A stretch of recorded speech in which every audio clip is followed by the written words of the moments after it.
The system, packing its bags to leave, said, "I'm not interested in people like you.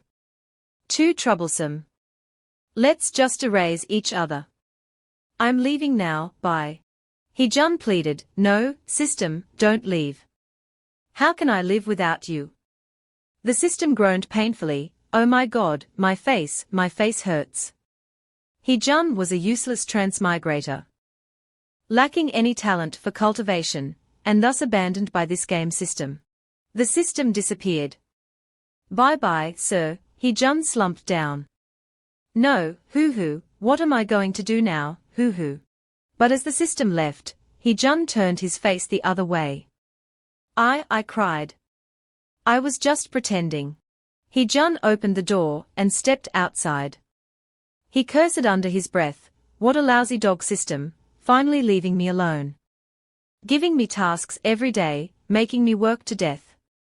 He thought, perhaps, observing all beings and becoming a top-tier cultivation expert is the desire of every transmigrator. But for me, Hee-jun, that's too narrow-minded. His desires were different. Hee-jun looked towards Shi-rong-rong, a woman in red with platinum blonde hair. Hee-jun embraced Shi-rong-rong from behind. He smiled and said, "Got you." Shi-rong-rong turned around. "Ha ha, so sad. Husband, please spare me." Hee-jun placed his hand under Shi-rong-rong's chin. "Aren't we getting married in a few days? Why are you so eager to change into your wedding dress?" Shi-rong-rong replied. "Because I want to wear it many times for you to see." Shi-rong-rong was Hee-jun's fiancée. Shi-rong-rong blushed. "Anyway, after the wedding night, they will become tattered."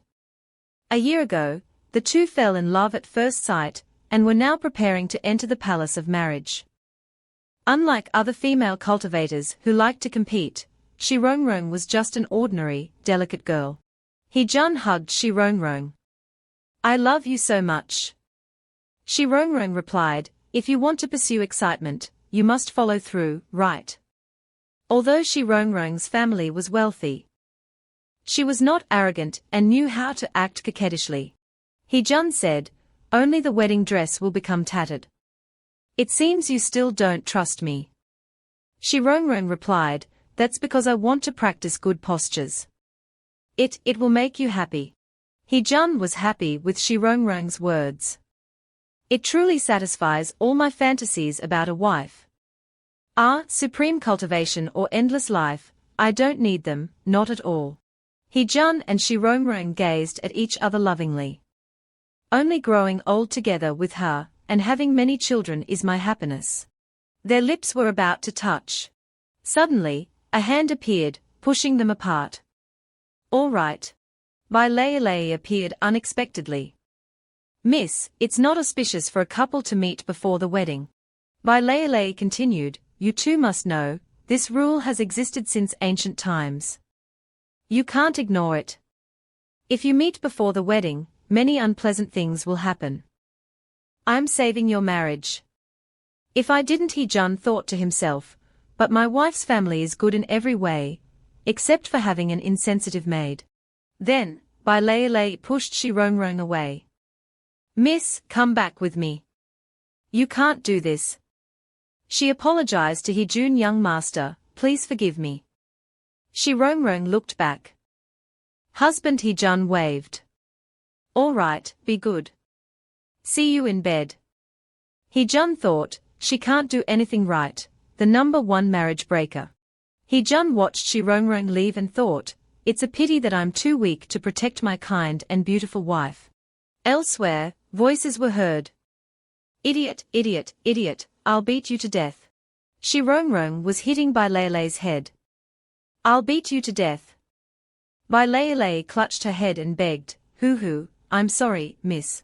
Bai Lei said, "But didn't you say that girls shouldn't be too proactive? Otherwise, it will make men feel cheap." Shi-rong-rong said as she walked, "That was just my old-fashioned thinking before I met my husband." Shi-rong-rong lay on the bed with a love-struck expression. "My husband is not like that. He is the most outstanding and excellent man." Shi-rong-rong put on an angry expression.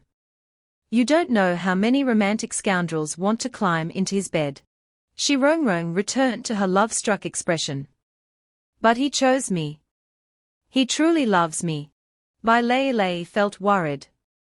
Miss, sometimes I really doubt your mental state.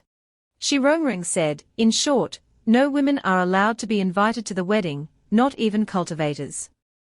Bai Lei immediately refused. I object. Bai Lei reproached Shi Rongrong, Miss, it's fine to play the role of an ordinary person with the young master usually, but marriage is a serious matter. How can it be treated like a joke?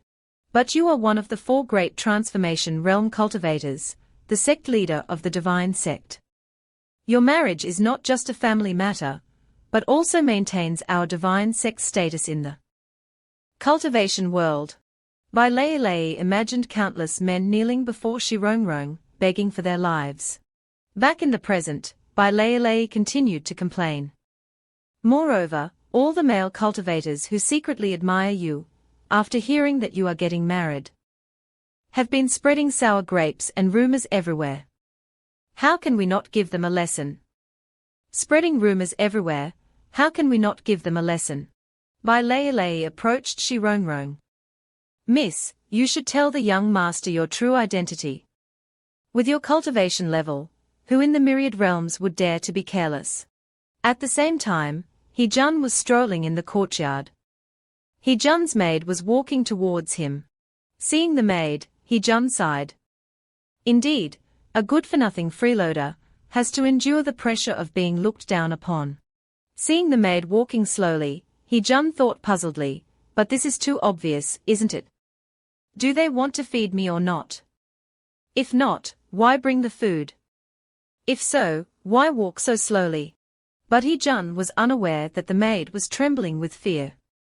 She thought, so scary. I'm not worthy of being the young master's maid. From the maid's perspective, He-jun appeared as a powerful demon, capable of destroying heaven and earth. Like a demon who could see through people's minds, just one glance could shatter their souls. What should I do? Even if I'm at the Golden Core realm, I don't dare to approach him. On this side, Shi Rongrong flicked Bai Lei's head. I think you are the one being reckless. Bai Lei cried out in pain. Ouch! Shi Rongrong put on a love-struck expression. I will not let my husband be caught up in worldly affairs again. A transcendent expert like my husband, if he hadn't lost interest in the mortal world, why would he choose to live in seclusion?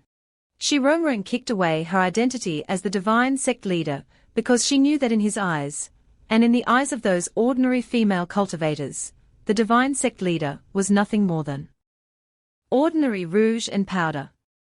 Bai Lei pointed her finger and exclaimed, as expected of Miss, you even scold yourself when you're in love.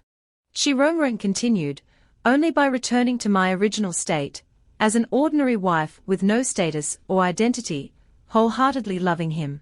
She imagined a scene of their love where she fed He-jun. Husband, this is my first time making this. Is it delicious? He-jun held Shi Rongrong's hand. Good girl, don't make it again. It's really bad. Back in the present, Shi Rongrong rushed over and knocked on Bai Lei's head. Anyway, if you want to destroy the image I've worked so hard to build, I'll show you what I'm capable of. Bai Lei cried out, wah. Shi Rongrong walked out and instructed, in short, modify the list as I said. Anyway, don't let those cultivators come and disturb my happiness. Bai Lei replied, yes. After Shi Rongrong left, Bai Lei sighed and thought, but can it really go smoothly? Even if those cultivators are not as capable as the young master, they are not far behind. I'm afraid that from the moment they heard the news of the marriage, they've been searching for us everywhere. At this moment, countless streaks of light were approaching the house. Then, a group of people appeared. It was Xingyang Xianxuan's group. This person was at the transformation realm. Tears welled up in Xingyang's eyes. He thought, Shi Rongrong, I finally found you. More than 10 years of childhood sweetheart relationship. I pursued you passionately, but you ran to a barren place like this to marry someone. I absolutely won't allow it. A moment later, Xingyang's group stood in front of Shirongrong's house. Xingyang touched the door. He was determined to fight for this marriage. A certain power surged out. He panicked. What sound is that? The power from within the door was gradually pouring out. Xingyang Xianjun raised his hand to resist the power, but it pushed him back a distance. The power continued to affect Xingyang. What is this? A barrier? No, a barrier can't be so dilapidated and terrifying. Xingyang looked at the door. A skull appeared. Could this be the outward manifestation of a top-level expert's powerful spiritual force? The entire group exclaimed, Is there really such a heaven-defying existence? Xingyang thought worriedly, it defies all worldly logic, like a roar from the deepest, most evil hell. Any top-level divine general would become small and weak in front of it. Xingyang Xianjun looked ahead in shock. Why did it appear in Shirongrong's house? How did she anger such a monster? The image of a Dharma idol with terrifying pressure appeared, causing Xingyang's group to tremble in fear. The door slowly opened. Xingyang's group was surprised. The door is open. Something is coming out. A figure gradually appeared. It was He-jun, who was going outside. He thought to himself, it's awkward to be at someone else's place without my wife. I'll go out for some fresh air. But in the eyes of Xingyang's group, he was no different from a death god. He-jun was surprised by the scene before him. Looking at Xingyang Xianxuan's group kneeling before him, He-jun thought, wow, is this because I'm inexperienced? Are beggars so impressive now? Xingyang Xianjun was terrified. It's him. He is the master of the divine general. This heaven-destroying aura is truly paralyzing. Xingyang immediately kowtowed. So scary.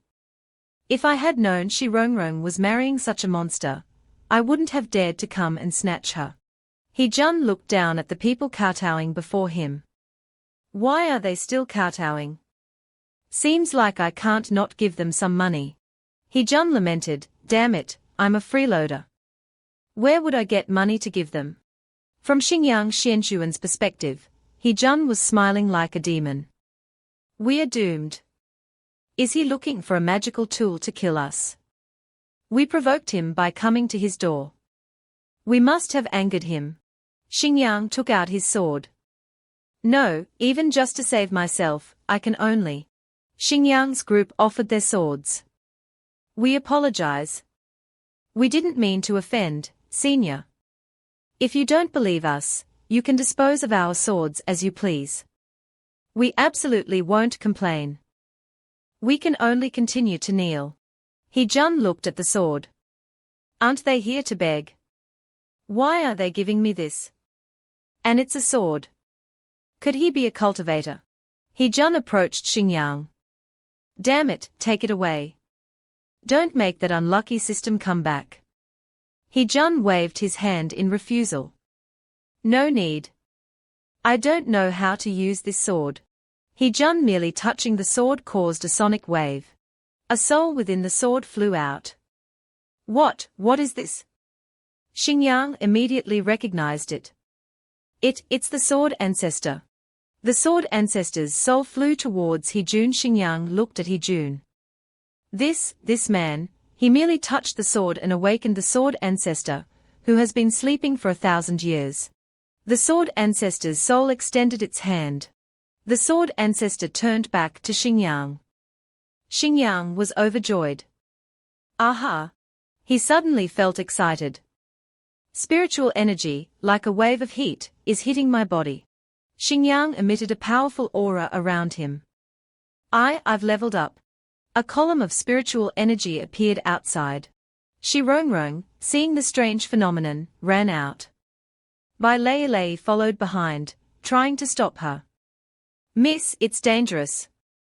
That spiritual energy is too strong. Very unusual.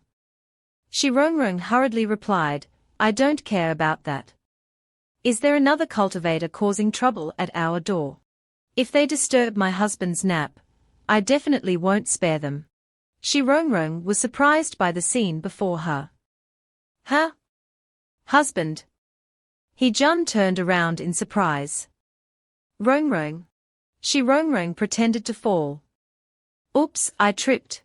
Immediately afterwards, she landed in He Jun's arms. He Jun asked, how are you? Are you okay? Shi Rongrong replied, no, I'm fine. I was busy coming to find you and accidentally fell. How silly of me. Bai Lei Lei gave a thumbs up from behind. Miss is also very good at pretending. Xingyang's group clasped their hands and thanked He Jun. Thank you, senior, for helping us level up. We absolutely didn't mean to disturb you two. You two are truly a match made in heaven. A fated marriage. Thank you, senior. Thank you, senior. Xingyang thought, oh no, senior kindly helped me level up, but Shi Rongrong is here. If she reveals that I was chasing after her like a dog, won't I die a terrible death? Shi Rongrong looked at Xingyang angrily. It's that boastful Xingyang again. Seeing his frightened look, he probably hasn't said anything he shouldn't have. But his aptitude is so mediocre. How did he level up so much? Xingyang had advanced from Transformation Realm Level 1 to Void Refinement Realm Level 1. Shi Rongrong wondered, could it really be my husband who helped him? He Jun scratched his head. Huh? Level up? I didn't do anything just now. Shi Rongrong thought, my husband isn't admitting it. Shi Rongrong suddenly realized, I understand. My husband is a top-level expert. If he wanted to drive them away, it would definitely cause mountains to crumble and earth to shatter. Then she hurriedly hugged He Jun. He must have been holding back to avoid scaring an ordinary person like me. Shi Rongrong was immersed in love. Like. Shi Rongrong glared at Xingyang angrily and thought, my husband hid his expert identity for me, but that dog took the opportunity to freeload on the opportunity. Unforgivable. But she didn't notice that her hand was hurting He Jun. He cried out, ouch, my chest hurts. He Jun looked at the trembling Shi Rongrong. Is Rongrong so nervous? Why is she trembling? Could it be? From He Jun's perspective, that's right, Shi Rongrong is a delicate ordinary woman. Encountering a cultivator is even more terrifying for her. He Jun approached Xingyang. Fellow Taoist, can you leave first? My wife is timid and will be scared. Xingyang Xianjun replied, I. Xingyang froze. Who is timid? Did I hear wrong? Shi Rongrong pretended to hug He Jun timidly. Husband, there are so many of them, and they look so fierce. He Jun replied, don't be afraid. These fellow Taoists are all good people. They won't make things difficult for ordinary people, right? Xingyang immediately replied, yes. But his heart was in his throat. Ordinary people. Xingyang imagined Shi Rongrong's terrifying image. The dignified divine sect leader is just an ordinary person in Senior's eyes. Then, aren't we just ants in Senior's eyes? He Jun looked at the trembling Xingyang's group puzzledly. Why are they suddenly so dejected? Are they hungry? Then He Jun turned back and patted Shi Rongrong's head. Rongrong, how about we keep them for dinner? It must have been hard for them. Shi Rongrong immediately agreed. I'll listen to you, husband. In her heart, she thought, my husband is so kind. To maintain his kind and gentle image, he invited someone he doesn't like to stay for dinner. He Jun said to Xingyang's group, if you don't mind my wife's cooking, please come inside and have a meal. Shi Rongrong watched them, cursing inwardly, it's all the fault of these freeloading dogs. Shi Rongrong gritted her teeth. I definitely won't let them off. In a luxurious dining room with all sorts of tempting delicacies, He Jun was dining with some other people.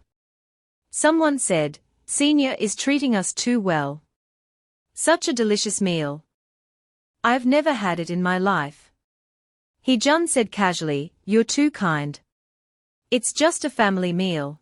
Xingyang picked up a piece of fragrant and flavorful meat, smiled and thought, it looks like a family meal, but for a high-ranking expert like Senior, anything he casually gives us will contain profound mysteries. Look at this delicious piece of meat. Have a bite. Xingyang couldn't wait any longer and put it in his mouth. With a satisfied expression, he thought, maybe these dishes are spiritual foods that can increase my cultivation level. But life wasn't like a dream. Who would have guessed that as soon as he tasted it, he immediately foamed at the mouth, his eyes rolled back, his hand broke the chopsticks he was holding. And he trembled. Why isn't it like I imagined at all?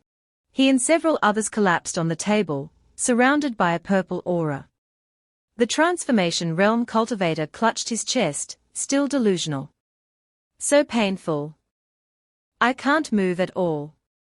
Is this the feeling of leveling up? Unusual. Hee-jun put on an innocent expression and asked, what's wrong with everyone? At this moment, Shi-Rong-Rong came out with the food, smiling. Oh my, why did everyone get drunk so quickly? She continued, what a pity. Rong-Rong prepared so many dishes, and you haven't finished them yet. Hee-jun also smiled in response.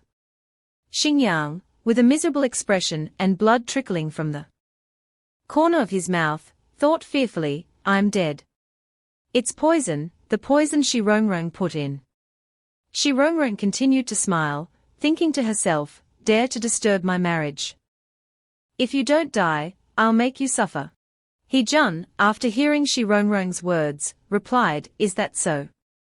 And started rapidly shoveling food into his mouth, making Xingyang stare in horror. Senior, don't eat anymore. Hee-jun held a wine cup and turned to Shi-Rong-Rong, speaking affectionately.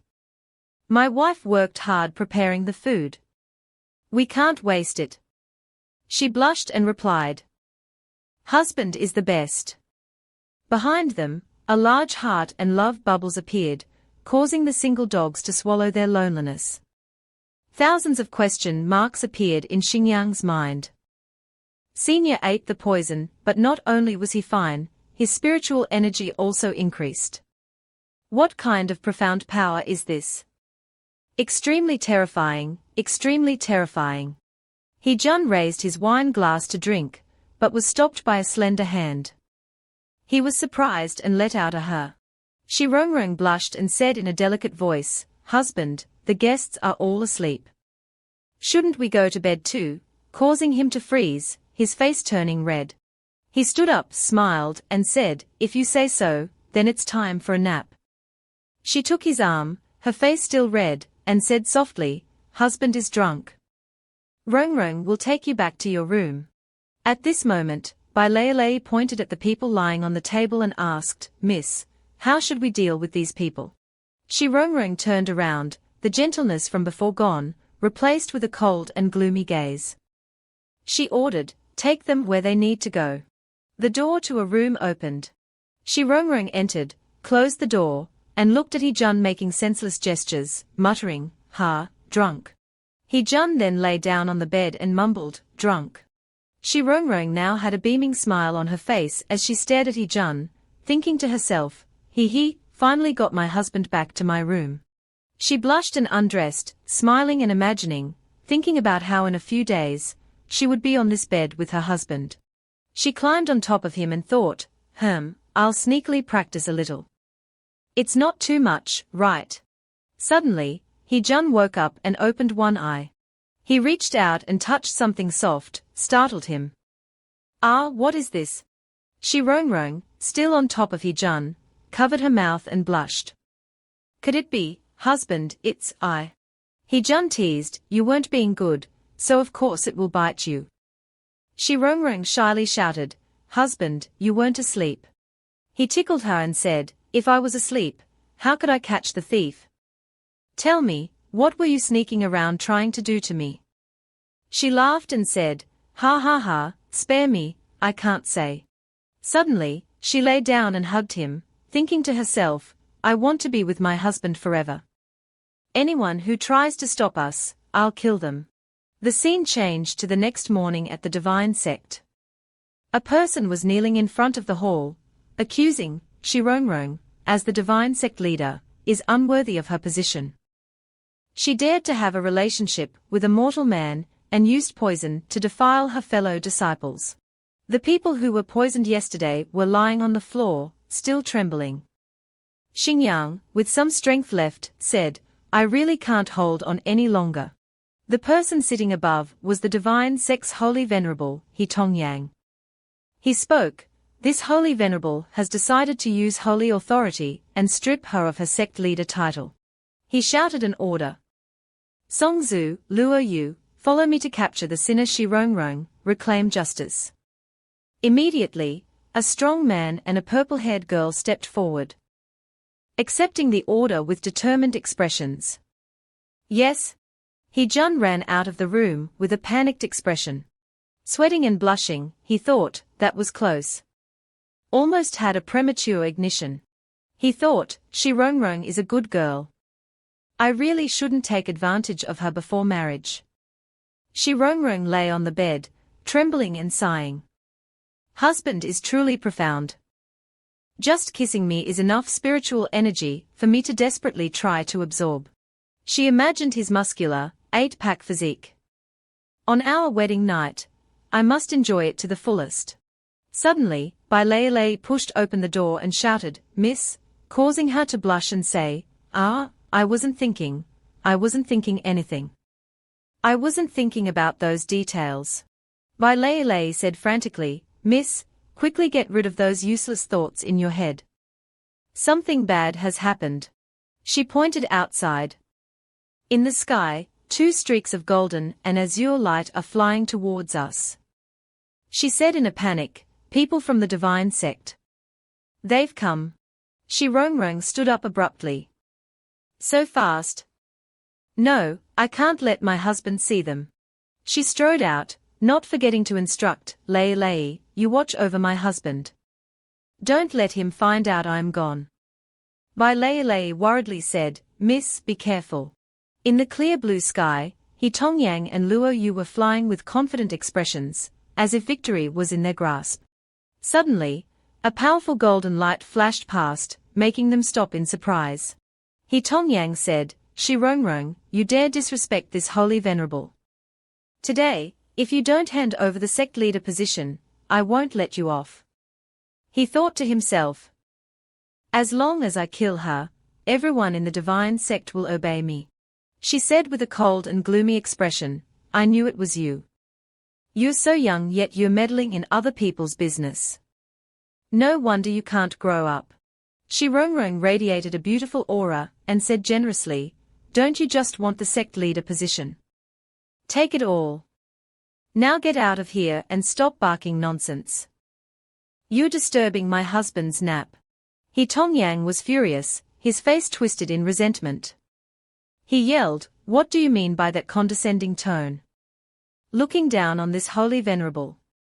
Now this holy venerable must punish you. Punish you, do you understand? But seeing you so arrogant, I look forward to seeing you beg and cry even more. As He Tongyang spoke, he took out a golden scroll. When the scroll unfolded, it illuminated the sky, looking incredibly powerful and mighty. He Tongyang began to open the scroll. Shirongrong was horrified. The sect leader's contract. He Tongyang said smugly, ha ha ha ha, that's right.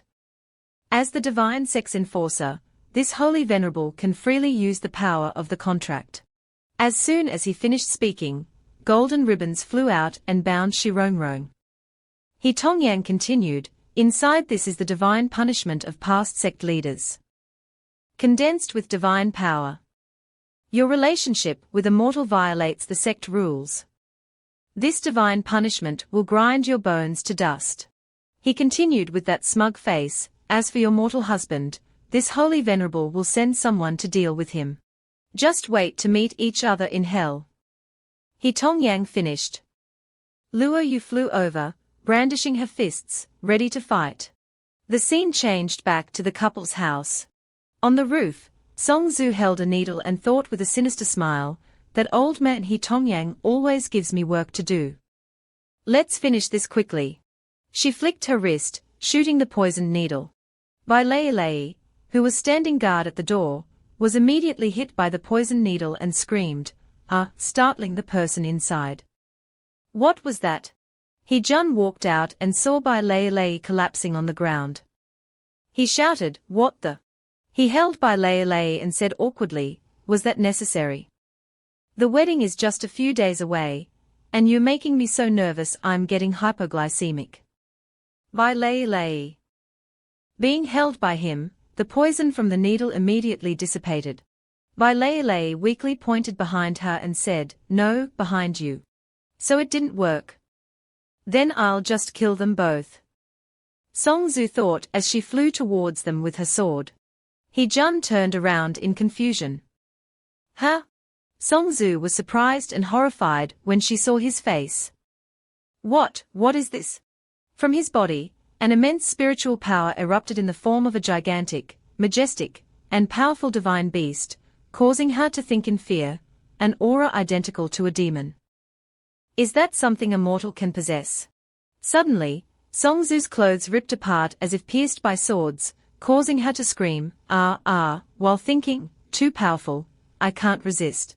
Song Zhu fell hard to the ground, her revealing clothes torn, her buttocks making intimate contact with the ground, causing her to moan in pain. He Jun walked towards her with a gloomy expression, looking down at Song Zhu and asked, where did you come from? He Jun raised his hand as if to strike, causing Song Zhu to turn her face away in fear, her eyes tightly shut. He Jun looked at the scantily clad woman before him, unable to bring himself to hit her. She's dressed too revealingly. It's really hard to hit her. I should let Shi Rongrong deal with this. He Jun thought and turned to look for Shi Rongrong. Shi Rongrong. Bai Lei saw He Jun leaving and hurriedly ran over, grabbing his hand to stop him.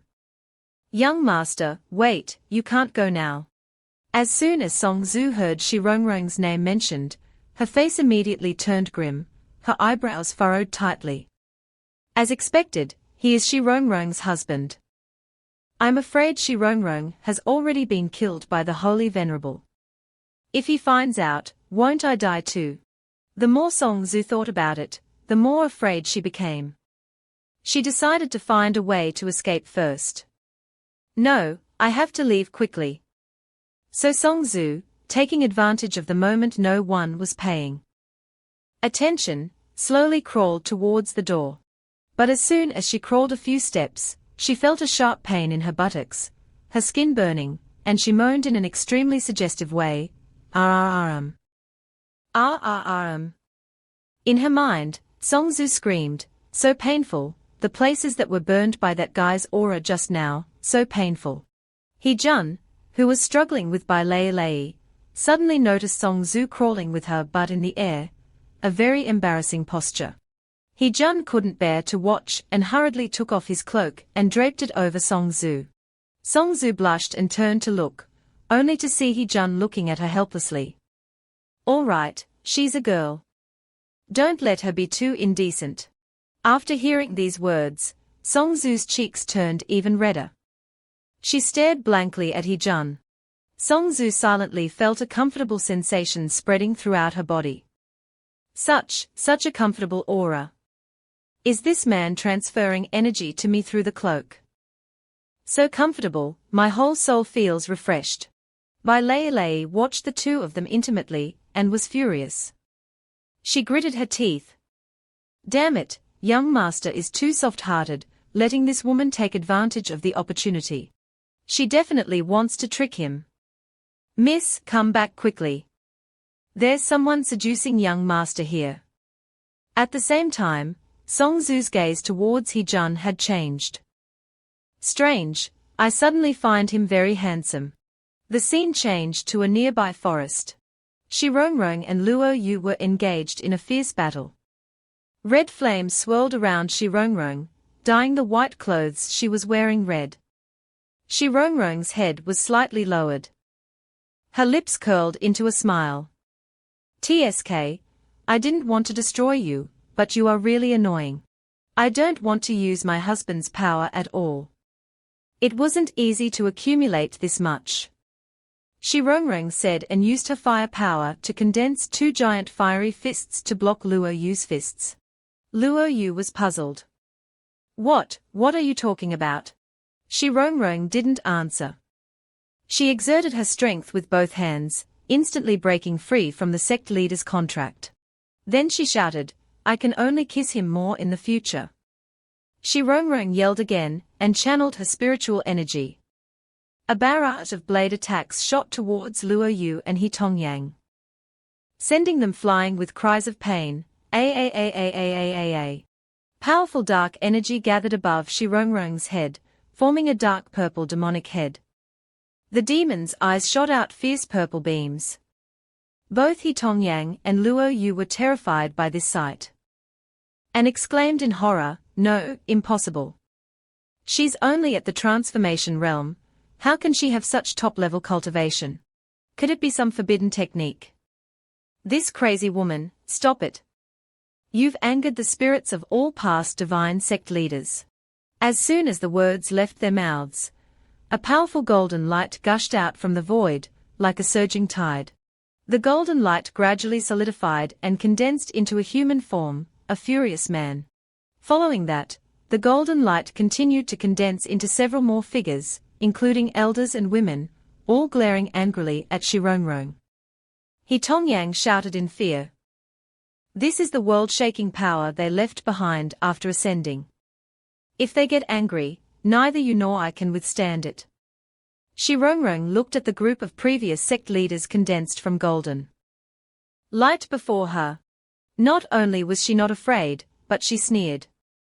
So arrogant, no wonder you're all blind. Then open your eyes and see clearly. This sect leader's husband is not a mortal man.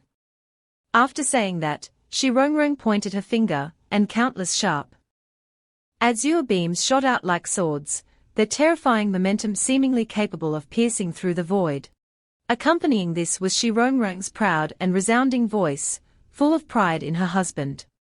He is a peerless universe, the most dominant existence. The newly appeared figures were instantly overwhelmed by this powerful aura.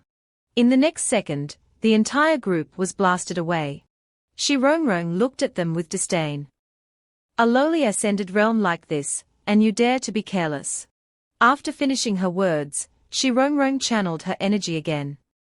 Azure spiritual energy formed a vortex around her, and numerous azure beams shot towards the figures formed by the golden aura, blasting them back into their original state of light. At the same time, the magical tool He Tongyang was holding was destroyed, and he screamed in pain from the backlash. He Tongyang's figure also gradually faded along with the destroyed magical tool. Finally, he disappeared along with the tool. Luo Yu looked on in shock, speechless. No way. The divine sect's most powerful magical tool was easily destroyed by Shi Rongrong. That man who gave her such power, is he a god, a demon, or an alien being ruling over all things? They are an extremely great threat to the cultivation world. I need to inform everyone to be on guard. Luo Yu thought and quickly took out her token, preparing to contact everyone. After dealing with the two, Shi Rongrong immediately ran back to find her husband. As soon as she entered the house, she called out, Husband, are you all right? Did you encounter anyone strange? Shi Rongrong recalled He Tongyang's words, and her heart grew even more anxious. He Tongyang said he sent someone. Surely not. Before Shi Rongrong could finish her thought, the intimate scene of the man and woman before her interrupted her train of thought. So intimate. From Shi Rongrong's perspective, He Jun was gently draping a cloak over Song Zhu, the two standing close together, as if embracing. Shi Rongrong's face instantly darkened, her eyes widening. He Jun looked at Shi Rongrong in surprise. Rongrong, why are you here?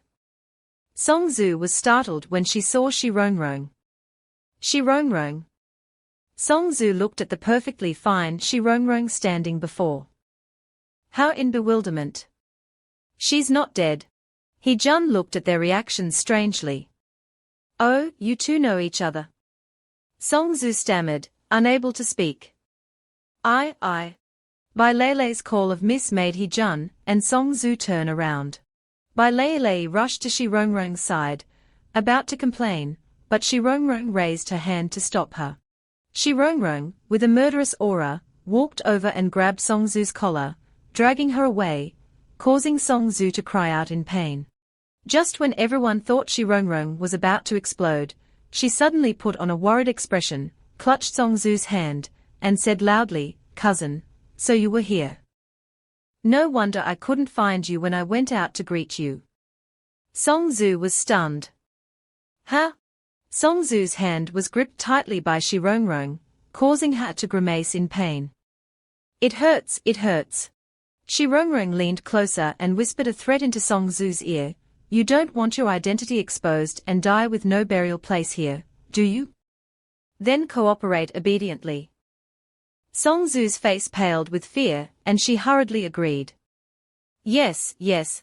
Hee-jun looked at the two women behaving strangely before him, finding it hard to believe. She's your cousin. Shi-Rongrong immediately rubbed Song-Zu's head and explained, Yes, husband. Rongrong has been separated from my parents since I was young, and it was cousin Song-Zu who took care of me. But her mind isn't very good, she didn't mean to scare you. Song-Zu immediately nodded along like a robot, but inwardly cursed Shi-Rongrong fiercely. Making me play the fool again. Hee-jun looked at the foolish Song-Zu, his eyes immediately filled with pity. Is that so? It must have been hard getting here. Hee-jun said and imitated Shi-Rongrong, rubbing Song-Zu's head. Song-Zu immediately put on a satisfied expression, causing Shi-Rongrong to grit her teeth. Her grip on Song-Zu's shoulder tightening. She quickly dragged Song-Zu away. All right, husband, I'll take my cousin back to her room to freshen up. She must be tired. Hee-jun nodded. Go ahead. Song-Zu, subjected to Shi-Rongrong's continuous violence, cried out inwardly, ouch. The two of them walked away, pushing and shoving Song-Zu forcefully. Hee-jun, behind them, thought the women were just playing around intimately. The relationship between girls is so good. They are already teasing each other upon meeting. After everyone left, Hee-jun stretched and yawned. I should get some sleep, too, right? At this moment, a voice came from Song-Zu's token that had fallen on the ground. Song-Zu, it's Luo-yu. Are you there? Answer me. Hee-jun bent down and picked up the token. He looked at it curiously. What is this? Luo-yu's voice continued to transmit from the token. Song-Zu, come back quickly. That man is definitely not an ordinary person. The Holy Venerable is dead. They are not people we can deal with. Hee-jun frowned after hearing this. Holy Venerable. Ordinary person. Could it be, Song-Zu is a cultivator? Luo-yu's voice came again. You'll know as soon as you see this picture. At the same time, a line of text appeared on the token, Luo-yu has sent you a picture. A blurry image of Shi-Rongrong appeared on the token. Hee-jun was startled. He frowned and said, Huh? What's going on? But at this moment, a notification suddenly popped up on the screen. Due to insufficient memory, the original image cannot be opened. If you wish to clear memory, please transfer spiritual energy for verification. Hee-jun muttered after reading it, spiritual energy. I don't have any. Oh well, forget it. I should ask about Song-Zu being a cultivator first. Hee-jun sighed. At this moment, in another location, a token similar to the one Hee-jun was holding was emitting energy. Luo-yu used the token to project the image of Shi-Rongrong's fight onto a large screen. Fellow cultivators, please look. This is evidence of the external forces that Shi-Rongrong colluded with to kill the Holy Venerable. The people below immediately buzzed with discussion. I've been in the cultivation world for 400 years, and I've never seen such a majestic, cruel, and imposing figure. Could it be a demonic cultivator? Impossible, Shirongrung's spiritual energy is pure. If it were truly demonic energy, she would have died long ago. These are not the main points. Shirongrung wouldn't rely on someone, would she? At this moment, a red energy vortex suddenly appeared on the token, and a warning alarm suddenly sounded. An unidentified magical tool has intruded. Forceful attack. Get away. Following that, a powerful red energy burst from the token, striking the people below. The crowd immediately scattered, screaming in fear. It's here, it's here. As expected, it really came.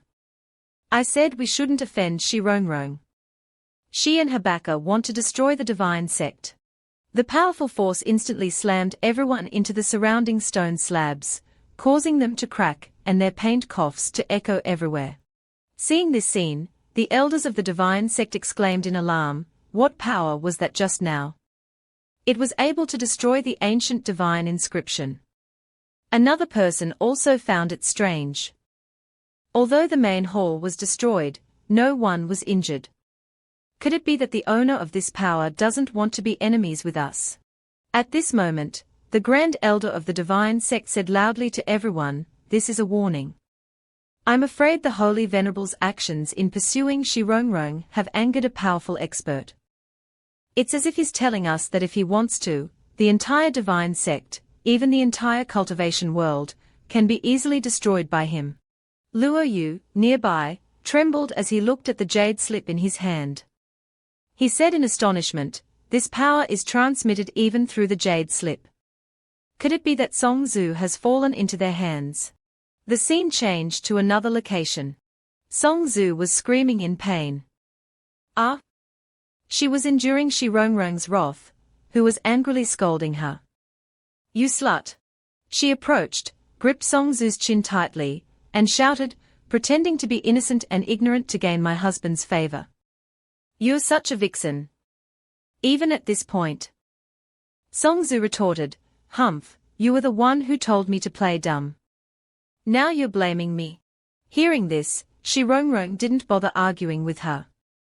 She directly threw Song Zhu a set of clothes and said, "Put these clothes on."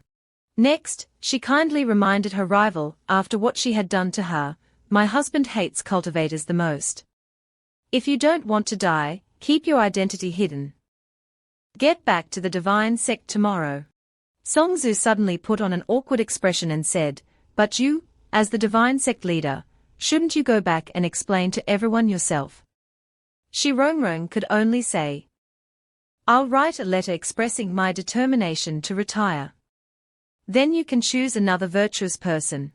At this point, she suddenly remembered a certain woman and thought irritably, "If it weren't for that person taking a fancy to my pure spiritual body, which can be sealed, how could the divine sect have insisted on making me the sect leader?" After thinking about it, she suddenly said angrily, "They promised that after becoming the sect leader, I could do whatever I want. But they even interfere with my marriage. A bunch of damn old geezers." While she was ranting, He-jun suddenly burst through the door. Upon seeing him, she called out in surprise, "Husband." He quickly walked over and embraced her, calling her name worriedly. "Shirongrung." She was somewhat surprised. He-jun pinched her cheeks, checking if she was injured anywhere, and asked with concern, "Are you all right?" Shirongrung, seeing this action, said shyly, "Husband, don't do that. My cousin is still here." Witnessing their intimate scene, Song Zhu, standing at the side, felt extremely uncomfortable. She frowned and clicked her tongue. Immediately afterwards, He-jun suddenly stood in front of Shirongrung and said to her, "Shirongrung, your cousin is no longer the cousin she once was. She's a cultivator." Hearing these words, Song Zhu felt as if lightning had struck her. How could she have expected him to discover this so quickly? Even Shirongrung was surprised by these words. She hadn't anticipated this either. As for He-jun, he continued, "Moreover, she's a demonic cultivator. Already shocked, they were even more shocked by this. Both girls gaped, saying in unison, huh? Even Song-Zu herself didn't know about the demonic cultivator part. Seeing their stunned expressions, Hee-jun had to take out the jade slip and say, still not admitting it. Do you want me to show you the evidence? The device now contained numerous videos. Hee-jun quickly opened one of the videos for them to watch together. Unexpectedly, it was an 18+ video. Inside, a sensually dressed woman was saying suggestive things. Master, I've tried so hard, why haven't you entered yet? He then questioned Song-Zu, causing her face to darken. Look at what's in your jade slip. After watching this, Song-Zu panicked, running around and shouting, ah. Turn it off, turn it off. Ah. Hee-jun continued, there's also 7 immortals versus Snake Woman, secret demonic cultivation in the chamber, goddesses 10 times a day. Tell me, are these materials a cultivator should be watching?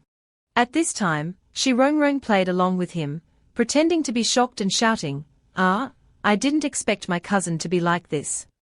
How scary. She then ran to Hee-jun, crying and saying, hoo, my cousin wouldn't force Rong-Rong to do those things, would she? How could she?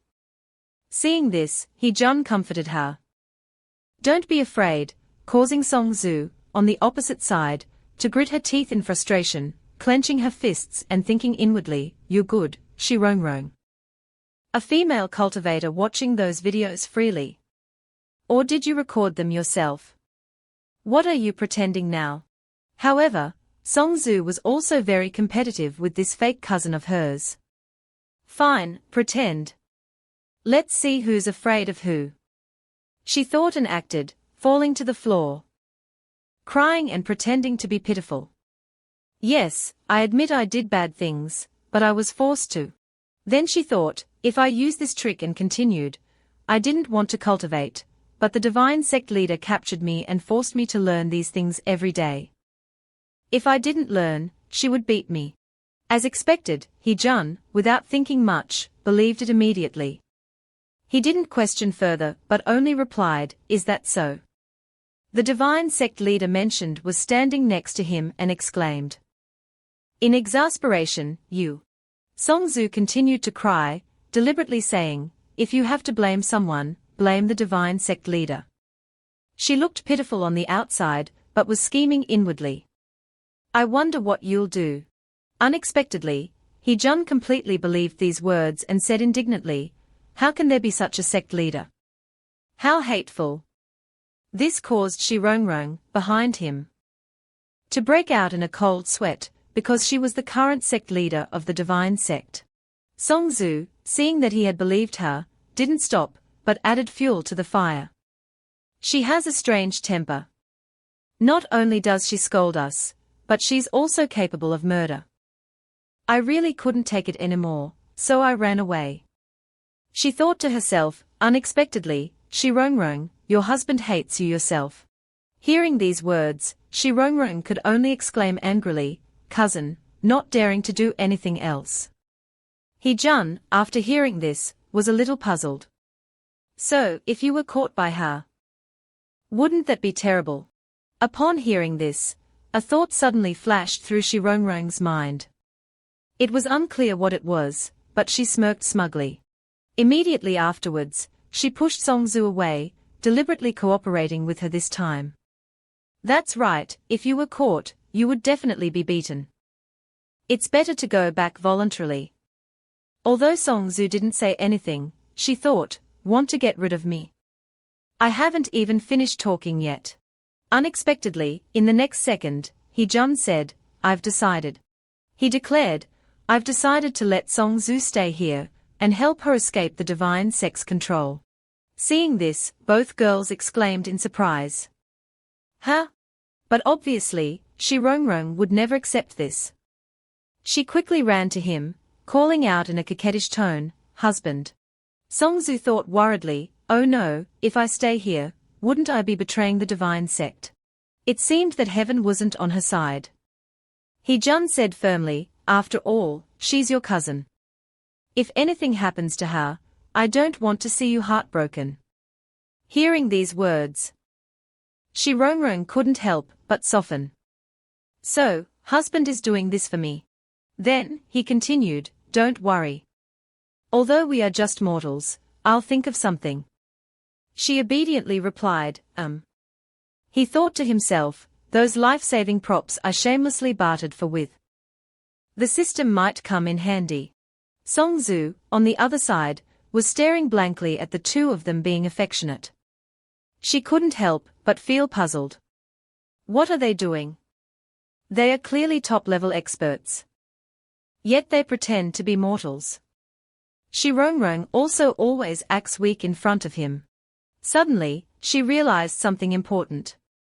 Could it be, just like Shirongrong said, he has no interest in the cultivation world and just wants to live in seclusion? He-jun then walked over to Songzu and handed her the jade slip. Here's yours, causing her to exclaim in surprise. Ah? He then said, although it might have become a habit, you should still delete those things inside soon. Watching too much isn't good for your health. Hearing this, Songzu was somewhat moved and replied, He continued, someone contacted you through this just now, saying something about the Holy Venerable dying. As soon as he spoke, she exclaimed in shock. What? Seeing her reaction, He-jun comforted her.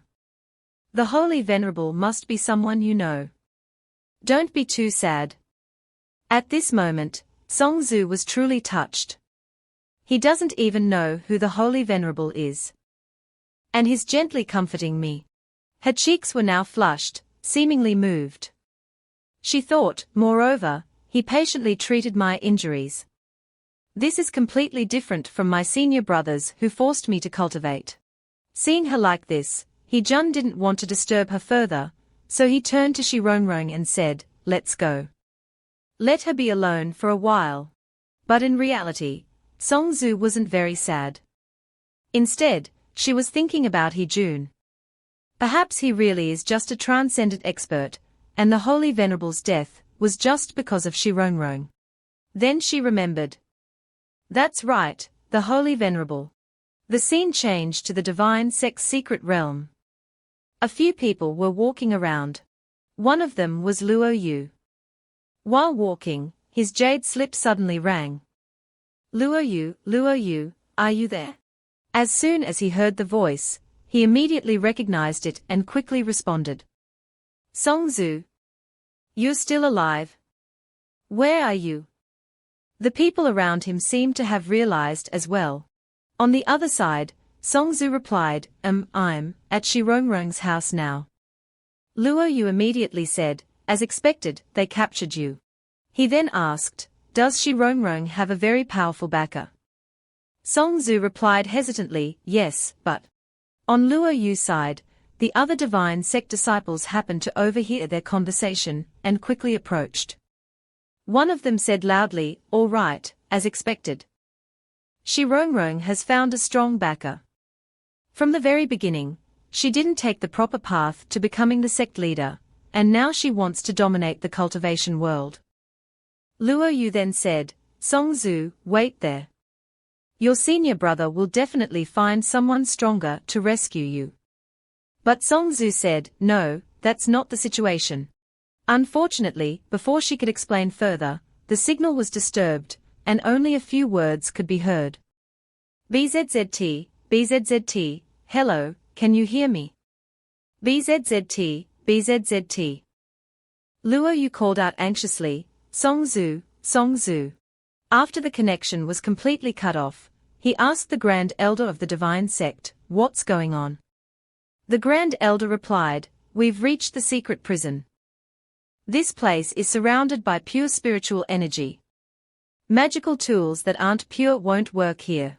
He suddenly looked up and continued, I thought that after all these years, being tormented and suppressed by the pure spiritual energy, she would have given up on escaping. He was looking at the entrance to the secret prison.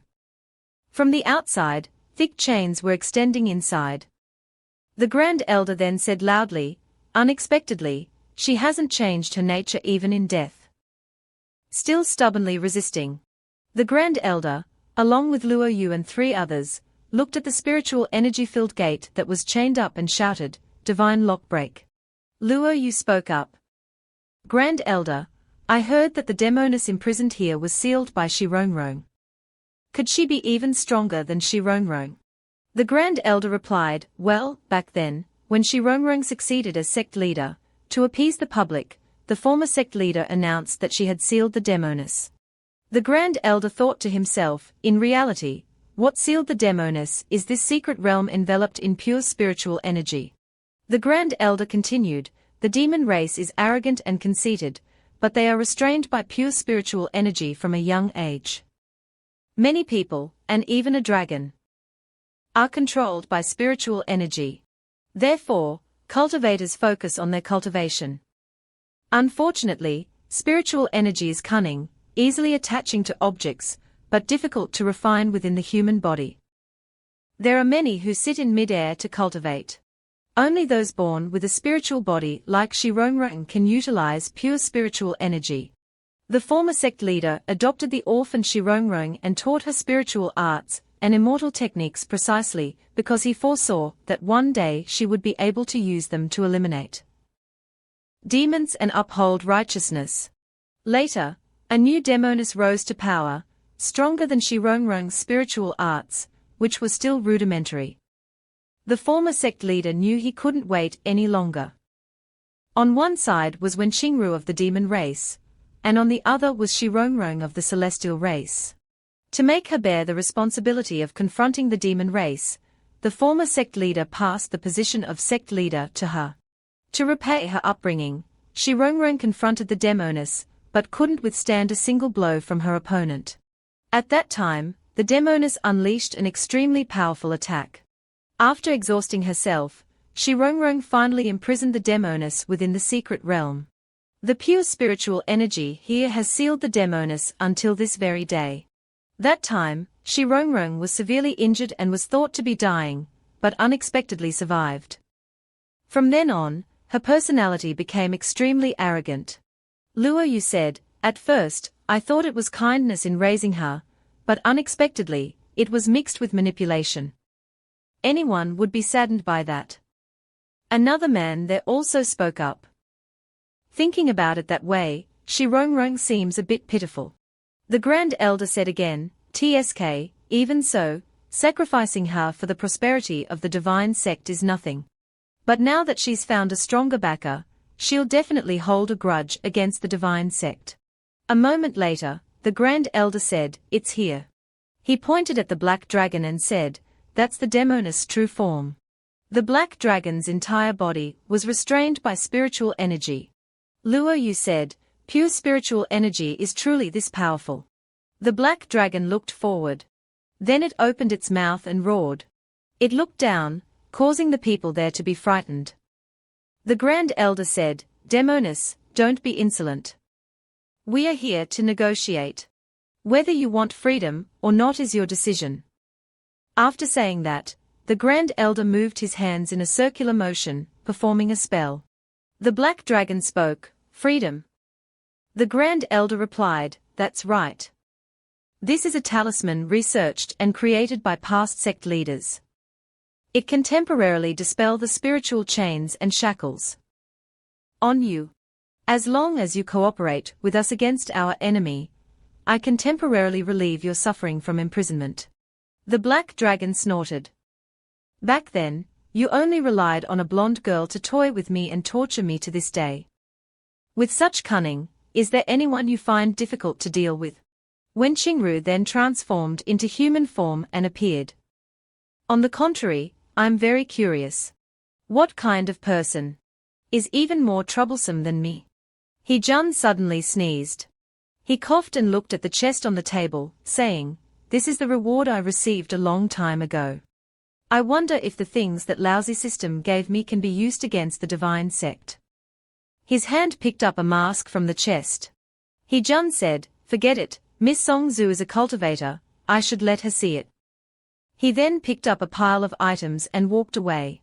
Song Zhu looked at the pile of items placed on the table and said, "You want to use these to fight against the divine sect?" He-jun smiled faintly and said, indeed, there's still a lot missing, right? He-jun thought, the divine sex power is far superior to these divine artifacts. An image of a sword appeared in his mind, along with a fox and a robot. He-jun, with a slightly disappointed expression, said, these aren't good enough. Song-zu said in a panic, how can they not be good enough? Senior's items are too precious. I've never seen such profound magical tools before. He-jun smiled brightly and replied, huh? Not at all, they're just some small trinkets I happened to pick up. He then thought, these exquisite tools are just trinkets to him. As expected of him. He-jun smiled brightly and said, if that's the case, I'll let Miss Song-zu control these magical tools. They should be able to deal with the divine sect. Song-zu said in surprise, me? He-jun continued, yes, you're a cultivator, so naturally you'll know more than us mortals. Song-zu thought, he gave me such powerful divine artifacts, yet calls himself a mortal and wants me to deal with the divine sect. Could it be He-jun, on the other side? Also thought, I wonder if she's comfortable using these things. Song-zu continued to think, he wants to test my talent. It's written in the books that when a peerless expert intends to retire, they'll choose a talented individual to inherit their cultivation methods. An image appeared in Song-zu's mind. Song-zu kneeling before Shi-rong-rong and He-jun. Song-zu now smiled brightly, thinking, could it be that Senior has chosen me to inherit his legacy? Shi-rong-rong looked at Song-zu and thought, this idiot. My husband, to avoid revealing his identity in front of me, let Song-zu go deal with the divine sect herself. But with Song-zu's cultivation level, controlling these primordial spirits is simply impossible. Song-zu was startled when she saw the mask glowing. He-jun looked at Shi-rong-rong and thought, why is Rong-rong unhappy? Is she jealous? After thinking about it, He-jun went over and patted Shi-rong-rong's head. Then he held Shi-rong-rong's hand, and the two smiled sweetly at each other. Shi-rong-rong thought, forget it, my husband must have a foolproof plan. Those people from the divine sect are nothing to be afraid of. A lot of spiritual energy flowed into Wen Qingru. Wen Qingru cried out in pain. Ah! The Grand Elder touched his four fingers together, chanting an incantation, as a circular spell formation appeared. He said, all right, I've placed a spell-breaking talisman inside you. You can temporarily move freely. But remember, this is only temporary. Only after receiving 7 cleansing talismans can you be completely free. Wen Qingru smiled slyly. She said, so this is a mission. Suddenly, a surge of energy flowed into the Grand Elder. Luo Yu cried out in alarm. Grand Elder. Wen Qingru jumped up and shouted, how ridiculous. Did you think that after I regained my freedom, I would negotiate with you? She growled, hand over the remaining 6 talismans. The Grand Elder spat out blood and said, Demonis, you're truly despicable. If you have the ability, kill me. Without my divine sex cultivation method, even if you can dispel the talisman, you can't break the chains and shackles. Wen Qingru smiled and replied, don't worry, how could I bear to kill you? Luo Yu was suddenly hit by a surge of spiritual energy and cried out in pain. Ah! The Grand Elder, seeing Luo Yu like this, called out, Luo Yu. A voice transmitted. If you don't obey, your fellow disciples will be punished. For every moment you don't dispel the talisman for me, I'll kill 1 person. How about that? Luo Yu was in so much pain that the wooden piece in his hand fell.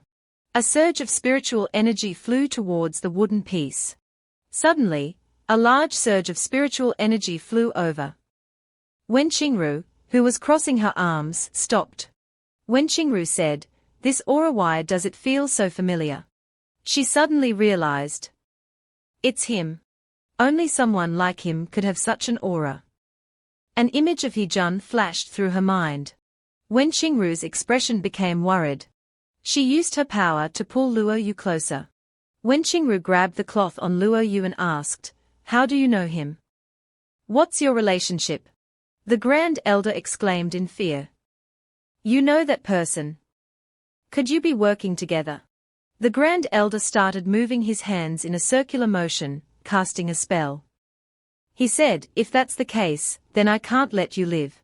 Wen Qingru also channeled her spiritual energy and shouted, Death swords. You dare oppose him? You're courting death. Numerous swords rained down on the Grand Elder, causing him to scream, ah. Wen Qingru continued to use her power on Luo Yu, saying, quickly give me the talisman, or you'll die. Luo Yu spat out blood and cried out, yes. The Grand Elder, impaled by numerous swords and bleeding profusely, said, Demonis, even if you steal the talisman, I won't dispel the spell for you. Wen Qingru smiled and retorted, do you think your divine sect is the only one in the world who can dispel the spell? Take me to him.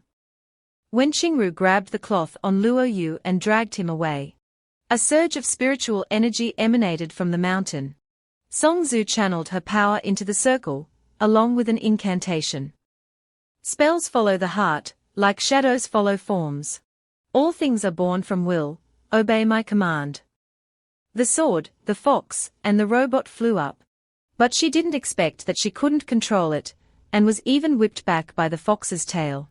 Song Zhu knelt down, crying, I can't. Shi Rongrong, watching from the side, thought, so stupid. Fortunately, my husband went to pick mushrooms, so there's still time.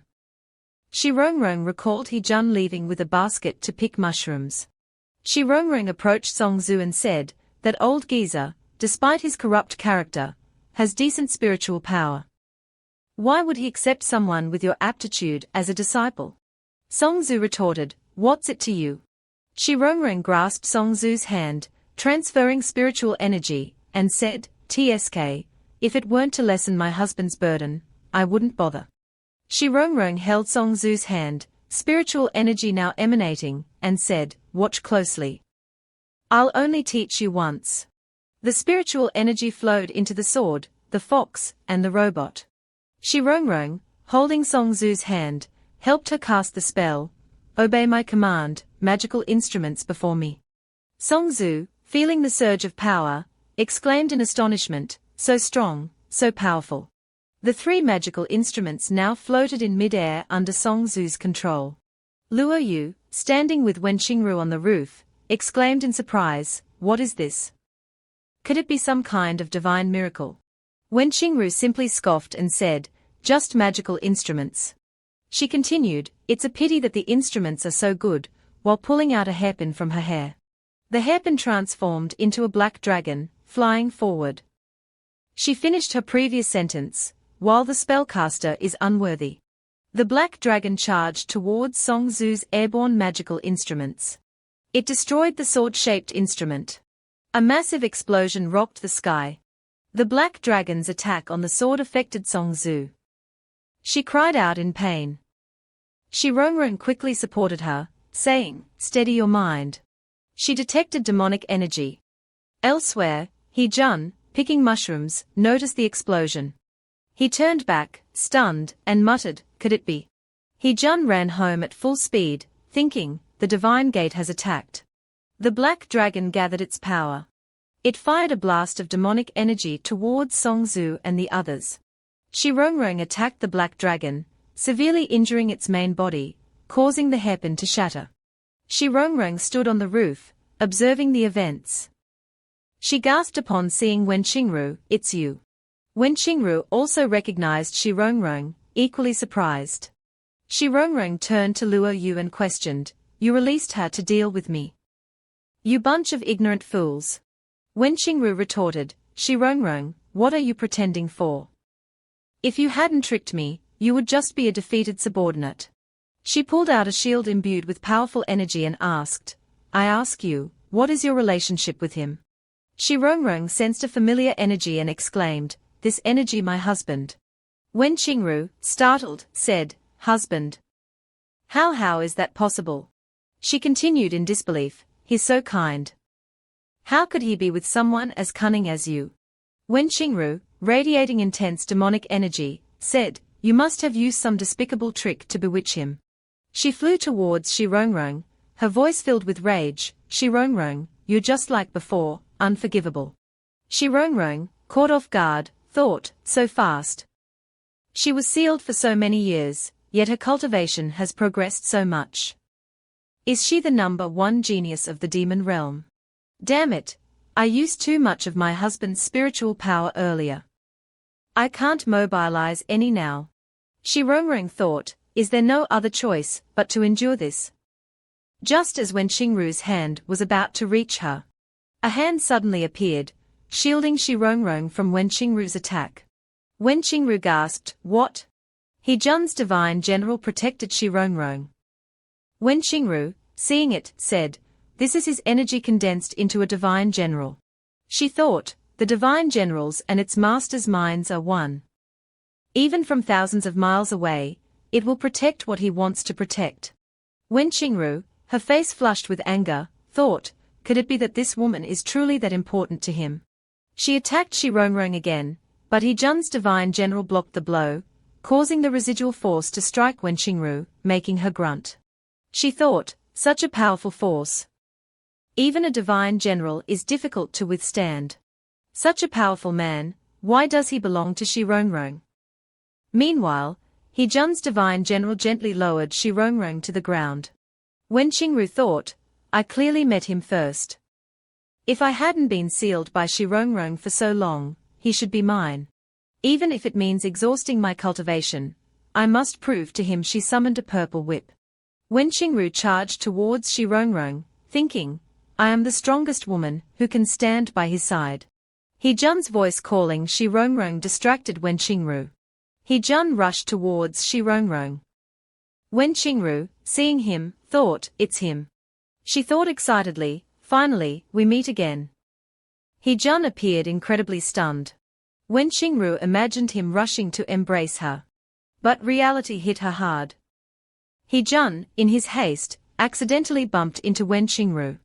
She was pushed aside, utterly bewildered.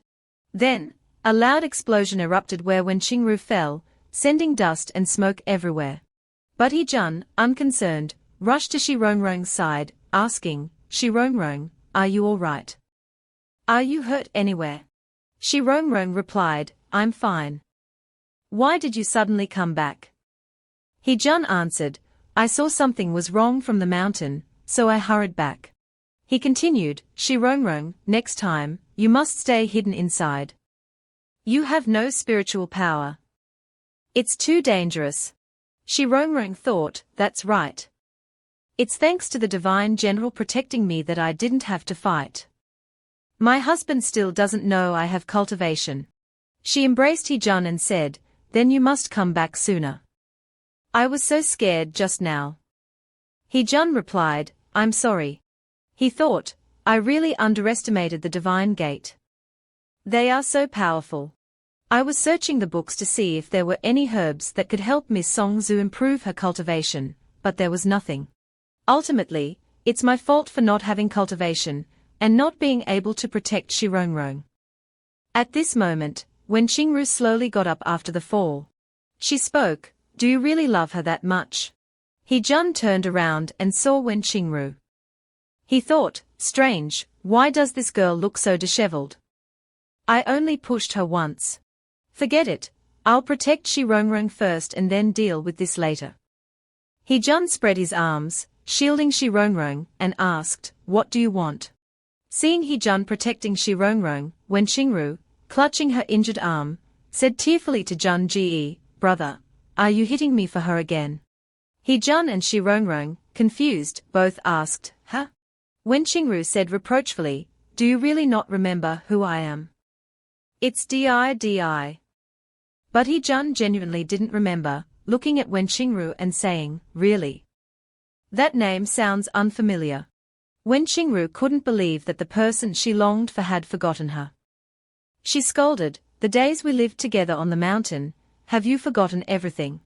He Jun, unsure how to react, thought, there was such a good thing. Living with such a beautiful woman, how could I have no impression?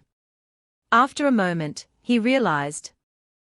I must have mistaken her for someone else. But that makes things easier. Suddenly, He Jun exclaimed, so it's you. This action confused Shi Rongrong. He-jun approached Wen Qingru and said, "Long time no see. I almost didn't recognize you." But inwardly, he thought, I need to calm her down first, otherwise, I won't be able to fight. Wen Qingru, believing he truly recognized her, said hesitantly, "You remember me? Have I really changed that much?" Seeing He-jun seemingly recognize her, Wen Qingru's face brightened, a happy smile blooming. He still remembers me. Then he must still remember our promise to marry. Her joy was short-lived. He-jun said, "Let me introduce you. This is your sister-in-law." This was like a bolt of lightning to Wen Qingru, leaving her speechless. He-jun brought Wen Qingru to Xirongrong, facilitating introductions. "Isn't this just a misunderstanding between family members?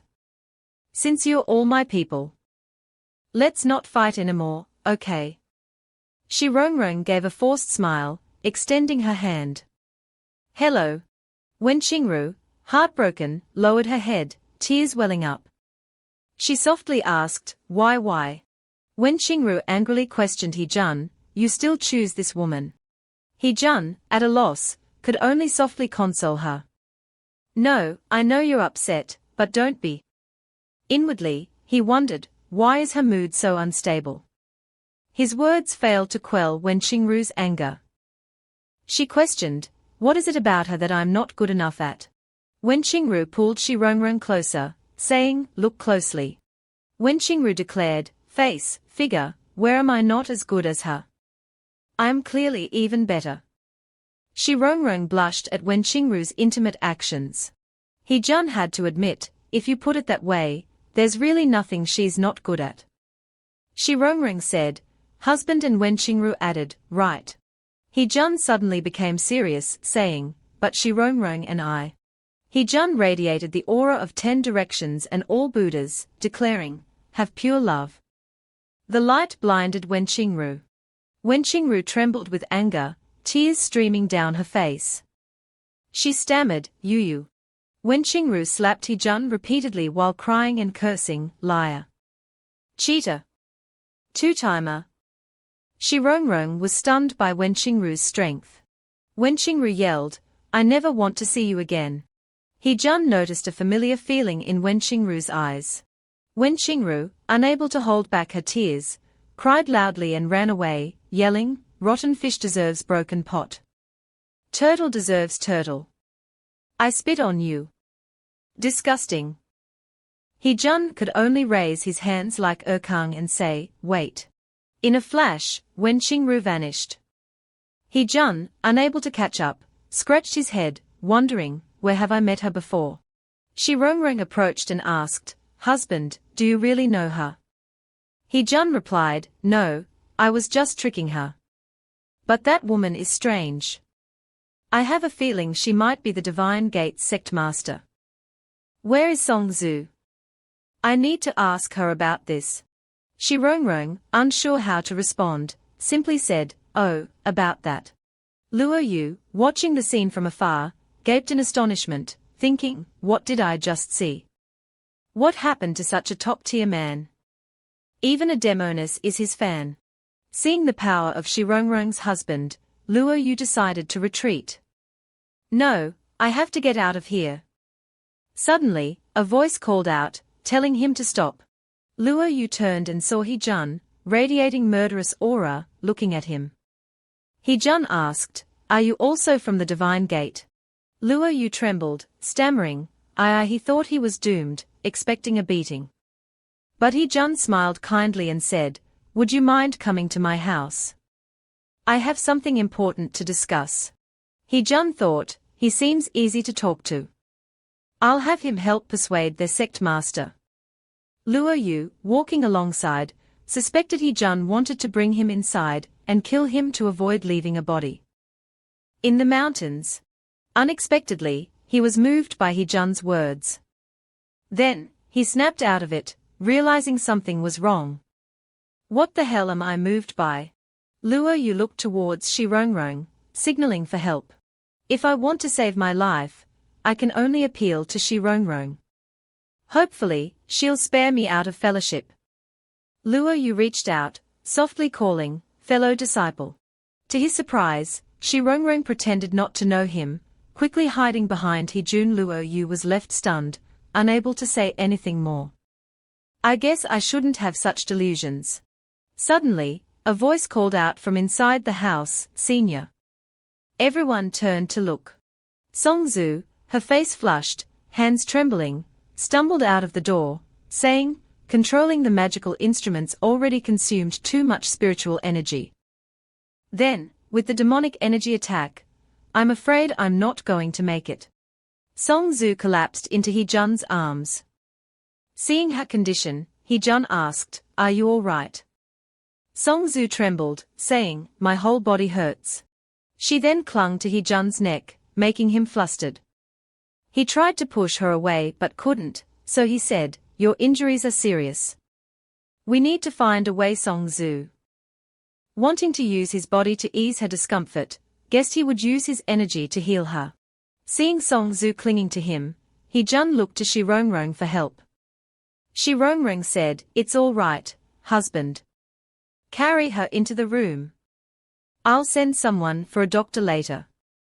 Hearing this, Hejun said, All right then. Hejun carried Song Zhu princess style into the house. Shi Rongrong turned to Luo Yu and said, This is my resignation letter. Take it back. From now on, I have nothing to do with the divine gate. Shi Rongrong tossed a scroll onto the ground. Luo Yu was surprised to see it. Shi Rongrong frowned at Luo Yu and said, The cultivation world is small. My husband and I don't care about it. Don't come here to cause trouble. Luo Yu, holding the scroll, thought, with that man's power, dominating the cultivation world wouldn't be difficult. We truly overestimated ourselves. Shi Rongrong turned and entered the house. Luo Yu suddenly said, But we've released the demoness. The demon race definitely won't leave the cultivation world alone. Shi Rongrong clicked her tongue, confusing Luo Yu. Shi Rongrong, with an indifferent expression, turned back and said, What does that have to do with me? Inside, Song Zhu and Hejun were still in chaos. Song Zhu cried, Senior, I still want don't go. Hejun could only helplessly yell, Song Zhu, calm down. Shi Rongrong and Bai Lei, standing outside, heard everything, staring at the door. Just a little demonic poison, and she's clinging to my husband. But if I don't let him save her, it'll reveal my lack of kindness. Bai Lei couldn't bear it any longer. Miss, we should find a way to detoxify her. Letting her do this feels strange. Shi Rongrong closed her eyes, ignoring Bai Lei, and said, Wen Qingru's demonic poison is very cunning. No one has found a cure yet. Shi Rongrong recalled her past confrontations with Wen Qingru. She thought, whether before or now, I'm no match for her. Shi Rongrong shamelessly started comparing herself. But compared to a demoness who only knows how to fight and kill, I'm definitely more likable to my husband. Bai Lei, standing beside her, felt helpless at Shi Rongrong's expression. Miss, isn't that the point? Suddenly, Hejun's cries for help came from inside. Hey! Hey! Hey! Don't take my clothes off. Shi Rongrong! Shi Rongrong!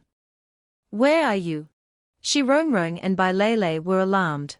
Shi Rongrong burst through the door, followed by Bai Lei, yelling, Husband! Hejun raised trembling hands. Shi Rongrong grasped his hand and asked, Are you all right? The scene before her eyes made Shi Rongrong gasp, This is. On the bed, Song Zhu was pulling open Hejun's shirt, revealing his smooth chest, while she sat on top of him. Seeing this, Shi Rongrong angrily called Song Zhu a slut. Shi Rongrong saidly, I thought you were treating her, so I didn't come in. I didn't expect you two to be doing this behind my back. Hejun exclaimed, No. Shi Rongrong, listen to my explanation. Shi Rongrong angrily shouted, I won't listen. She pushed Song Zhu off and climbed onto Hejun. Shi Rongrong wriggled on top of him and said, So, husband, you like this kind of thing? Why didn't you say so earlier? He Jun, confused, asked, Shi Rongrong, what are you doing? Shi Rongrong licked his chest, making him sensitive.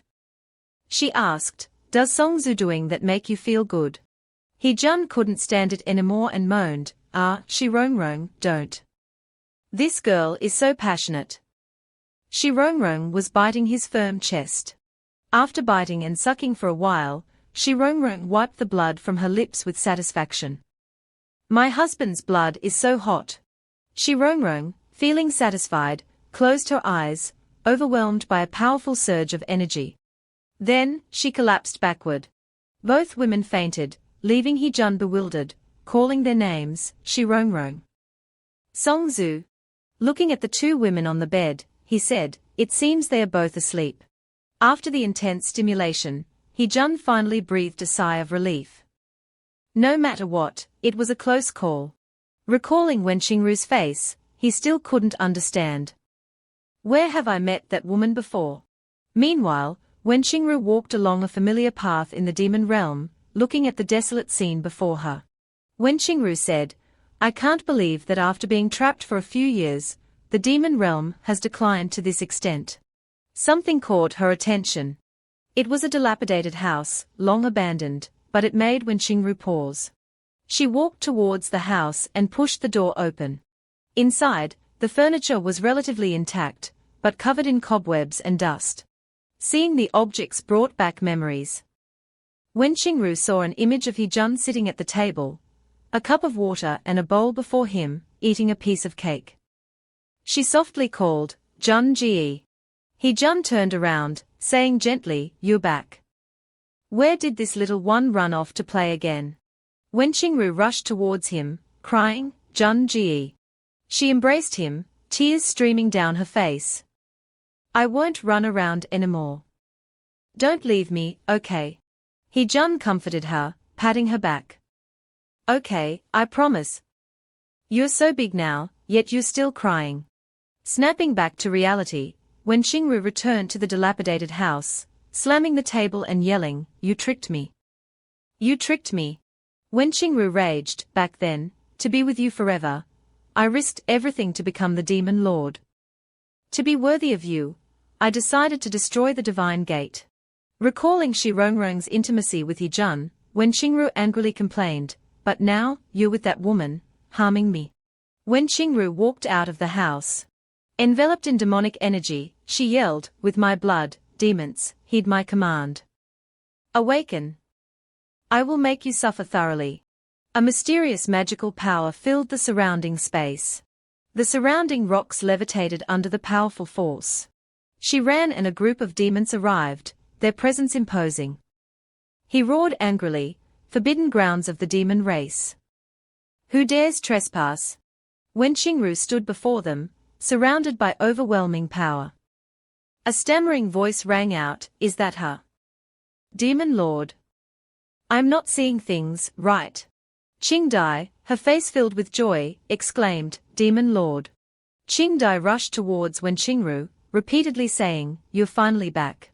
Contrary to Qingdai's joy, Wen Qingru's expression was ferocious. She coldly grabbed Qingdai's throat, making it difficult for her to breathe. My lord, please spare me. As Qingdai was about to suffocate, a strange power attacked from afar, accompanied by a warning voice, let her go. But the attack seemed to have no effect on her. Wen Qingru calmly blocked it with one arm. Upon being blocked, the power changed direction, creating a loud explosion. It then transformed into the shape of a bird. Wen Qingru immediately recognized it. Bai Fang then transformed into ferocious beasts, surrounding Wen Qingru. Qingdai, hit by the attack, cried out in pain. The beast transformed back into Shiran. But Shiran couldn't control his actions, severely injured, almost falling. Fortunately, Qingdai caught him, asking worriedly, are you all right? Shiran reassured her, I'm fine. Regaining his composure, he stood before Wen Qingru. Demon Lord, you've suffered outside, and upon returning, you take your anger out on your old subordinate. Isn't that a bit undignified? As soon as Shiran finished speaking, Wen Qingru replied, Shiran, the demon race today lets you take charge. A defeated subordinate becomes the demon lord. No wonder the demon race has declined to this extent. Ran's face contorted with rage.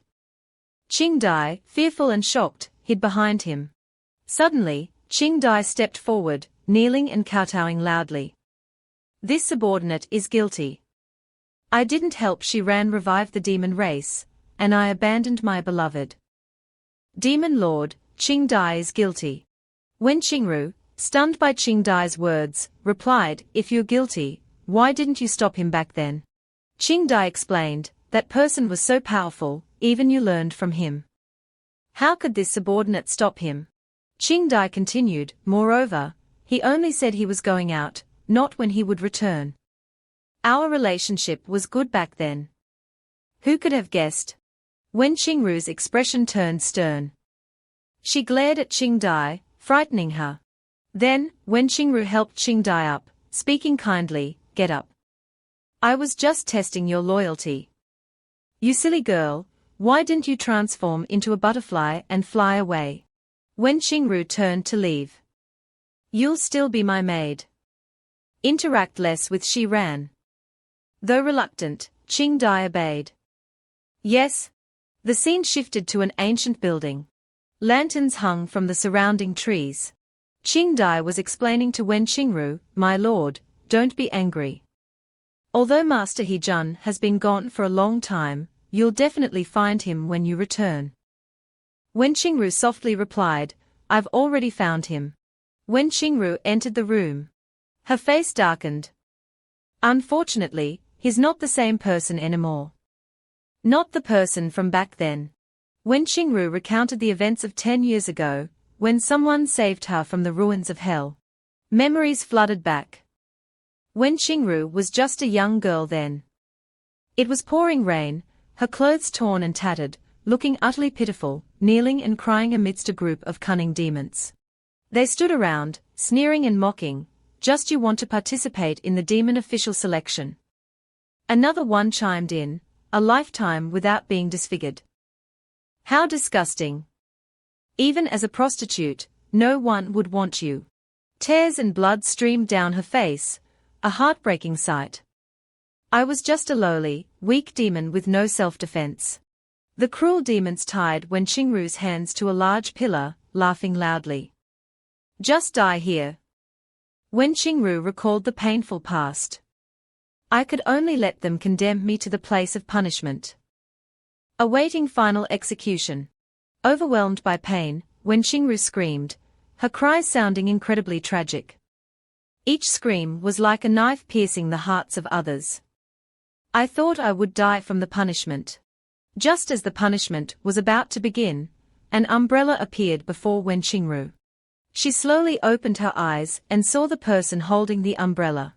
A remarkably handsome young man, Jun, appeared at that very moment. Jun lowered himself, shielding Wen Qingru. He smiled kindly, asking with concern, it's raining so heavily. Why aren't you home?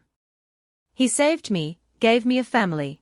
Without waiting for Wen Qingru's reply, Jun stroked her head and asked, were you bullied? Do you want to come with me? Wen Qingru, continuing her reminiscence, embraced Jun, secretly absorbing his cultivation, not even caring that she was stealthily using him to become a true woman. Standing before the demons from the past, Wen Qingru asked, don't you recognize me? They stammered in fear, who are you? Wen Qingru. From that day forward, I decided to live for him. Only by constantly becoming stronger could I become worthy of him. Wen Qingru continued, even if it means defying the divine gate. Sitting on her throne, Wen Qingru declared, what's the divine gate? Everything in this world belongs to me and Jun. Wen Qingru said, I didn't care about this originally. Sitting on a chair, she closed her eyes, tears flowing down her cheeks. I thought in this world of the strong preying on the weak, he wasn't like that. He would wait for me. Suddenly, she stood up, radiating an incredibly powerful and terrifying aura. But unexpectedly, on the day I was imprisoned, he was also bewitched by pure spiritual energy. Choosing that woman from the divine gate. Qingdai gasped, these scars, could they be marks of pure spiritual energy? Wen Qingru roared in fury, He Jun, you underestimate me. I'll make you pay for your choice. Qingdai and Wen Qingru stood before a colossal statue. Qingdai exclaimed in awe, Shura Gorge. Qingdai continued, I heard the peak-level ancient demons slumber here. Seeing it today, it's truly magnificent and powerful. Wen Qingru caressed the statue. Then, she said, the birth of the ancient Shura predates the gods by tens of thousands of years. Wen Qingru said, their power is unmatched, even by the gods. At this moment, Wen Qingru used magic, surprising Qingdai. My lord, what are you doing? Wen Qingru replied, to awaken the ancient Shura, we must break the seals binding them. Wen Qingru's magic intensified. Now, the demon race is suppressed by the gods, our magic too weak. She directed her magic towards the statue. Wen Qingru declared, only by awakening the ancient demon spirits can we turn defeat into victory. Qingdai frantically tried to stop her. No, my lord. The ancient demons are the strongest beings, condensed from the purest earthly energy. Forcibly awakening them will backfire. Despite the warning, Wen Qingru persisted. They will willingly awaken. The power surged. Just use the magic absorbed from him as a catalyst. A red light appeared in the statue's eyes. Those inherently warlike demons will definitely awaken. A strong wind swirled around the statue, the red light in its eyes intensifying. Qingdai felt a headache, suddenly uncomfortable, as the statue absorbed her demonic energy. The ancient demon statue is absorbing my demonic energy. She realized the statue was absorbing both Wen Qingru's and her own energy. Wen Qingru used magic to resist. While Qingdai worried, not just me, the entire demon realm is being drained. Qingdai tried to stop Wen Qingru. My lord, stop. If this continues, our cultivation will be completely absorbed by the demon lord. Despite the pleas, Wen Qingru persisted. The ancient demons must be nourished with demonic energy. Don't worry, he'll spare your lives. Qingdai transformed into a butterfly and flew away. Wen Qingru yelled angrily, Qingdai, you dare to escape. Don't waste your energy. You've been marked by the demon seal. No matter where you run, you're still his possession. Elsewhere, under a clear blue sky, within a lush forest. She ran, felt his power draining. All my strength is fading. It must be Wen Qingru. He thought back to that woman from 10 years ago. I don't know where she got such peak-level power. After the demonic transformation, she's become even more monstrous. Qingdai flew to Shi Ran, urging him to flee. Shi Ran, run. Shi Ran, surprised, asked, why are you here? Before Qingdai could answer, she fell to the ground, reverting to human form. Shi Ran, worried, held her. Your demonic energy is depleted. Did Wen Qingru do this? Qingdai used her last bit of strength to warn him. She released the ancient demons. In less than half an hour, all demons will be drained. She urged him to leave. Don't mind me, just run. Shi Ran refused to abandon her. No, I won't leave you. Shi Ran used magic to teleport them both. We'll go together. The scene changed to a courtyard where everything seemed normal. Suddenly, a mysterious red light appeared in the sky. Inside a house, arguing could be heard. Shi Rongrong cried, I know I'm not worthy of you. I might as well die. He Jun hurriedly explained, no, it's just a misunderstanding. Song Zhu, outside, heard him say, I only have you. There's no Song Zhu, no Song Wu. Shi Rongrong continued crying, let go. It's dirty now.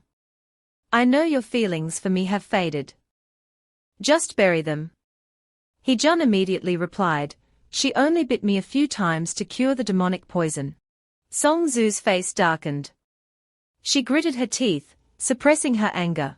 Song Zhu yelled, enough. I only drank a little of Senior's blood to cure the poison.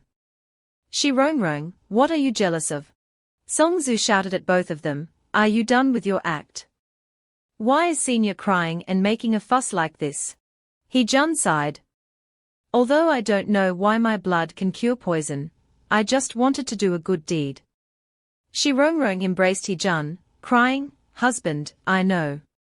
I forgave you a long time ago." Their affectionate display made Song-zu sick. "I'm just uncomfortable seeing you intimate with others. I'm not really blaming you." Hee-jun replied, "Whether you blame me or not isn't important. The main thing is I don't want to see you wronged." Song-zu watched them, fuming. "So, my life isn't a life? You guys are too much." Hee-jun, holding Shi-rong-rong, thought, "Instead of coaxing my wife, let my wife coax me. As long as I kneel fast enough, she won't have time to be jealous." Perfect plan. Song-zu watched them embrace, sighing. There's no room for a third person between them. Recalling the scene of her biting Hee-jun, she thought, even the accidental close contact with Senior was just an excuse for them to flirt. She turned to leave. "I understand. A woman like me should strive for the peak of cultivation alone." Suddenly, a red light appeared, making Song-zu scream in fright. Ambush! Hee-jun quickly shielded Shi-rong-rong. Shi-ran was enveloped in a red aura. He coughed a few times. "Qing-dai, I escaped. Don't worry, I'll definitely save you." Qing-dai transformed into a blue butterfly, landing on Shi-ran's chest. Shi-ran, in pain, lay on the ground, his upper body bare. Qing-dai, still a butterfly, remained on his chest. Hee-jun and Song-zu hid behind Shi-rong-rong, frightened. Hee-jun yelled, "Attack!" Shi-rong-rong, surprised, looked at the newcomers, questioning, "Demons? Could it be that Demonis when Qingru sent them?" Shi-rong-rong stepped forward, looking at Shi-ran and Qing-dai suspiciously.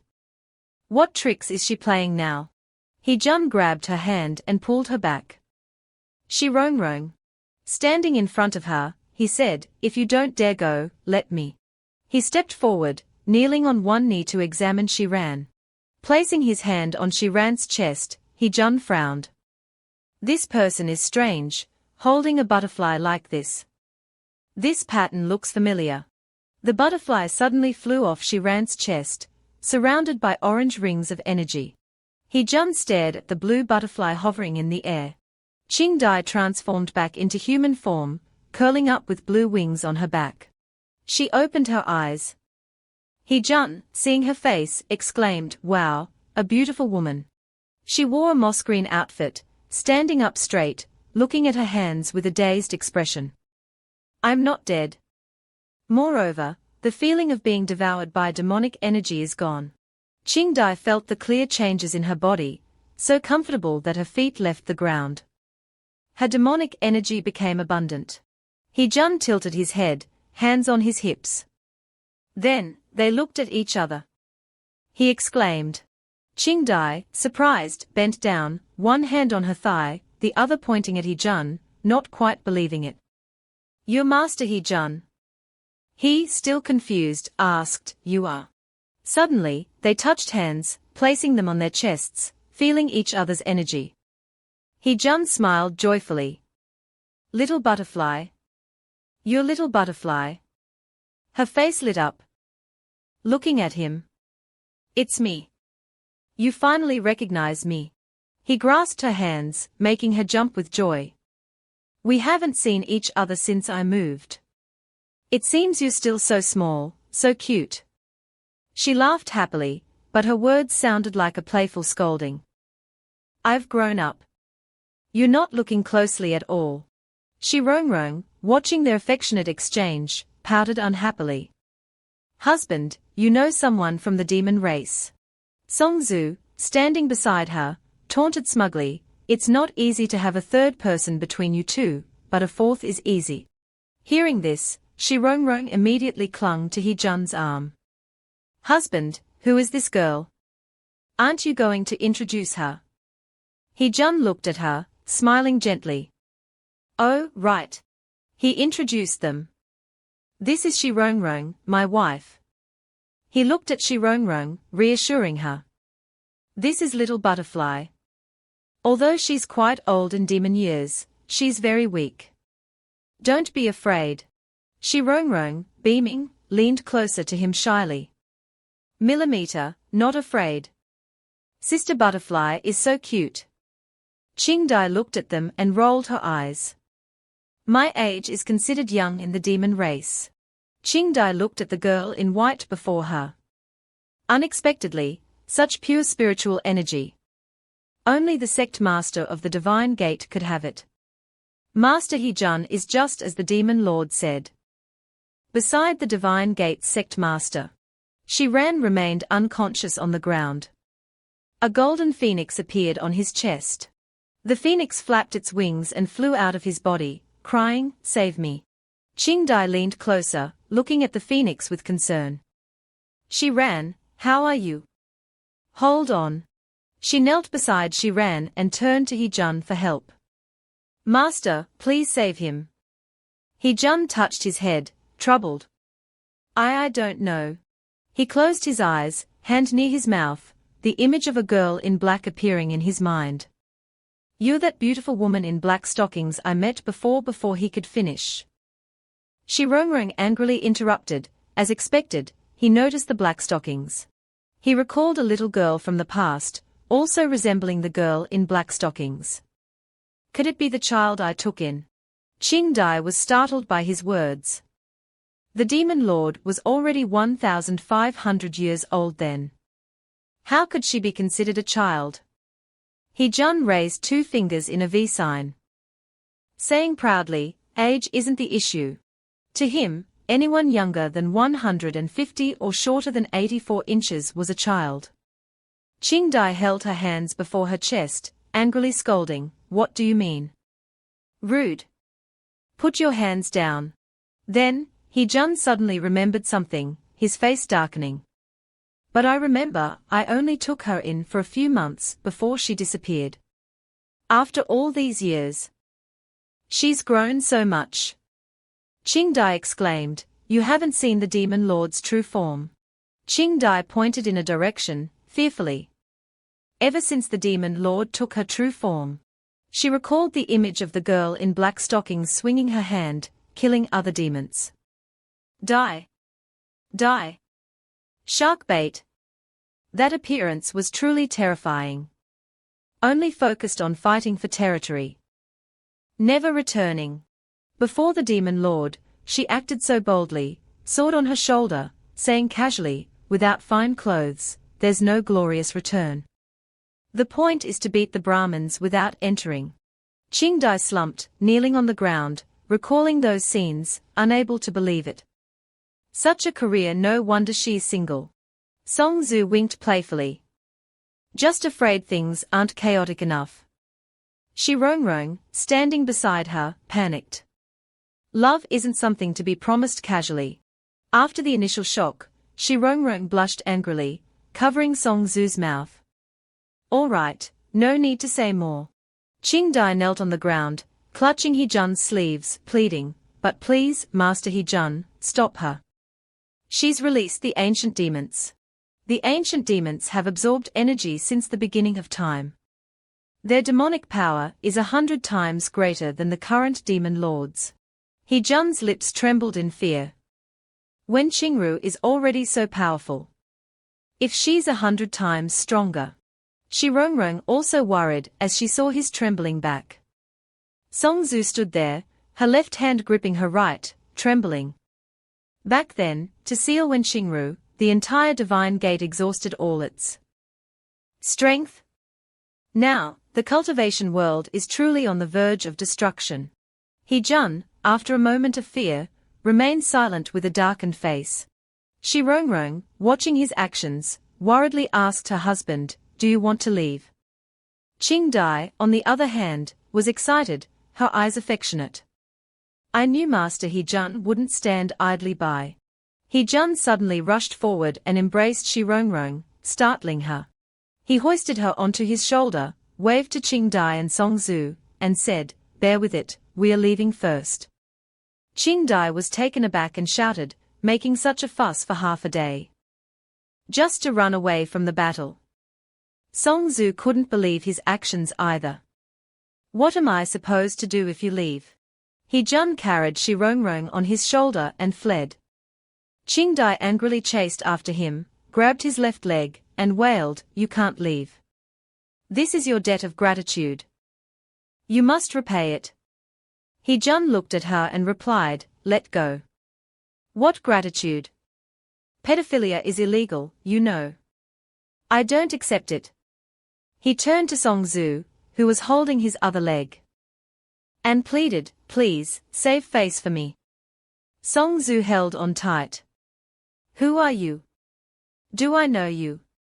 Your face can be used to wipe my shoes." Suddenly, his heart pounded. He Jun's eyes widened, his pupils constricted. He stopped, startling the two women clinging to his legs. Shi Rongrong anxiously called out, "Husband." He Jun, his face cold, asked, "Does anyone smell something? It's so fragrant, like something's hatching." The two women huddled together in fear, stammering, what? He Jun put Shi Rongrong down. Standing behind him, she said, "I don't smell anything." He Jun continued to stare wide-eyed, "It's so tempting to devour." At this moment, in the Soma Valley, the demon lord sat on the ground, beneath the black silhouette of a demon, emanating a thick fragrance. Wen Kon Ayu sat there, covering her nose and mouth. Truly ancient Soma, a terrifying scent, probably spreading for hundreds of miles. The demon soldier, with glowing red eyes, long fangs, and a pitch-black body, exuded a strong scent and sharp claws. It's a pity my power is only enough to release the lowest cultivated demon soldier among them. Standing on this land, but stronger demons need stronger power to awaken. When Kon Ayu thought of a series of other demons, Demon King, Demon Emperor, Demon Lord, then Demon God, Demon Master. The released demon soldier exclaimed, 10,000 years. Back then, we thought we had no rivals in this world, so we slept soundly until now. Unexpectedly, there's still such wondrous power in the world. He staggered towards Wen Kon Ayu. Are you my immature descendant? Such a special aura, unlike the kind of trash like you could emit. Wen Kon Ayu cursed inwardly. Without trash like me, you'd still be getting beaten in the rain by other demons, you old fart. He stood there aloof, expressionless.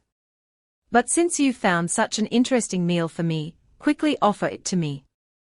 I'll slowly tear it apart and swallow it. Now, He Jun was devouring cakes one after another like a starving tiger. Song Zhu was surprised by his voracious appetite. Does Senior usually eat like this? Shi Rongrong stood beside him, covering her mouth worriedly. No, my husband is very polite. Even when he's very hungry, he wouldn't be like this. He ate non-stop, the bowls piling up higher than his head, like he had targeted prey he must kill. Qing Dai knelt on the ground, tears streaming down her face. How outrageous! Not only does Master He Jun disregard our lives, but he also wants to feast early. Shi Rongrong disagreed, seriously sensing something. My husband's aura is strange. Shi Rongrong looked at his eating back and thought, before, whether eating or resting, his aura grew wildly, but now it's decreasing, as if unsatisfied. He Jun continuously tore at the two meaty legs in his hands, his eyes wide with unrelenting hunger. So hungry, no matter how much I eat, I'm still hungry. I can't control my body, I can't stop. Shi Nian, meditating with his eyes closed, frowned in pain. A bleak scene with thick black smoke, sharp cliffs, a blood-soaked ground littered with corpses, and a green phoenix soaring in the sky. A monster was devouring its prey. The monster's blood-red eyes and sharp fangs tore into its meal. Shi Nian suddenly woke up, drenched in sweat, and cried out in panic. Qing Dai, attending to him, asked in surprise, Shi Nian, what's wrong? He trembled. My primordial spirit foresees the demon race being invaded and destroyed by an ancient demon soldier. Impossible. I've devoted myself to preserving the demon race's bloodline. I absolutely can't let our ancestors be destroyed like this. The two left the room and went out to the courtyard. A fiery red phoenix flew out from Shinian, Wan Shio tracing. Shinian ordered the phoenix to track down the demon soldier. As long as the demon soldier's aura is in the air, we can pinpoint his location. He-jun suddenly stopped eating, his hands clenching the food. Shinian's aura changed drastically. He said, I have to quickly teleport to the demon soldier and strike him with full force before he's ready. Qing Dai stopped him. Your power is like an ant against an elephant to him. It's useless. But Shinian was resolute. I'm sorry, Qing Dai, even so, I must do this. I'm a warrior of the demon race. My only end is to die protecting the demon race. Suddenly, both of them were startled. Huh? What a joke. Shirongrong's voice rang out, husband, wait for me. Song Zu's voice also echoed, senior. Demons and monsters knelt before Wen Con Ryu, standing next to the monster. The monster, with blood-red eyes and a purple body, grinned sinisterly. For 10,000 years, my descendants have degenerated into weaklings. I smell the food I crave rushing towards me at great speed. Wen Con Ryu was surprised. Is it He-jun? If the ancient demon soldier has been released, it can only end in mutual destruction. A demon this strong, even He-jun won't have an advantage. I'm actually pitying him. No, I can't waver. Since childhood, I've never gotten what I wanted. Even if I did, it was an illusion. Anyone who displeases me doesn't need to exist. Then He-jun's illusion shattered. The monster glanced over and grinned, your scent has become even sweeter and more interesting. Wen Con Ryu, hearing this, was terrified and broke out in a cold sweat. The monster grabbed Wen Con Ryu. Before the main course, how about I have a small appetizer, to whet my appetite? Wen Con Ryu struggled to escape, but was firmly grasped. She exclaimed, stop. Since ancient times, there's been a strict decree against killing fellow demons. The monster grinned sinisterly. Indeed, but where is the demon master now? If you're capable, wake him up. The monster opened its fanged maw, ready to devour Wen Con Ryu. Suddenly, He-jun appeared, emanating a powerful aura. The monster abruptly stopped. It grinned. Ha, a sneak attack. It immediately turned around. It lunged towards He-jun with its mouth open. Then I'll eat both of you at once. He-jun also lunged forward and bit back ferociously. He always believed his outer shell was tough. But unexpectedly, after facing He-jun, he screamed as his shell cracked. Unable to bear it, he dropped Wen Con Ryu. He cried out in pain. Impossible. My skin is harder than ancient Tchch Koang. How can it be broken so easily? Qing Dai caught Wen Con Ryu. She asked, didn't you leave? Why are you back? Qing Dai replied honestly, I didn't want Shinian to get hurt, but I also couldn't ignore your life or death. Ever since you saved me 10 years ago, I've resolved to be your follower forever. Wen Con Ryu was stunned, her heart filled with emotion. He-jun continued his frantic attack. The monster cried out in fear, no, no, wait. It shrieked ear-piercingly. Shinian carried Qing Dai and Wen Con Ryu away. Let's continue our sisterly love drama, after we leave here. Shirongrong and Song Zu below exclaimed, Senior's movement technique is so simple and unadorned, truly worthy of my husband. So brave. The monster opened its fanged maw, stuck out its long tongue, and hissed, it hurts. I haven't felt this pain in so long. It thought, what is this guy? At the beginning, I only sensed a peculiar aura. I didn't think he was this strong. It glanced at the fervent He-jun and cursed inwardly, treating me as food to cultivate, this madman. He-jun was still in a frenzied state, surrounded by demonic aura. Muttering, fragrant, I still want to eat. His body moved uncontrollably towards the monster. After He-jun's attacks, the monster, still terrified, shouted, wait. I'm an ancient demon, generations older than you. You eating me like this makes it seem like you have no special qualities. Don't you think that's reasonable? It clasped its hands in plea. At least let me earn some points, lose with some flair, like a hero showing his true colors. Okay. Please? Song Zhu looked at it skeptically.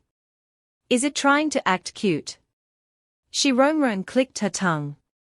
A little demon, really? Luo Yu looked at the monster. When Con Yu said curtly, look who's talking. When Con Yu was embarrassed, covering her face and frowning slightly. Don't say anymore. I'm regretting this. Qing Dai just chuckled softly. He Jun heeded the monster's plea. All right, do it. Then he added a chilling line, struggling prey tastes better. The monster was startled, cursing inwardly, damn you, brat. But it suddenly noticed He Jun's unfocused gaze. Could it be that his mind isn't clear, acting purely on instinct? With this discovery, it became elated. That's good, escaping a blind, powerless guy is easy. It began to circulate its inner energy, shouting, giant wind demon flame. Demonic fire surrounded it, raising the temperature. Luo Yu, while defending, said, it's demon fire, rumored to be a supreme power possessed only by ancient demons. When Con Yu and Qing Dai couldn't bear it, retreating and crying out, it's so hot. Song Zhu couldn't withstand the heat either, raising her hand to shield herself and retreating. Only Shi Rongrong stood firm. She sensed something, muttering to herself. Strange, despite being formidable, it's not strong. The monster was smug. It cursed inwardly, these country bumpkins have never seen this lord's peak battle prowess. This little trick can scare you. But this isn't just for show, it's all stored in my lower body. When the time comes, this lord will escape. After a while, it saw its chance. Now? It lunged forward with all its might. He Jun nimbly dodged the stomp. Then He Jun focused his power and growled, terrible meat, not tasty. He Jun then pinched the monster's giant foot with one hand. Tears streamed down the monster's face, its voice incredibly suggestive. It moaned, what are you doing? Ouch! Its eyes red, cheeks flushed, it thought, no, I can't collapse. If I do, this terrifying guy will attack me mercilessly. Right, condense all the yin energy in the other foot. Stomp him like an ant. Thinking this, it swung its other foot with all its might, aiming to crush He Jun. Boom! The stomp was powerful enough to shake the ground. Suddenly, a surge of power flashed. The monster lost its balance and fell. He Jun quickly ducked and slid to the side. The monster sat sprawled, drenched in sweat from fear, but still babbling, hey, brother, are you a hyena? Thick demonic aura surrounded it. He wailed miserably, ah. I can't hold on, I can't. Qing Dai covered her mouth in disbelief. To think a dignified demon lord would become like this. When Con Yu covered her face in disappointment. If I'd known, I would have ignored him.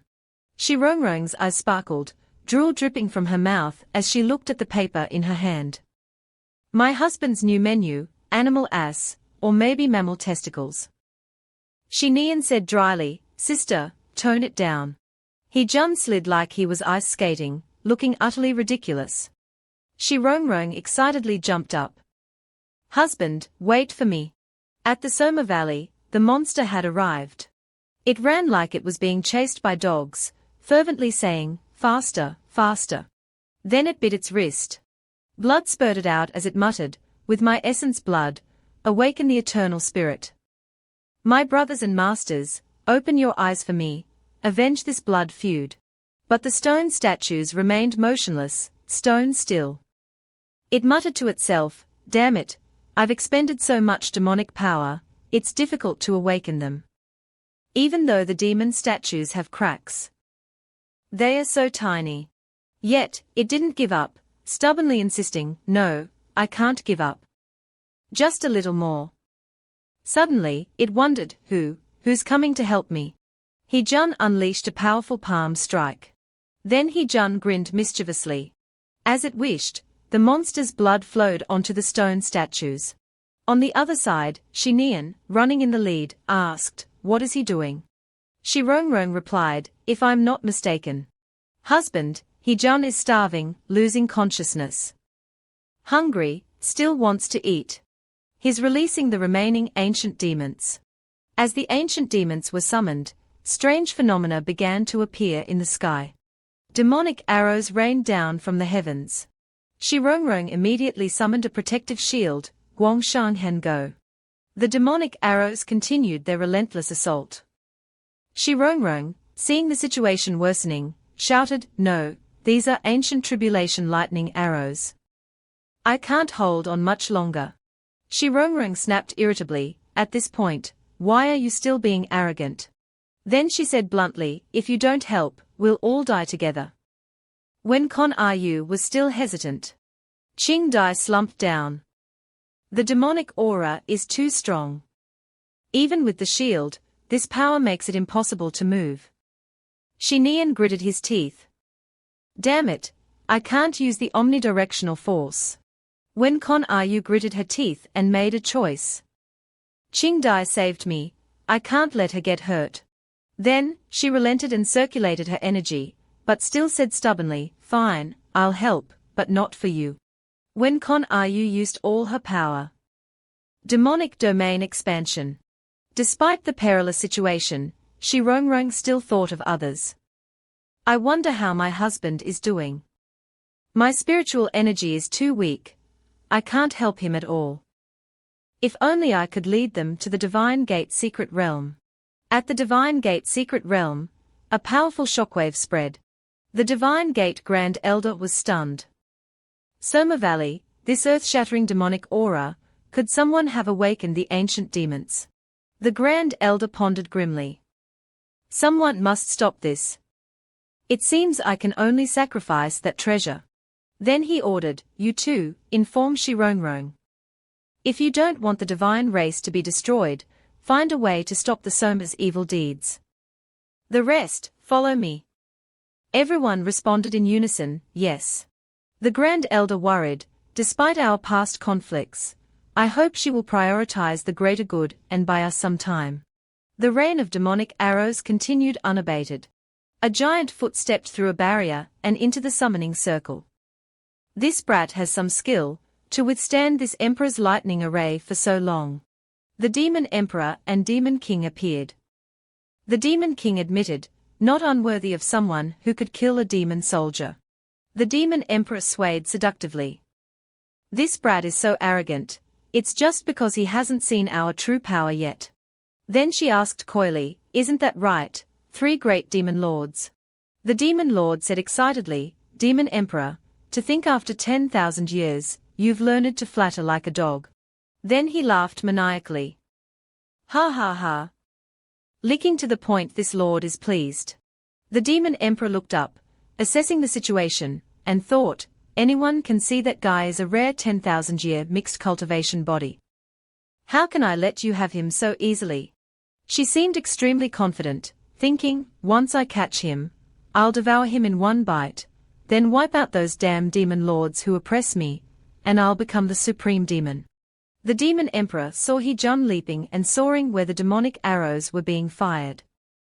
"There he is." But she widened her eyes in surprise. "Wait, what is he doing?" "He's swallowing the demonic arrows." Indeed, He-jun was continuously eating the arrows. He-jun ate frantically. "Hungry, still want to eat." The Demon Emperor was puzzled. "How is that possible? Those are extremely vicious arrows that have absorbed chaotic energy since the beginning of time." Suddenly, she stopped abruptly. She started swaying again. "Those are arrows that have absorbed evil energy since the beginning of time." He-jun landed, his body still radiating spiritual energy. The Demon Emperor clutched her flushed face, infatuated.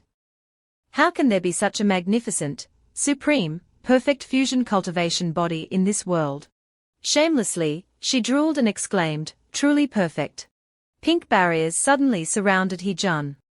He-jun stared blankly at this bizarre phenomenon, a huge question mark appearing in his mind. The demon emperor, with a bell anklet, appeared gracefully. Her hand touched Hee-jun's waist. She flipped upside down, calling seductively, "Little brother Tilda." Wrapping her legs around Hee-jun's waist, she said enticingly, "Little brother, look at me. I don't believe your eyes are soulless." She smirked inwardly. Before becoming the demon emperor, this old lady was a charm demon for 1,000 years. I can make thousands of men fall head over heels for me without any effort. Her restless hand touched Hee-jun's lips. She envisioned the outcome: once this guy is completely charmed by me, he'll willingly offer his body to me. But unexpectedly, Hee-jun wasn't charmed, saying bluntly, "Get away, you're ugly." The demon emperor, humiliated for the first time, snapped, "Do you want a beating? Don't you know girls need compliments? How can you find a partner like this?" She pinched Hee-jun's cheek. "How old are you? How many women have you met? What do you understand about beautiful women?" Hee-jun struggled to say, "Not beautiful, really. At least 80 years old." Hearing this, the demon emperor's face crumpled in shock. She wailed, "You better tell me that's not your human unit of measurement." Hee-jun immediately nodded. The demon king urged from above, "Hey, demon emperor, aren't you supposed to catch him? Why are you wasting your breath on him?" The demon emperor retorted angrily. "Shut up. Don't interfere with a beautiful woman's business." She choked back tears and asked, "Fine, you say I'm ugly. Then tell me, who's more beautiful than me? Tell me." Hee-jun pondered for a moment and uttered a single word, "Wife." The demon emperor asked in surprise, "You have a wife?" Then she laughed dismissively. "Ha ha ha. Don't make me laugh. Your wife must be immortal, right? How could she compare to the exquisite beauty of our demon race? Who is she? Bring her out." Suddenly, Hee-jun clutched his head in pain. Uncomfortable, my head hurts." He struggled to control himself. "It's about to burst." Then a loud, drawn-out voice rang out, "Hungry?" Followed by a gentle voice, "Husband, husband." Hee-jun opened his eyes, stunned. Shirong spoke softly and affectionately, "Husband, I want a hug." Hee-jun asked frantically, "Where's my wife? Where did my wife go?" The demon emperor sneered, "What, can't even keep track of your own wife? The demonic aura here is so strong. She's probably not dead, right?" She then laughed maniacally. "Ha ha."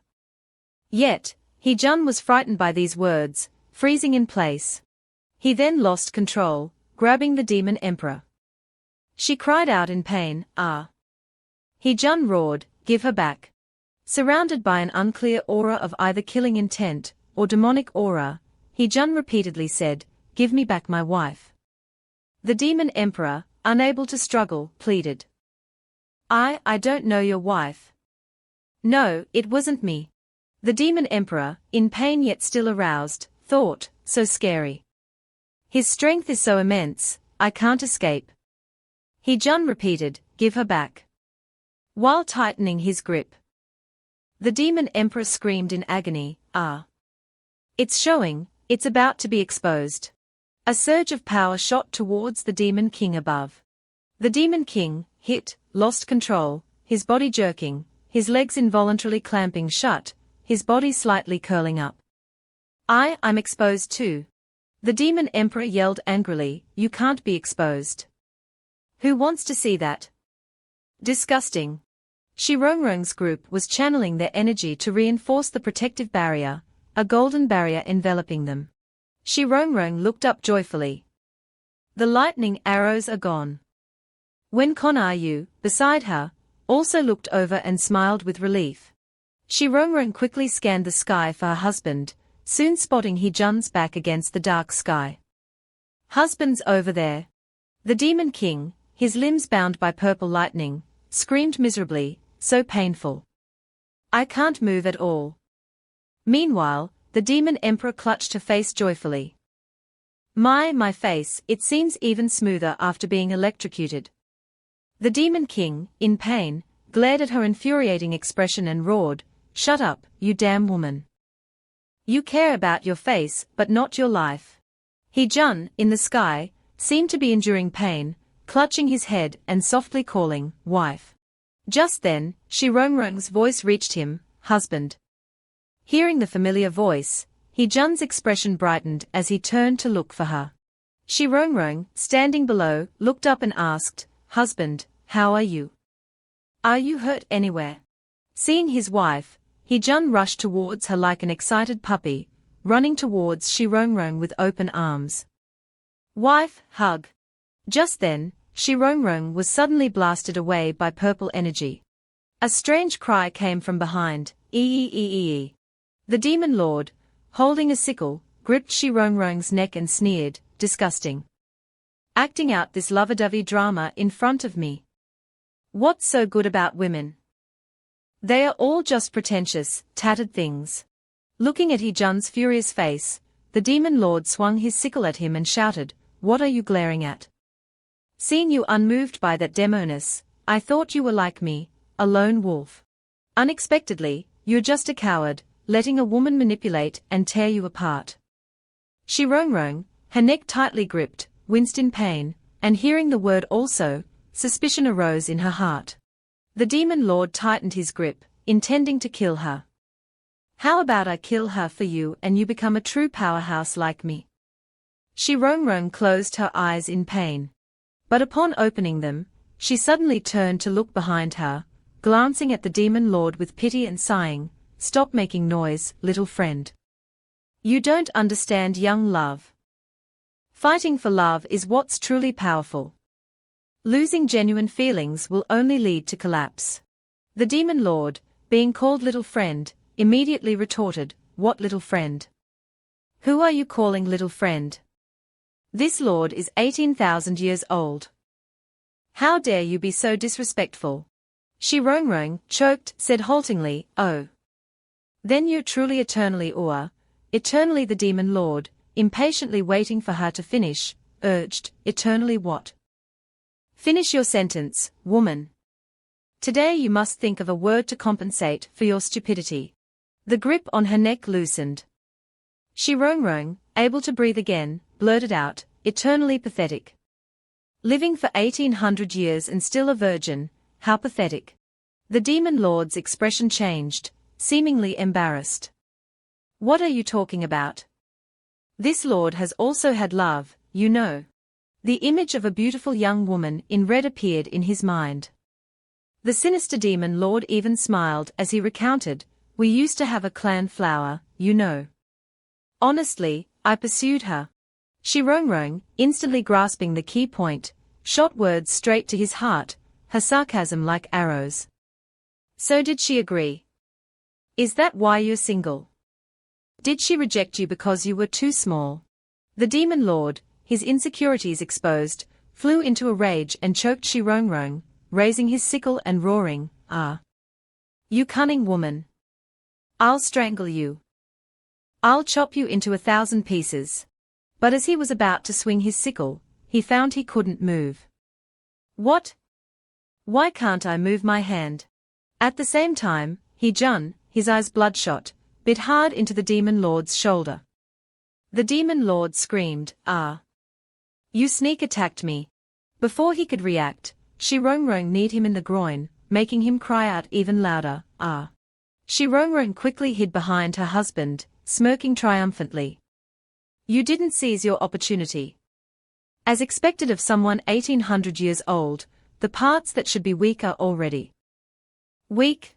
The Demon Lord, writhing in pain on the ground after the combined attack, roared furiously, "You bastards." He channeled purple energy into his sickle.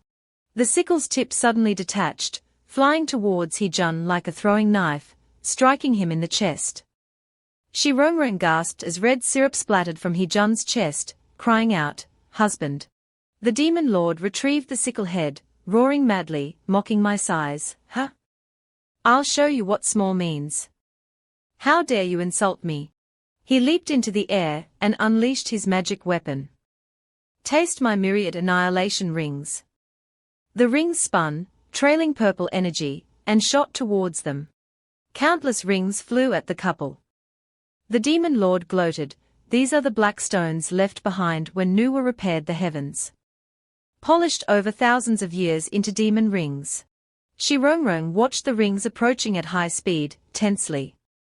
Too fast, can't dodge. Just then, He-jun grabbed her hand and pulled her close. He embraced her, shielding her with his body. Shirongrong, horrified, watched the rings about to hit his back, crying out, "Husband, no." The demon lord grinned sinisterly, his eyes gleaming with cruelty. Not even the most powerful cultivator can escape the 1,000 cuts of heavenly blades. Shirongrong watched the rings pierce He-jun's back, screaming in anguish, "Let go of me. Dodge it yourself." She was filled with regret, tears welling up. "It's all my fault.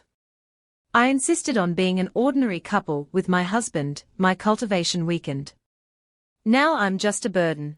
Her heartache and regret intensified, hot tears streaming down her face. Seeing Shirongrong cry, He-jun panicked, flusteredly comforting her. "Wife, don't cry, it doesn't hurt." Shirongrong, looking at his dazed expression, felt even more heartbroken. "Even in his delirium, he instinctively protects me, yet I can do nothing." As if making a crucial decision, she suddenly turned to "When con are you? When con are you, don't you hate me? Didn't you want to kill me? If you help my husband through this, I swear, I'll let you do whatever you want with me." When con are you looked up from below. Trembling with anger, she said, You damn woman." Ching Dai spoke up beside her.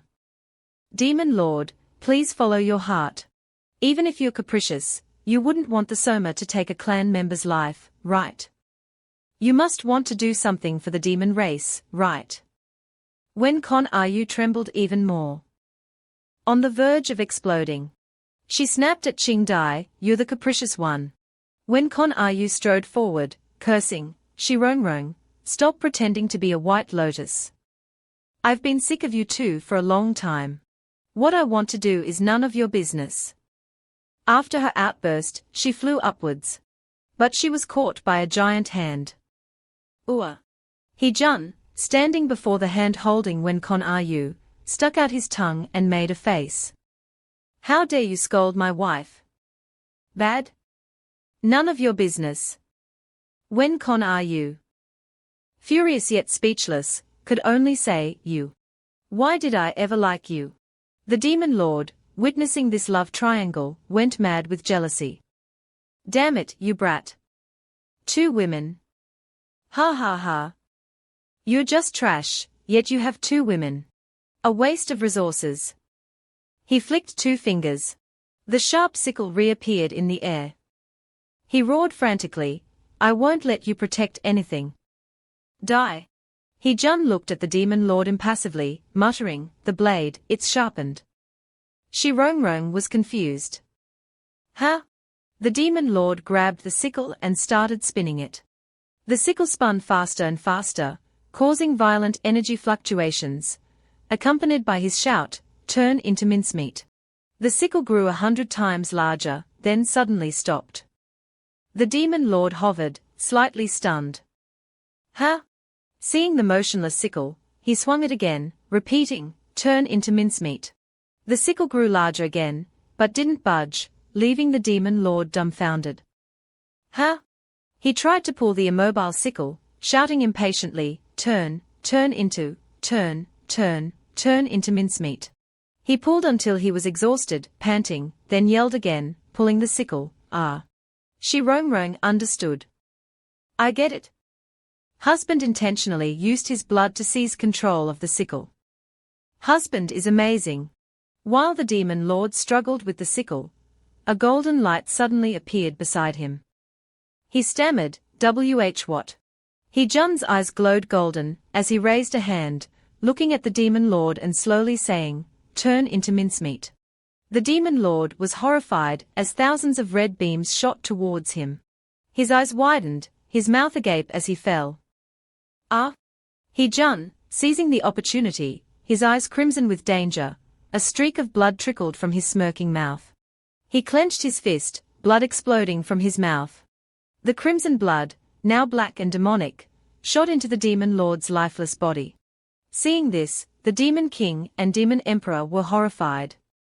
The demon lord, he's been eaten. Run! The two who followed the demon lord fled in terror. As they tried to escape, a scythe suddenly appeared before them, blocking their path. He-jun flew over with the scythe, stopping them. He hovered, smirking. Not enough. The demon king and demon emperor trembled and hugged each other in fear. We are doomed. Hoo. Suddenly, the demon god appeared from the dark clouds, clasping his hands and saying, Amitabha. The skull-topped staff in his hand emitted a golden vortex. The vortex expanded, spreading everywhere. The vortex seemed to be an invisible sound, reaching Wencon Ryu and Shirongrong, making them cover their ears in discomfort. Too loud. My eardrums are about to burst. Lang Jiu Hu Shi, Gui Dan Lin Zun. The demon god, his eyes white and pupilless, chanted. He then flew up and released 3 golden talismans. Reverse annihilation. Wah! The characters from the talismans swirled and flew around He-jun, enveloping him. Just seconds later, He-jun calmed down, returning to a fighting stance, his eyes black, seemingly having controlled the magic. With superhuman agility, he escaped the characters' encirclement. Seeing this, the demon god was furious, gritting his teeth in disbelief. What? Arrogantly, he raised his hand, preparing to cast another spell. But the demon master suddenly appeared from above, saying, Demon god, stop, startling him into stillness. The demon god turned, bowed, and said to the demon master, Wuzu, this mortal is too stubborn, he doesn't respect anyone. Please let me destroy him. But she doused him with cold water, saying, You can't defeat him. The demon master continued, smiling, After 3 bloody battles, I've seen his true form. He's not demon, not god, not even mortal. He doesn't even have internal organs. You cultivated for 10,000 years, only to turn your heart into stone. How can you compare to him? Hearing this, the demon god was dejected, losing his confidence and worrying this. She advised, Now that we've been revived in this world, we must break through our limits. Today's defeat is just a debt for the future. Let's go. The demon god obeyed. Yes. The demon lord and demon king were sprawled on a giant hand. Wah! He-jun erupted with power, his hair flying up as blue light radiated from him. The demonic hand suddenly dropped when Wencon Ryu, startling her. Regaining her composure, she sprouted large wings and flew up, shouting, Demon dragon. He-jun's eyes glowed red, he grinned, craving something so fragrant. He then flew towards Wencon Ryu, alarming her. Don't come over here. We're doomed. Husband's craving for demonic aura hasn't stopped, he can't distinguish who's in front of him. Suddenly, Shirongrong rushed forward, embracing He-jun and calling, Husband. Wencon Ryu was startled. This is the only way. Shirongrong kissed He-jun. They kissed passionately. Shirongrong thought, Husband absorbed too much demonic aura, causing his spirit to become chaotic. Perhaps using pure spiritual energy to neutralize it can calm him down. But pure spiritual energy and demonic aura clash, Husband will reject it. She pressed herself against him. Wencon Ryu, watching from behind, shouted, Why are you kissing him so passionately in front of me? To provoke me. Too much. Shirongrong, hearing this, didn't react. Only thinking, even a demoness sees how passionately I'm kissing. Tears streamed down her face. To think there would be a day when husband resists my kiss. He-jun, seeing Shirongrong cry, was shocked. They stopped kissing, his eyes widening in surprise. Why is it so bitter? He looked at Shirongrong, her tears flowing pitifully, and called her name, Shirongrong. He cupped her cheeks, calling her name again. This time, they kissed again, even more passionately and deeply than before. Embracing each other, they fell. When Con Are You, watching from above, shouted, "Hey!" She called out to Qing Dai. "Ready?" As they fell, Xinian and Qing Dai created a net to catch them. They remained embraced, seemingly asleep. A voice said, "It seems they are exhausted, fast asleep." When Con Are You landed below, Qing Dai asked hesitantly, "Demon Lord, you won't do anything to them, right?" A gloomy face looked on. Then she turned away, calmly replying, "It's already like this, what can I do? Be a matchmaker, fulfill their love story." Then she ordered, "Let's go. Throw them back where they belong." Qing Dai obeyed. In a city emanating a dark, gloomy aura, many people gathered, astonished. Demonic aura, coming from that direction. A skeleton in red sat cross-legged, hands on its thighs, surrounded by a faint blue glow. The Divine Gate Grand Elder seemed to be trying to control it. Someone behind him said, "Grand Elder, it's no use. The immortal bone shows no signs of revival." He replied with difficulty, "Our spiritual power is too weak to awaken the immortal." Suddenly, Songzu rushed in, calling, "Grand Elder." He turned in surprise. "Songzu, why are you?" She quickly presented a bottle. "This is Shirongrong's spirit blood. She told me to give it to you." Fortunately, she anticipated something bad might happen and prepared for it. Flashback, Shirongrong held a knife. Songzu asked in alarm, "What are you doing?" Shirongrong calmly replied, "If the ancient demons truly awaken, the world will face a devastating war. Take my blood back to the secret realm. The purest spiritual energy is there, perhaps the clan will have a way." Back to the present, the Grand Elder held the bottle, his face shocked. "So that's it. I thought Shirongrong was selfish and heartless, but unexpectedly, she still had some kindness in her heart." Songzu looked at the skeleton. "Grand Elder, whose remains are these?" He calmly replied, "These are the remains of an immortal." Songzu was surprised. An immortal? Do immortals truly exist in this world? The Grand Elder replied helplessly, "We are cultivators, what are you so shocked about?" Songzu chuckled awkwardly. "It's not that. Although everyone talks about ascending to godhood, no one has actually met those who have ascended. So, hearing about an immortal is still a bit shocking." The Grand Elder looked up, his expression serious. "This is no ordinary immortal. This is a fallen immortal from the wilderness era 5,000 years ago, before the Divine Gate was established." He continued, "The pure spiritual energy the immortal brought invigorated the barren continent, bringing forth new life. Ordinary people were also influenced by this pure spiritual energy, stepping onto the path of cultivation." He began to describe the people entering the cultivation world. Years later, the Divine Gate was established, standing tall and magnificent. That immortal lost their eternal lifespan after falling to the mortal realm, gradually fading away, leaving behind only proud pure spiritual energy and a skeletal body clothed in red. Sitting upright, radiating a bright spiritual aura. The Grand Elder opened the bottle. Shirongrong is the only one in this world with pure spiritual energy. Hopefully, her blood can awaken the immortal. He performed a hand seal. A drop of red blood, surrounded by golden light, flew out from the bottle. He pointed towards the skeleton.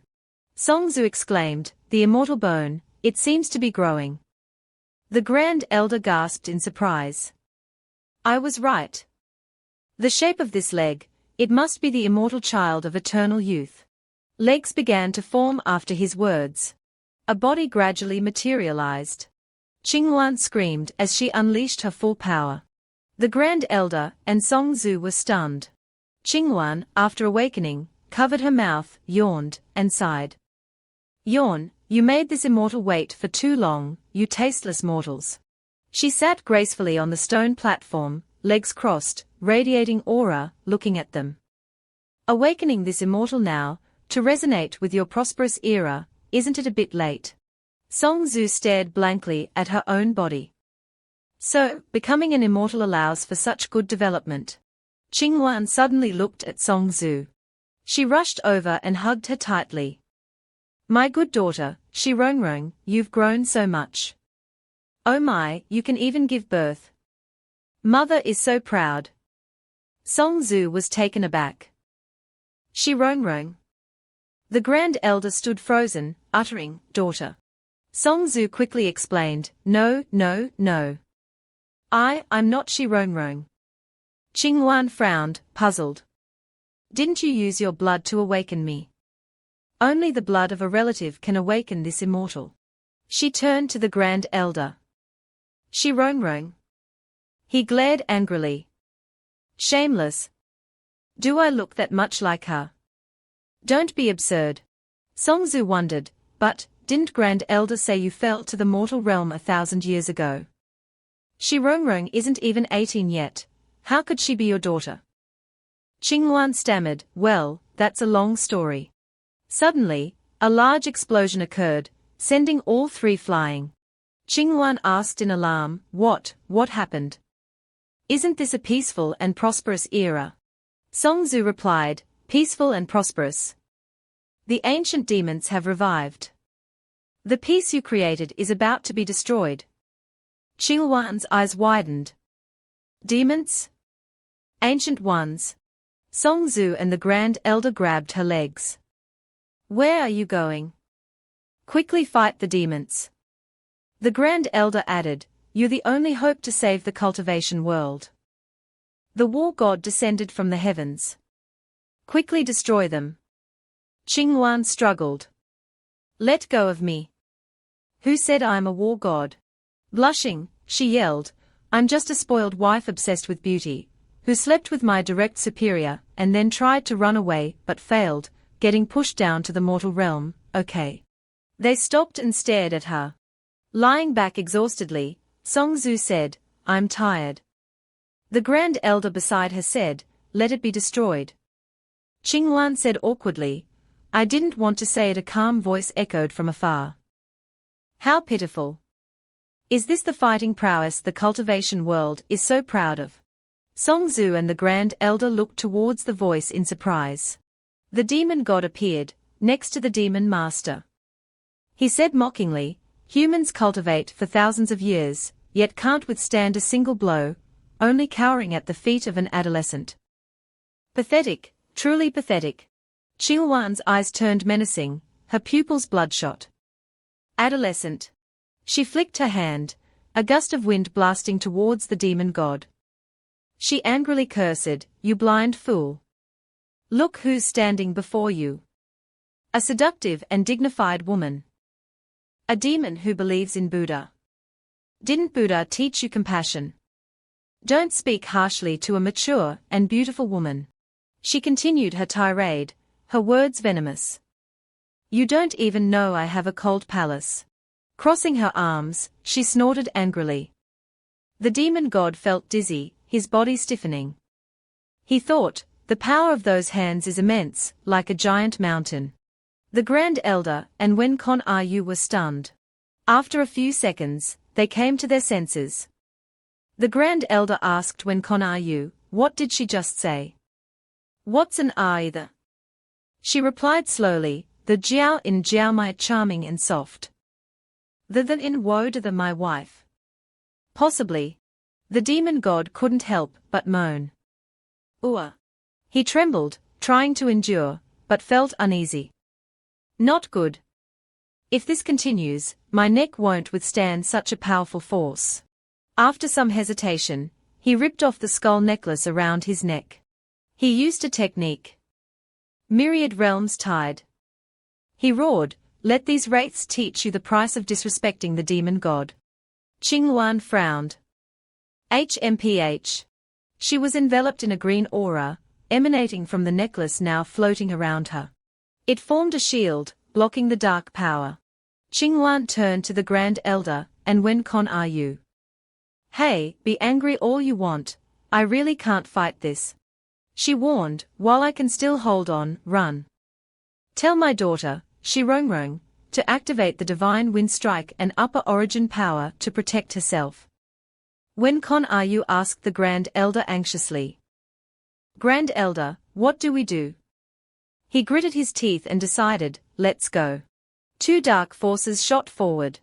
They formed a golden ring, constricting Qinghuan. She cried out in pain, Ua. The demon god slowly approached her, saying coldly, it's been a long time since I have seen such pure upper realm immortal power. It should be put to good use. He laughed. Ha ha, don't worry, you'll join your daughter soon enough.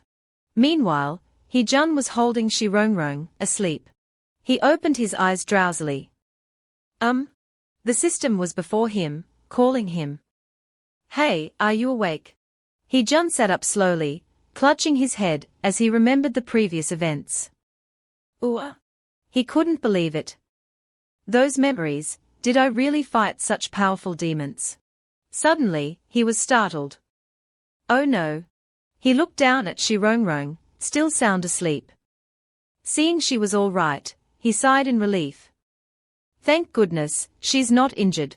He touched her lips, chapped. He frowned slightly. Is it because of the kiss? The system yelled angrily, no. Are you blind and deaf? Can't you see me? All you care about is flirting with your damn wife. He-jun's face darkened. He unhesitatingly choked the system, making it cough. He roared furiously, try insulting her again. The system was defiant. Cough, cough, I'm right. You've absorbed ancient demonic aura, you're more like your old self. You should be ruthless like this. He-jun asked, confused, you knew I had hidden power all along, why didn't you tell me? The system shrugged. Weren't you always trying to be a love saint and break the game? What good would it do to tell you? It floated leisurely. It's better to let you experience a love tribulation, feel how scary women fighting can be. If you're not capable, then get lost. It touched He-jun, asking sincerely, so, for your wife, will you cultivate seriously this time? Shi-rong-rong, sleeping, frowned. He-jun called her name anxiously, Shi-rong-rong. He observed her face. She's clearly not injured, why isn't she waking up? The system finally spoke. You've noticed, right? Your wife has pure spiritual energy, completely different from ordinary people. She transferred all her energy to you. She's now depleted and needs replenishing. He-jun's ears perked up. How do I replenish it? Tell me. The system blushed. It's by. Then it made a gesture with its hands. Chirp, chirp. It covered its eyes. In short, it has to be very wet, understand? The system said. He-jun was embarrassed. That's difficult. He then realized the system misunderstood and explained flustered, it's because the first time with her, it was like a big screw and a small nut. Whether it's wet or not depends on her constitution. The system was confused. No need. Just open her mouth slightly to transfer energy. A little more will naturally nourish her dantian. It's not related to the size of her mouth. He-jun's jaw dropped. So the technique you mentioned is using your mouth to transfer energy. The system looked at him strangely. Otherwise? He-jun was exasperated. After I get married, I'll teach you a lesson, understand? He sighed. Forget it, saving Shi-rong-rong is more important.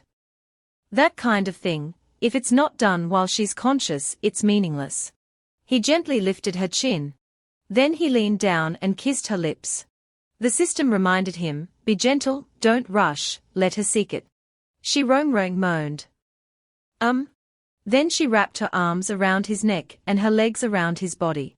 Her face flushed. So hot, so thirsty. She felt like she was walking in a desert with no end in sight. Where is this? Am I dreaming? Suddenly, she spotted a fountain ahead and cried out joyfully, water. She knelt down by the cool water without hesitation. After drinking for a while, she wiped her mouth, but still felt unsatisfied. More, not enough, she muttered. He-jun was startled, blushing uncontrollably. A surge of power was released, surrounding them. She clung to his neck. Ha! Shirongron felt like countless hands were grabbing her limbs. She struggled in vain. No, don't touch there. So comfortable, I can't take it.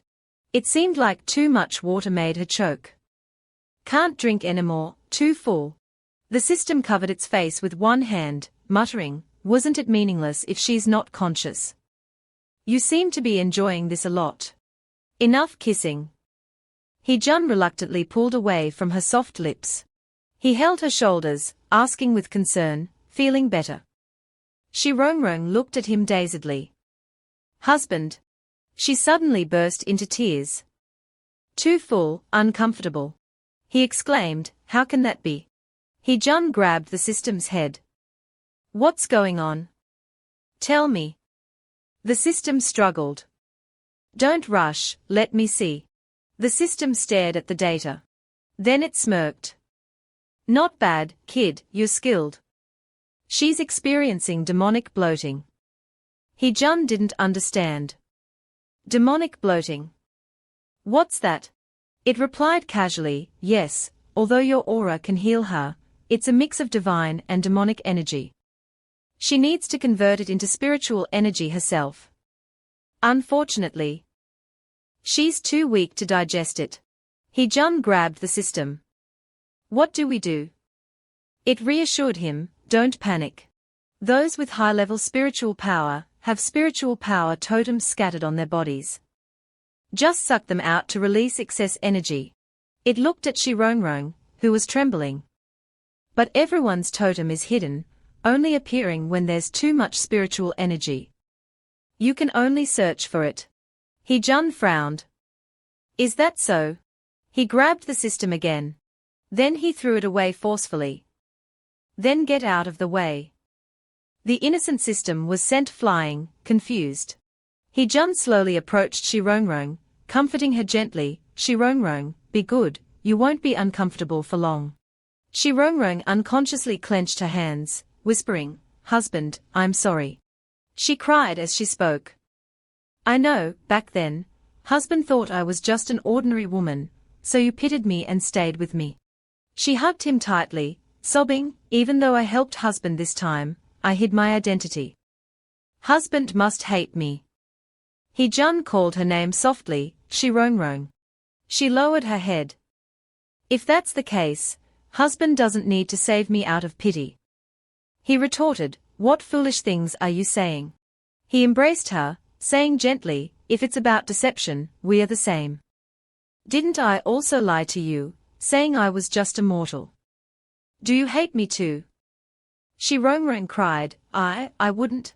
He nuzzled his head against her, continuing, Shirongron, I know everyone lies sometimes.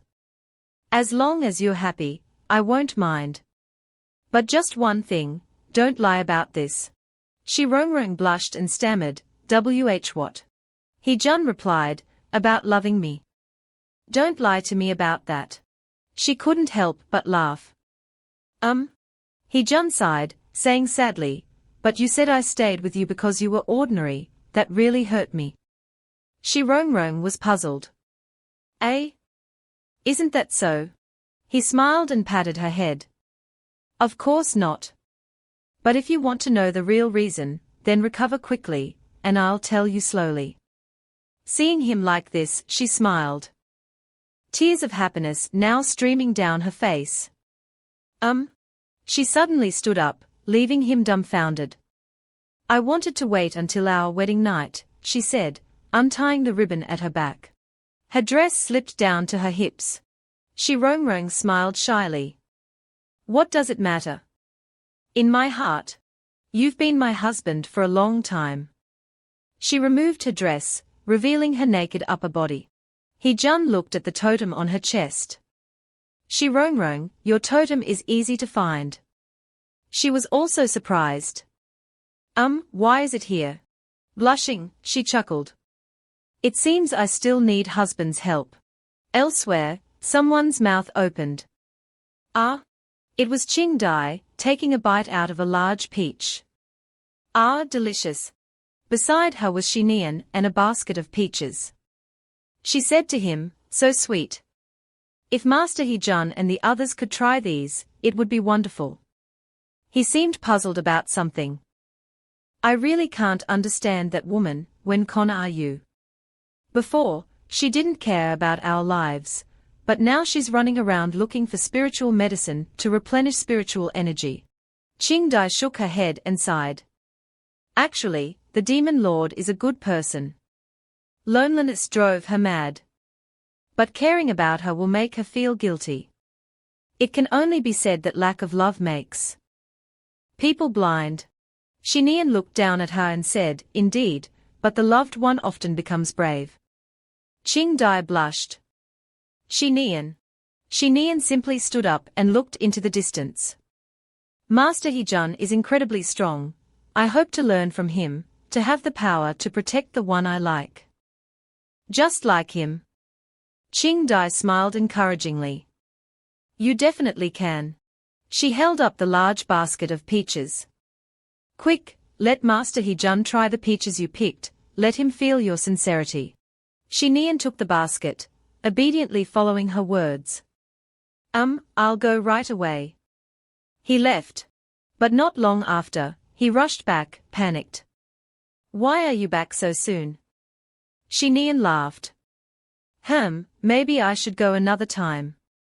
Master Hee-jun already has peaches to eat." It seemed he was alluding to what Hee-jun was currently doing with Shirongrong. Shirongrong lay on the bed, breathing heavily.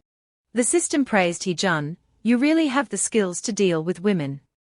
He retorted, "That's called love, you can't learn it." It continued, "So what do you like about Shirongrong?" "I actually think the demoness isn't bad, why not consider it?" Hee-jun stretched.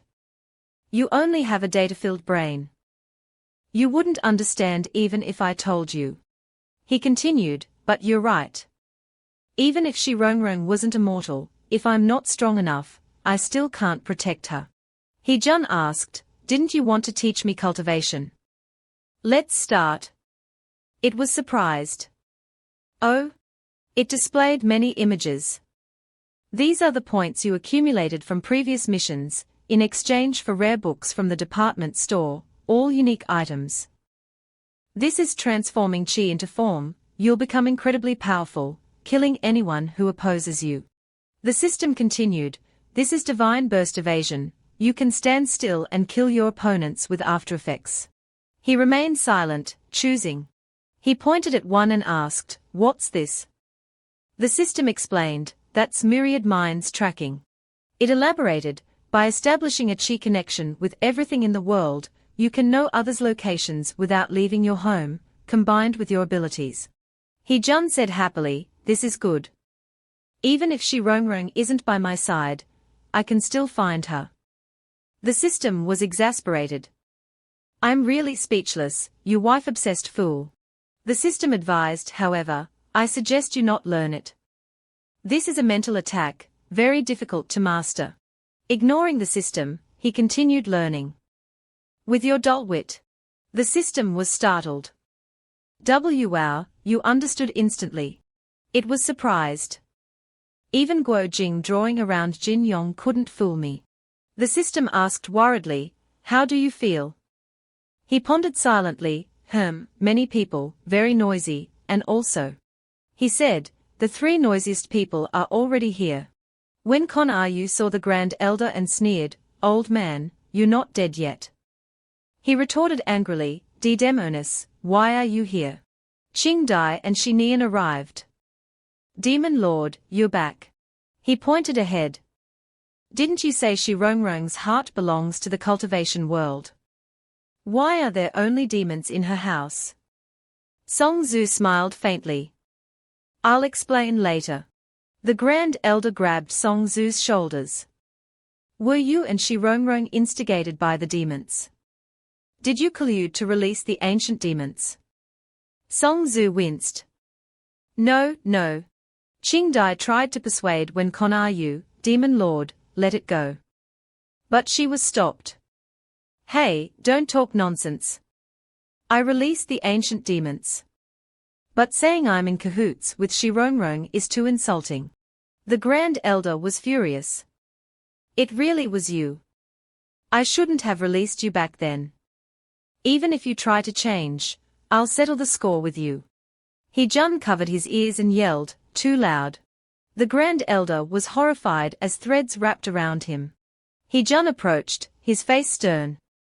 Old and frail, you should be resting at home, not coming here and making a racket. The Grand Elder didn't know who this person was, radiating such a powerful aura. Just breathing seemed to control others. He hid behind Songzu, thinking, forget it, fighting a demoness is suicidal, but this person instills infinite fear. Songzu stammered, why you can't blame Grand Elder? The situation is complicated. He-jun looked awkward. That's but when Con are you interrupted, you don't need to explain to me. I'm not here for you. She grabbed his arm. Songzu asked He-jun, Senior, why don't we find Shirongrong first? We have questions about her background. He-jun was startled. Background? Shirongrong sat on a chair, saying haughtily, nonsense. I'm 18, youthful and beautiful. How could I have a mother thousands of years old? Songzu hesitated. If you say so, he said, we were also suspicious, but... Songzu continued, she acts all lovey-dovey, pretends to be weak, but can slap a muscular man with one hand. The Grand Elder added, cunning, troublesome, and short-tempered. Both pointed at Shirongrong, as if she were identical, making her furious. Who are you calling that? They listened from outside. But she said to go to Mount Zushen and unleash some primal force, which sounds believable. He-jun and Wen Con Yu listened intently. The demons threaten the cultivation world, you're our only hope now. Wen Con Yu called him, He-jun. He turned. She said, about you not remembering me, Qing Dai told me. I thought it was fate playing tricks, making you lose the chance to know me again. He continued, it seems now, if Shirongrong is truly from the divine realm, then your disdain for the lowly demon race is understandable. He also said, Zaxa, I've always wanted to ask you, if you hadn't seen my so-called divine power, if in your eyes I was just an ordinary person, would you still like me? She was startled. Huh? He didn't let her answer. You're capable, strong, dedicated, and ambitious. Would someone like you be willing to like an ordinary person like me? She argued. Even if you say so, wouldn't Shirongrong? He-jun interrupted bluntly, she would. Actually, I knew from the first time I met her. He recalled the past. Before becoming the He-jun I am now, I was just an ordinary person. He-jun, when will you get a raise? My father and I are hoping you can buy us a house. He continued, so ordinary that no one valued this He-jun, except for the little value I could create. He had overdosed. To end my own life early. Perhaps because I wasn't too important, leaving was also hasty. Only when I met the system after coming here, I only wished to live a comfortable life without any burdens. I was forced by it, do tasks for me. No, I want to lie down, I want to give up. Truly, I wanted to avoid all people and things that caused me conflict and inner pain. So when Qing Dai stopped me, don't, Zaxa. If you go back and she's not there, she'll go crazy. I ignored her, the little demoness has to wander alone, I won't interfere. He recounted, the day I met Shirongrong, I also wanted to avoid trouble. She was crying, hoo. The fragile girl made him think, but she's so weak and helpless, just like me before. He-jun asked her, young lady, do you need help? But she only hid behind a large rock. Then she dared to peek out, asking suspiciously, will you harm me? He-jun quickly clarified, no. How could I harm you? You're so adorable, perfect for putting in a sack, no, in a pocket. Shirongrong was a little embarrassed. Adorable. No one has ever praised me like that. Then she cried loudly, they raised me and then wanted to send me to my death. I'm injured, and no one cares about me. No one pays attention to me. Hee-jun quickly comforted her. Don't cry, don't cry. They must be jealous of you. Otherwise. He laughed. I'm just a useless good-for-nothing. Do you know what good-for-nothing means? It means useless, mainly for companionship. She was startled. Companionship. Sounds very useless. Then she suddenly grabbed his wrist. She said, I want companionship. Can you be my companion? He continued, she's the only one who makes me feel like myself. So, from that moment, I realized that all I need in this life is her. Turns out, she said, so you being useless is quite good. I like useless people. When Kon Ryu was dissatisfied. Even so, how can you be sure I can't do it? Standing before the door, Hee-jun replied slowly, but we met earlier, didn't we? If you were that kind of person, we would already be together. Hearing his confession. When Kon Ryu stammered, I can try, her voice full of stubbornness. But Hee-jun gently advised her, Zaksa, if I ask you to change for me, then I am not worthy of your affection. To soothe her, he added, you're very good, and very strong. Besides love, you can do many things. So don't change yourself for anyone. Touched by his gentle concern, when Kon Ryu gazed at him intently. Hee-jun encouraged her, I guarantee, when you become someone satisfied with yourself, you'll be 1,000 times happier than forcing yourself to be with me. Seemingly convinced. She began to reflect on herself. I'll try. Elsewhere, witnessing their conversation, Song-zu was excited by Hee-jun's devotion. So admirable. Senior is so devoted to you. Shi-rong-rong replied proudly. That's why in my world, only my husband is enough. While they were gossiping, the Divine Gate Grand Elder suddenly appeared behind them, shouting, aren't we discussing Mount Zushen? What are you doing, watching a drama? Startled, both women jumped. Shi-rong-rong, her good mood ruined, snapped, shut up, old man. I've been holding back for a long time. Your breath stinks. Crossing her arms, she continued, I won't go. I've told you how to deal with the demons, that's more than enough. You want me to risk my life for the Divine Gate? Dream on. Song-zu anxiously advised, but that immortal said you're her daughter. Don't you want to clarify that? Shi-rong-rong frowned. Clarify what? Even if she's my mother, she's still heartless. Since I gained awareness, I've been walking alone. Having a mother or not, what difference does it make? She recalled her lonely and difficult past, without any family by her side. The more she thought about it, the angrier she became. She pointed at the Grand Elder. I was locked up like a dog by the Divine Gate for so many years, treated like a sacrifice to deal with the demons. Where was she then? The Grand Elder was speechless. I craved love so much, that's why I risked my life for the scraps of food you gave me, Shi-rong-rong said, biting her lip. She turned away. I've died once, now I've finally found happiness. You want me to die again? Seeing her like this, the Grand Elder tried to salvage the situation. Wrong, Sect Master, I have no other choice. She interrupted him. Want to play hero? Then bear the responsibility yourself. Stop begging for moral support, it's despicable. Now knowing the true face of the sect, she was determined not to repeat her past mistakes. Shi-rong-rong walked forward, slowly opening the door. Hee-jun's figure suddenly appeared, smiling as if he had been waiting, surprising her. Seeing her husband's concern, her eyes sparkled with emotion. Without a word, she threw herself into his arms, enjoying his warmth to dispel the sorrow in her heart. She whispered weakly, Husband, chase them away. Seeing them makes me unhappy. Hee-jun gently advised, Shi-rong-rong, if remembering the past still saddens you, it means you haven't completely let go. He touched her lips.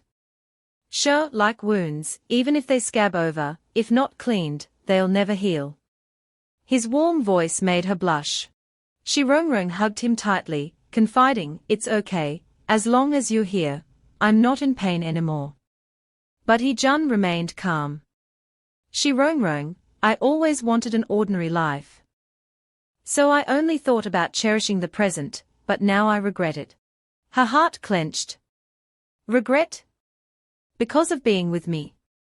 She wondered anxiously. But Jun hugged her tightly, his voice firm. If I had known you were completely unaware of your background, even if I had to risk my life, I wouldn't want you to be burdened by your past.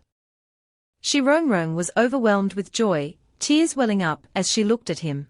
He confessed, "To me, who your parents are doesn't matter. What matters is that you know who you are and accept yourself." Seizing the opportunity, the Grand Elder chimed in, "Indeed, if you're truly a descendant of the divine race, clarifying your identity is good. Eliminating demons and upholding righteousness is the responsibility of the divine race." Annoyed by the interruption, Jun frowned threateningly. "Our marital affairs have nothing to do with a gossipy old man like you." He cast a silencing spell on the Grand Elder, rendering him speechless. Song Zhu, standing beside him, was too scared to speak. Ignoring the others, Jun held her shoulders and declared, "I'll go with you, to find the person who abandoned you. I want them to know you're not someone to be casually discarded." Seeing his determination, she agreed, touched. Jun then used myriad minds tracking to search for his target, beams of light shooting out like arrows. Southeast, the situation doesn't look good. He observed a woman seemingly being sacrificed by people in strange attire, likely the demon master, and her cohorts preparing for some dark scheme. The mysterious woman chuckled. "He's here." She released purple aura, enveloping the woman before her. It will take some time to fully absorb her immortal power. She continued absorbing, ordering the demon god, "Go. Before I succeed, stop him from finding us." The demon god bowed respectfully. "Yes." He began to circulate his energy, golden aura radiating around him. Seeing their idol's impressive display, two people cheered excitedly. Demon god. After 10,000 years, we finally meet the real demon god. They reminisced about the past. Back then, the demon god's power was unmatched. Even the divine realm bowed before your demonic power. Ignoring their admiration, he continued to unleash his power, defeating all enemies. He raised his hand. "Protect the demon master, I'll be back." Seeing a chance to show their loyalty, they said, "No, master. We are ancient demons, we must fight together." A young man behind them added, "I swear to live and die with the demon god." "May I ask who the opponent is?" The demon god was moved to tears, clasping his hands. "Amitabha. Attachment, desire your courage is commendable." Then he answered, "Come with me, to fight that mortal again." They suddenly had a bad feeling. Mortal. Fight again. Realizing the situation, they started acting. One clutched his stomach, stammering, "My old wound is acting up again, so uncomfortable." The other held his head. "We can't go, but our hearts will be with you." The demon god said helplessly, "Amitabha, useless fools." Meanwhile, Jun was focusing, sensing something. The demonic aura is becoming increasingly chaotic. Has the situation changed? Suddenly, projectiles flew towards him at incredible speed. Rongrong shouted in alarm, "Husband, be careful." The projectiles sped up, reaching her. He quickly embraced her and dodged. In his arms, she turned and exclaimed, "Such terrifying power." The demon god hovered above, looking down and saying, "After 10,000 years, you're the second person to dodge my skeleton 18 projectiles." He floated calmly, smugly adding, "But you won't always be so lucky." He aimed his hand at them and unleashed an attack. More projectiles flew towards them. Jun frowned, worried. He retreated while holding Rongrong, dodging the attacks. The demon god declared, "Amitabha, today I will kill you." He chased after them, shouting, "Stop, coward!" Hee-jun, dodging fearfully, called out, "System, system, system." Shirong asked, puzzled, "Husband, why can't you defeat him?" Hee-jun stiffened, flustered. "Well." He quickly came up with an excuse. "Although I have magical power, I'm not good at physical combat. I dodged just now because I was afraid you'd get hurt. If I fight back—" "I'm not sure," she whispered, "is that so?" He thought anxiously, damn it, that useless system said it would teach me cultivation, where did it go at a crucial moment? Shirong pondered, running like this will tire husband out. He said he dodged the attacks, because of his instinct to protect me. Their thoughts were quite different. She raised an eyebrow, as if realizing something. Then attacking proactively could also be to protect me. Pleased with her conclusion, she smiled brightly. Hee-jun blushed, seeing her like this. Suddenly, she flew off, leaving him calling after her, "Shirong, come back." The demon god, persistent, attacked angrily. "You're courting death." Hee-jun quickly flew over, shielding her with a barrier. Seeing his failure, the demon god exclaimed, "What?" Hee-jun struggled to maintain the barrier, but still taunted, "You're the one courting death. So arrogant after just a little whip crack." His face darkened, his brow furrowed as he warned angrily, "If you dare touch my wife, you won't live to see tomorrow." Hee-jun's bony hand touched the glowing golden skulls, dozens of times larger than his hand. But as he touched them, they slowly cracked, from one point to many, then shattered into pieces. Hee-jun's power was overwhelming. The golden skulls, the demon god's pride, shattered one after another, the entire ring crumbling. The demon god could only watch in stunned disbelief. How is this possible? These skulls are divine demons I personally devoured 10,000 years ago. Now they were being used by him. Hee-jun's short blade absorbed the dark energy, converting it into his own power. A monstrous figure with a human body and a beast's head, blood-red eyes, and an extra eye on its forehead appeared. Countless vicious eyes also sprouted around its head. It gripped the short blade and yelled as it swung down, "Demon god, prepare to die." The demon god never imagined he would be destroyed by Hee-jun. He screamed miserably. No. Even though his body was shattered beyond recognition, he still clung to a powerful obsession, his hand still in a prayer position. He muttered joyfully, "Nirvana, I've seen it, Nirvana." Hee-jun and Shirong, below, looked up and saw a massive explosion in the sky, flames erupting, and white smoke billowing. Hee-jun was suddenly attacked from behind. Shirong hugged him tightly and praised, "Well done.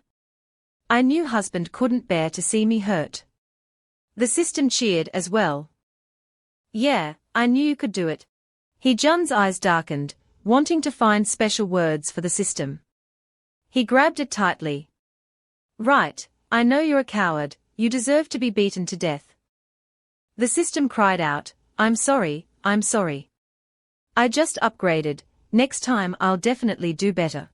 After countless promises and pleas, the system was finally released. Rubbing its squished cheeks, it thought, "It seems Shirong is indeed crucial to Hee-jun's cultivation. I can't waste this." Shirong snuggled closer to Hee-jun, asking coyly, "Husband, this square jellyfish is?" Hee-jun smiled at her. "It's okay, he's my little brother." In another dimension, the moment the demon god was destroyed, the barrier collapsed. The demon emperor and demon king, confused, asked each other, "Demon king, what's going on?" The demon emperor was even more panicked, spotting something familiar. "This Kasaya, it's the demon god's divine robe. Could it be that the demon god?" A voice suddenly came from behind them, startling them both. His sacrifice was worthwhile. A beautiful woman fell before them, unconscious. It was Qingluan. The voice continued, "I've grasped the profound meaning of pure spiritual energy." The speaker hovered in the air, surrounded by powerful demonic aura. It was the demon master, her face hidden behind a red veil, adding to her allure and mystery. This is a power far more ferocious than pure spiritual energy. Those present were utterly bewildered. Shi Nian shouted, "What is that?" Beside him, Song Zhu, Wen Kon Are You, and the Grand Elder were equally clueless about the terrifying dark aura above. However, moments later, the Grand Elder, his hair a mess, gasped, sweat dripping from his face. Ancient demonic aura and pure spiritual energy, merging. Without a word, everyone, including Song Zhu, Shi Nian, the Grand Elder, Wen Kon Are You, and Qing Dai, sprang into action. Someone yelled, "Go!" Meanwhile, the Demon Emperor and Demon King showered the Demon Master with flattery, their smiles fake. Demon Emperor, as expected of the Demon Master's daughter of the Earth's core, possessing such vast cultivation. The Demon King immediately added, "In such a short time, you fused two peak auras into one. Demon Master, you are the supreme demon of all time. It's an honor to be your subordinate." But despite their flattery, they only received a cold rejection. "Unfortunately, you're not qualified. Someone has infiltrated for so long, yet you didn't sense anything." The Demon Emperor and Demon King were startled, looking around but finding nothing unusual. "What?" Without warning, a giant eye appeared in the sky behind the Demon Master, staring down at those below. Its dark aura was 1,000 times stronger than hers, shaking the ground violently. The Demon Emperor, Demon King, and the unconscious Qingwan slid backward. The Demon Emperor and Demon King clung to the smooth ground. "It's the Demon Master's evil eye." The Demon King cried out fearfully, "So strong. 100 times more terrifying than 1,000 years ago." The Demon Master declared triumphantly, "The evil eye will detect and destroy all living beings, leaving no blind spots." Indeed, wherever its dark aura swept, life ceased to exist, leaves falling from trees, birds unable to escape. But only the three on the ground were struggling, all other living beings already destroyed by the evil eye. The Demon Master thought, "Strange, my intuition wasn't wrong. Someone did infiltrate. Why didn't the evil eye detect them?" Indeed, someone had infiltrated, He Jun and Shi Rongrong. They were hidden, using an invisibility spell. Shi Rongrong communicated telepathically, "Husband, it's too dangerous. Luckily you reacted quickly. She won't find us, right?" He Jun reassured her, "Don't worry, I'm here, I won't let you get hurt." Hidden behind the system, the couple had avoided detection thanks to the cowardly system. It complained, "You're so noble, so talented, using my life as compensation." He Jun, observing the situation, praised it, "All right, you're hiding well, a useful bug, no lag." Suddenly, Qingwan woke up, but she was no longer the beautiful young woman. Not exactly old, but with wrinkles at the corners of her mouth, her eyes still sparkling. She called out, "Shi Rongrong, mother really wants to see you." Shi Rongrong noticed her. "Is she?" He Jun peeked out from behind the system. She must be the person Song Zhu mentioned, an old friend of Shi Rongrong's. The system exclaimed, "She really seems to be 1800 years old." He Jun panicked.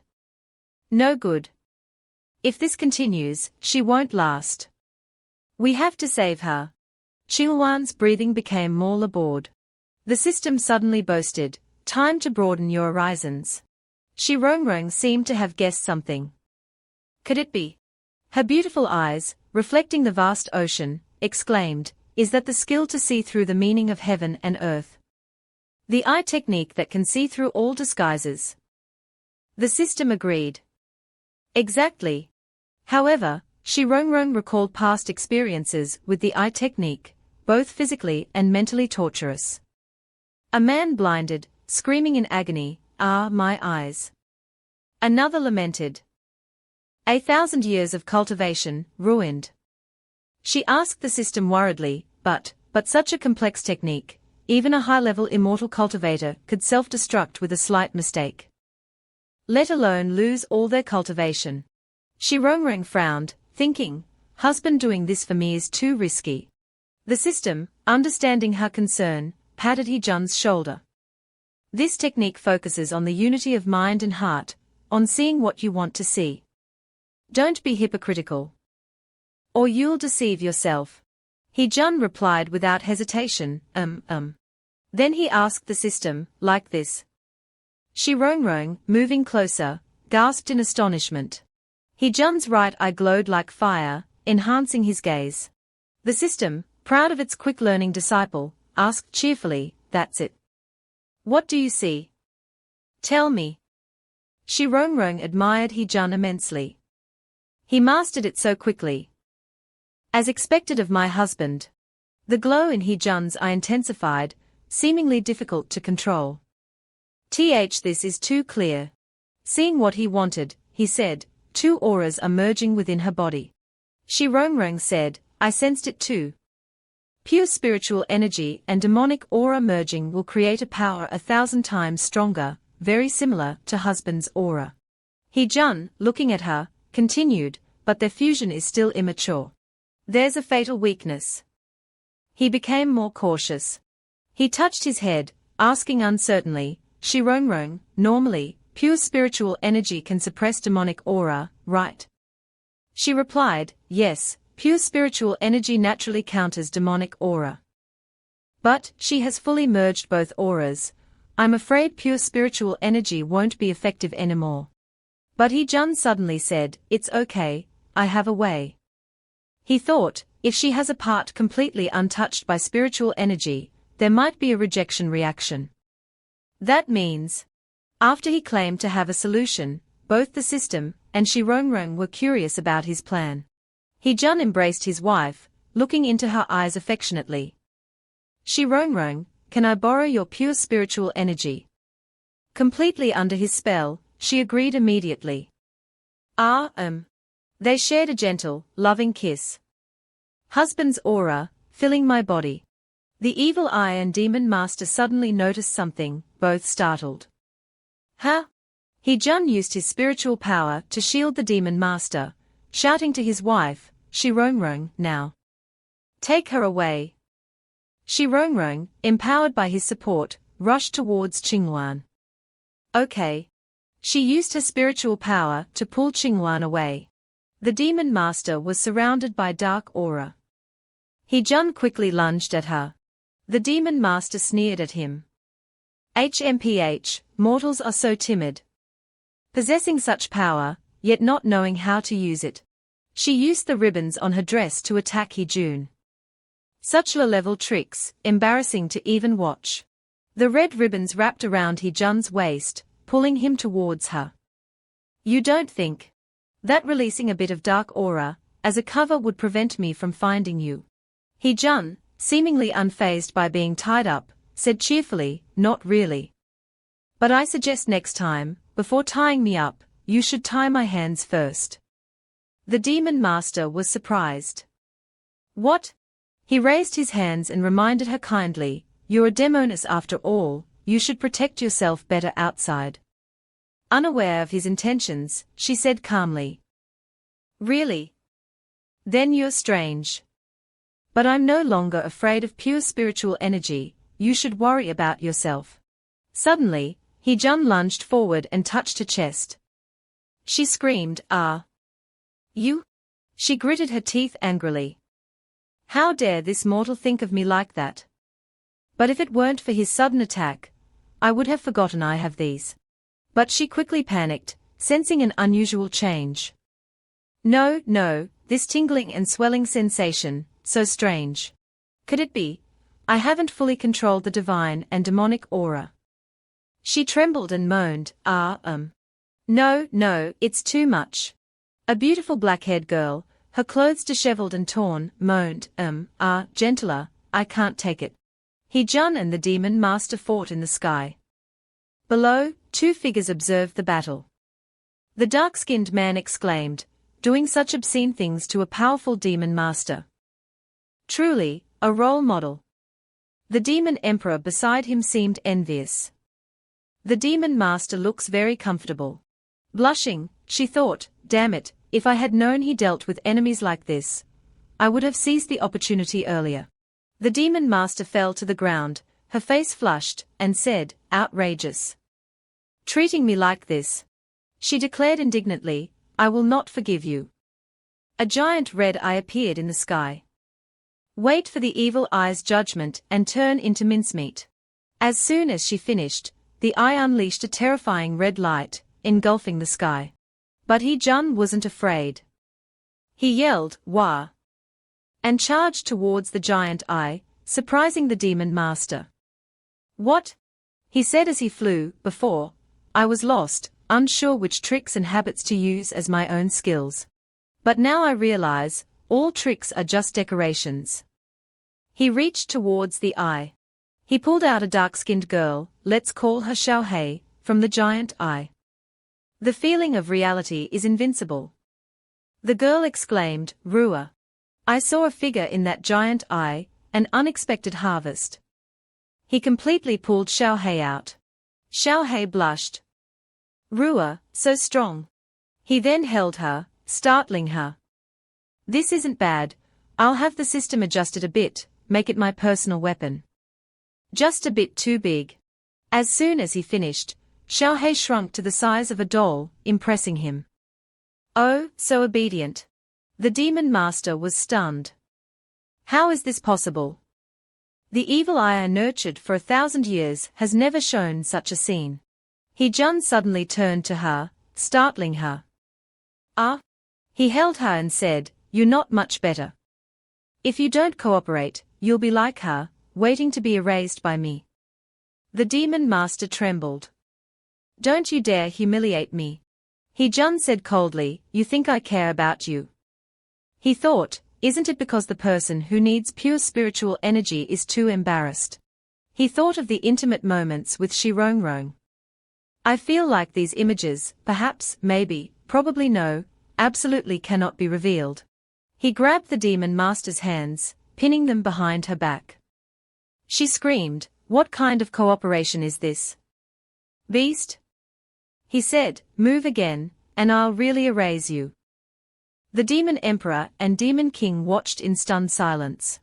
The Demon Emperor suddenly cringed, blushing, recalling He-jun's word erase. Pink hearts bubbled around her as she imagined, if that's the case.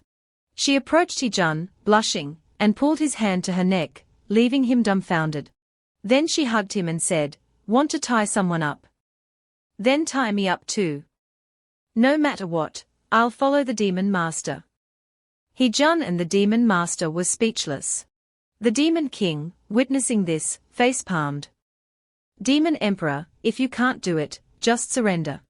He suddenly felt 3 pairs of eyes staring at him, making him uneasy. "Why are you looking at me?" He-jun, holding both women, flew into the sky, dragging the screaming Demon King along. Ah! In a garden, Shirongrong and the system watched an old, white-haired woman, her mother, saying, "This won't do, we have to transfer pure spiritual energy to her." The old woman was meditating peacefully. The system stopped the worried Shirongrong. "Don't. With your little spiritual energy, it's useless. Do you want to die together?" Suddenly, the old woman grabbed her hand.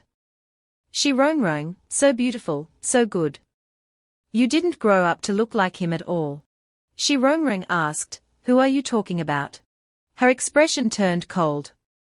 "Your father is the divine emperor, in the heavens." Shirongrong was stunned. "I don't have much time left. I owe you the truth after 1,000 years, it's time for you to see." She stroked Shirongrong's head, creating a blue barrier around them, alarming the system. Shirongrong was suddenly sucked into a giant vortex. What's happening? So much spiritual energy. Little brother, do something. The system panicked. Damn it. Don't move. I'll get He-jun. In a strange place, a voice said, "Mother, I truly love you." He-jun and the others flew back. He shouted anxiously, "Shirongrong." He threw the demon master at the old woman. "Quickly transfer the spiritual energy." The demon master yelled in pain, "Ah! All bones. It hurts." The old woman suddenly woke up, grabbing the demon master. Pure spiritual energy, give it back. She suddenly pressed her face against the demon masters, startling her. The old woman's frail body suddenly expanded. When they separated, both sighing contentedly, everyone was surprised to see the old woman had transformed into a beautiful, young, red-haired woman. They seemed to have forgotten about Shirongrong, still trapped in the vortex. Seeing He-jun, she yelled, "Husband." He immediately grabbed her hand. He-jun embraced her, flying into the vortex, comforting her, "Don't be afraid, I'm here." The system added, "I'm here too." The vortex quickly closed, leaving only shouts from outside, "He-jun. When Kon are you?" Song-zu and the Grand Elder rushed over, but it was too late. When Kon are you asked in shock, "What happened?" In a different scene, under a blue sky with white clouds and golden sunlight, someone suddenly yelled, "Farewell." The scene shifted to a magnificent and grand location. He-jun, holding Shirongrong, landed.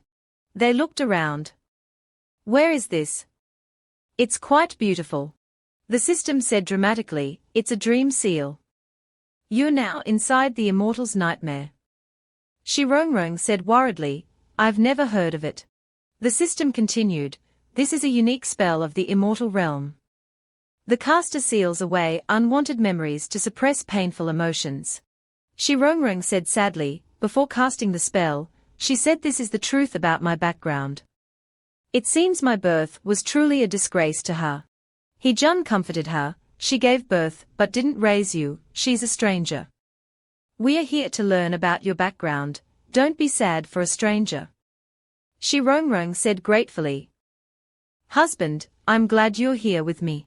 Suddenly, a voice said, "You're here." He-jun, Shirongrong, and the system turned curiously. "It's her." A red-haired woman, Shirongrong's mother, waved to someone, saying, "The TM pill I gave you too, is it working well?" He-jun exclaimed, "Huh? What did I use that for?" Shirongrong wondered, "You know her well." The system said helplessly, "Are you too stupid?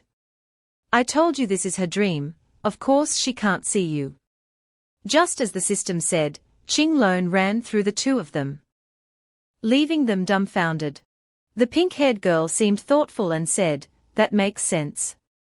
The black-haired girl next to her crossed her arms, her eyes scrutinizing, and said, "She serves the danjun every day. It's not difficult to steal a few pills, and she keeps talking about it every day." The system told He-jun and Shirongrong, "The person you are seeing now is her from 1,000 years ago." The black-haired girl bent down and rubbed Qing-lone's head, saying, "Qing-lone, don't think we don't know what you're thinking." The pink-haired girl next to her continued, "Isn't it that you want to flatter us so that we give you the opportunity to get close to the god?" Qing-lone smiled and replied, "Two sisters are truly like prophets. Nothing can deceive you."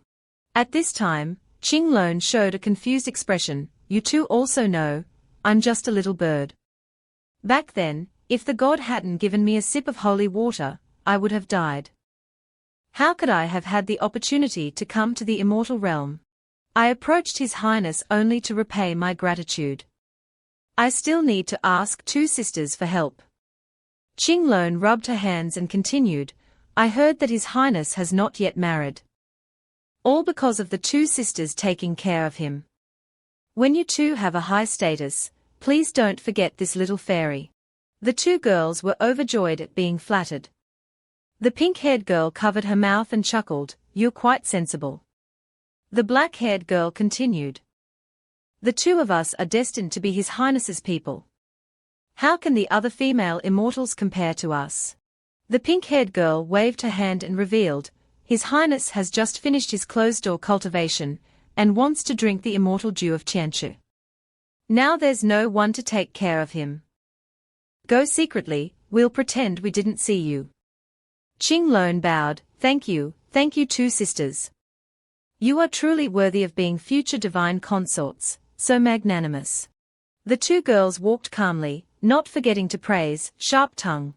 At this time, only Qing-lone remained. She said with disdain, "TSK, they are really two stupid dogs who believe everything. If becoming a divine consort were that easy, I wouldn't have to work so hard. What about a god? He's tired of those female immortals who change their tone. Men, it's better to steal what's close. Qinglong said as she walked. The system looked at Xirongrong. Your mother doesn't seem to be a good person. She was also embarrassed and didn't know what to say. At this time, Qinglong's cheerful voice rang out, my darling god, I'm here. He Jun hurriedly said to the two, no matter what, let's follow her first and see what happens. He Jun and Xirongrong followed Qinglong, eager to see what would happen. They peeked into the room, but saw no one. Xirongrong thought they should just leave since no one could see them. Qinglong stepped into the room and looked around. He isn't hiding from me, is he? Suddenly, a voice rang out, startling Qinglong, if you know I don't want to see you, you shouldn't have come. He Jun, Xirongrong, and the system were all stunned. He Jun felt that this man was quite familiar. The system immediately recognized who he was. The system immediately said, this hair color, these eyes, the one who didn't run away is your father. It turned out that this man was Qian Yuan. Suddenly, Qinglong hugged Qian Yuan's neck and pressed herself against him, saying, why wouldn't I come? After closed-door cultivation, my god is even more handsome than before. If I died, my soul would come here 100 times a day. Qian Yuan blushed and said she was shameless. I'm inheriting the Divine Emperor position next month. My Divine Empress will naturally come from a noble background. Although your name is Qinglong, your true form is just a magpie. Stop your wishful thinking. Qinglong sighed, I know, but I still want you. Qinglong continued, so I've thought it through. I didn't come to agree with you, I came to. Then she whispered in Qian Yuan's ear, teach you how to love. He Jun and Xirongrong blushed like tomatoes when they heard these words. The system laughed beside them, losing all composure. Hey, your mother-in-law is even more formidable than your wife. After hearing these words, Qian Yuan pushed Qinglong away and said coldly, nonsense, these two things are not the same. Suddenly, Qian Yuan felt his body getting very hot. He trembled and asked what Qinglong had done to him. She pretended to say she was just a young lady who refined pills. What could she do to him? Then Qinglong pulled her clothes off her shoulder, blushing and saying, I can only try my best to refine pills well and be filial to my god. As soon as she finished speaking, Qinglong sat on Qian Yuan, this little pill is not enough to make my god fall in love. So, everything my god does next is because he likes me. Qian Yuan felt that she was truly thick-skinned. Then Qinglong gave him a kiss and said, my god's mouth is as hard as a rock, let's see how long you can hold on. Suddenly, a smoke appeared in front of the system, blurring the surrounding scene. The system was angry and shouted, don't do that. What is there that a noble system like me can't see? He Jun blushed and ran to cover Xirongrong's eyes, that was dangerous, we almost went blind. Suddenly, the surrounding scene changed. He Jun immediately told Rongrong to be careful. The scene changed to when Qinglong met her master. He Jun realized that Qinglong's nightmare was episodic. Rongrong continued, at least, at that time, she and the god were very happy. It doesn't count as a nightmare. As for Qinglong, she was being slapped by her master at this moment. Qinglong fell to the ground. Her master shouted, you rebellious disciple, how dare you do such a rebellious thing? He pointed at her angrily and scolded, you took advantage of the divine emperor, when he was still a god to seduce him, and even had a child with him. Do you know that this is against the heavenly rules? How will all beings view our Dan men in the future? He raised his hand to hit her, I must purge the sect today. Qinglong immediately shouted, you dare. I am carrying the future divine emperor in my womb. Aren't you afraid of being expelled from here? She continued arrogantly, I seduced the divine emperor, so what? I dragged him into the mud with this lowly body, so what? Then Qinglong stepped forward and pointed at his face, accusing him, don't think I don't know, you took me as your disciple just to borrow my name. I saw your medicine book with my own eyes. It clearly recorded about the Chinkyu entering Dan, heaven nurtured eternal life. She laughed foolishly, feeling that she was just a medicine catalyst he raised. If she didn't climb high, she could only wait for death. Hee-jun felt that things like this could forgive her. Shi Rongrong also felt sympathy for Ching Lone. I didn't expect that she and I would encounter similar things. Ching Lone pointed at his face and shouted, I'll tell you, I don't crave the Divine Emperor at all. I just don't want to wait for death. She continued, with this child, even if I don't become a concubine, I will still be a mistress. After I tell the Divine Emperor about my pregnancy, the first thing I will do is kill you. He trembled with anger, you. Then she coldly told him to wait for death. As Ching Lone turned to leave, she saw Qian Yuan had been behind her all along. She was panicked and didn't know what to do. Hee-jun, Shi Rongrong, and the system also didn't anticipate this. They felt that they were doomed. Qian Yuan lifted Ching Lone's chin and whispered, You know, you never notice me behind you. The pink-haired girl behind sneered, You think that being pregnant with His Majesty's child can turn a chicken into a phoenix. The black-haired girl also added, Your Majesty, this woman has a corrupt character, she must be severely punished. Suddenly, Qian Yuan shouted, Shut up. The two girls behind him flinched. He said coldly, Didn't you hear that she's pregnant?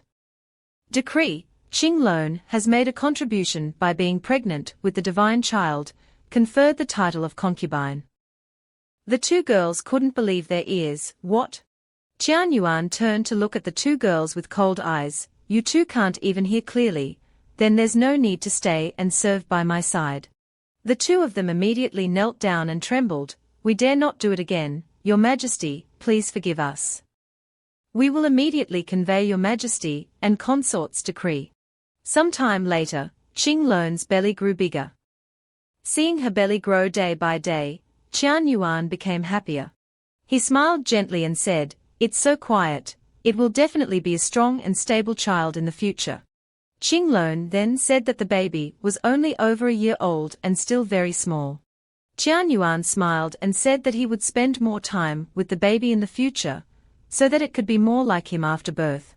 Ching Lone broke out in a sweat when she heard him say that. You must have heard everything I said to Master Dan, right? Me towards you, why are you so good to me? Qian Yuan smiled lightly and replied, Is this the first day I've known you? He moved closer to Ching Lone and continued, When you're in front of me, shameless, opportunistic, haven't you done it enough? Do you really not know what it means when I don't scheme against you? Then Qian Yuan hugged Ching Lone tightly. He told her that if she didn't want to live a miserable life, it was best to love him wholeheartedly. Ching Lone couldn't understand after hearing these words. What's going on? Clearly I'm using him, why do I feel like I'm the rice grain? Shi Rongrong couldn't help but wonder when she saw this scene. Now it seems that they are already a happy couple. Everything seems so beautiful, how can this be a nightmare? Hee-jun felt that something was wrong with this divine emperor. Then he explained, the moment he appeared, I used my eyes to see through the world and observe him. When he was still a god, his whole body was full of spiritual light. But when he became the divine emperor, his aura seemed to have transformed into a different power. Hee-jun said that power could make Qian Yuan's whole body become somewhat chaotic and paralyzed. He didn't know how to explain it to the other two, so he explained that it was similar to the divine and demonic aura on him, but a version that hadn't been fully integrated. Suddenly, the scene changed again. This time, it was a scene of two maids holding a giant golden egg in their hands, joyfully saying, Congratulations, divine concubine, after 3 years of pregnancy. You have given birth to a Lin Fei. Ching Lone breathed a sigh of relief. The two sisters have worked so hard, now that it's like this, my heart feels very comforted. Hee-jun said happily, Wow, wife, you're born. What a cute egg. The system was also surprised, sister-in-law, is this how you were originally? Shi Rongrong felt embarrassed when she saw them staring. at the egg and covered her face. I'm not wearing any clothes, you too, stop looking. A moment later, Qinglong saw that Qian Yuan hadn't arrived yet, so she asked the maid. The maid replied, His Majesty the Divine Emperor is in closed-door cultivation. He specifically instructed that he would come over immediately after his cultivation. But Qinglong felt that it would take too long, so she hugged the egg and ran. No need, I'll take the baby to show him myself. She went straight to the king's palace. The system hurriedly said, This is a sign of a nightmare, something bad is about to happen. The three of them looked up at the sky in astonishment. Qinglong's face became incredulous as she watched. Above, Qian Yuan was bowing to someone, pleading, I, Qian Yuan, wholeheartedly want to bring peace to the divine realm. However, my talent and virtue are limited. And there are many dangers ahead. I hope the Venerable One will have mercy and grant me power. The Venerable One in his words replied coldly, Qian Yuan, you were not born with the fate of an emperor. After eliminating the other princes and ascending to the throne, it was all thanks to my help. Now your strength is exhausted, even if you gain divine power, it's useless. Hearing this, Qian Yuan couldn't help but feel helpless. The Venerable One suddenly asked him, I previously taught you to use the blood of a newborn to nourish your life, what have you thought about it? Qian Yuan immediately replied. What the Venerable One said is absolutely right. I have a newborn child.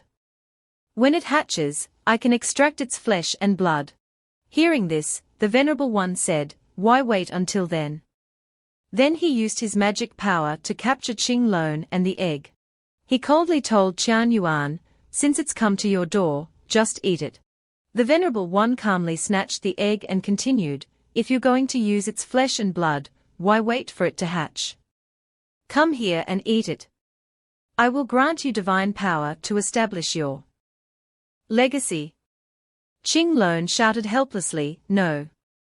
Qian Yuan. She tried to persuade him, Look, the pattern on it is Wenfang, she is a princess, our daughter. Didn't you want a daughter? Qian Yuan silently looked at the egg. Seeing his hesitant reaction, the Venerable One above sneered, Oh really? So Qian Yuan has a fatherly side. No longer caring about the people of the divine realm.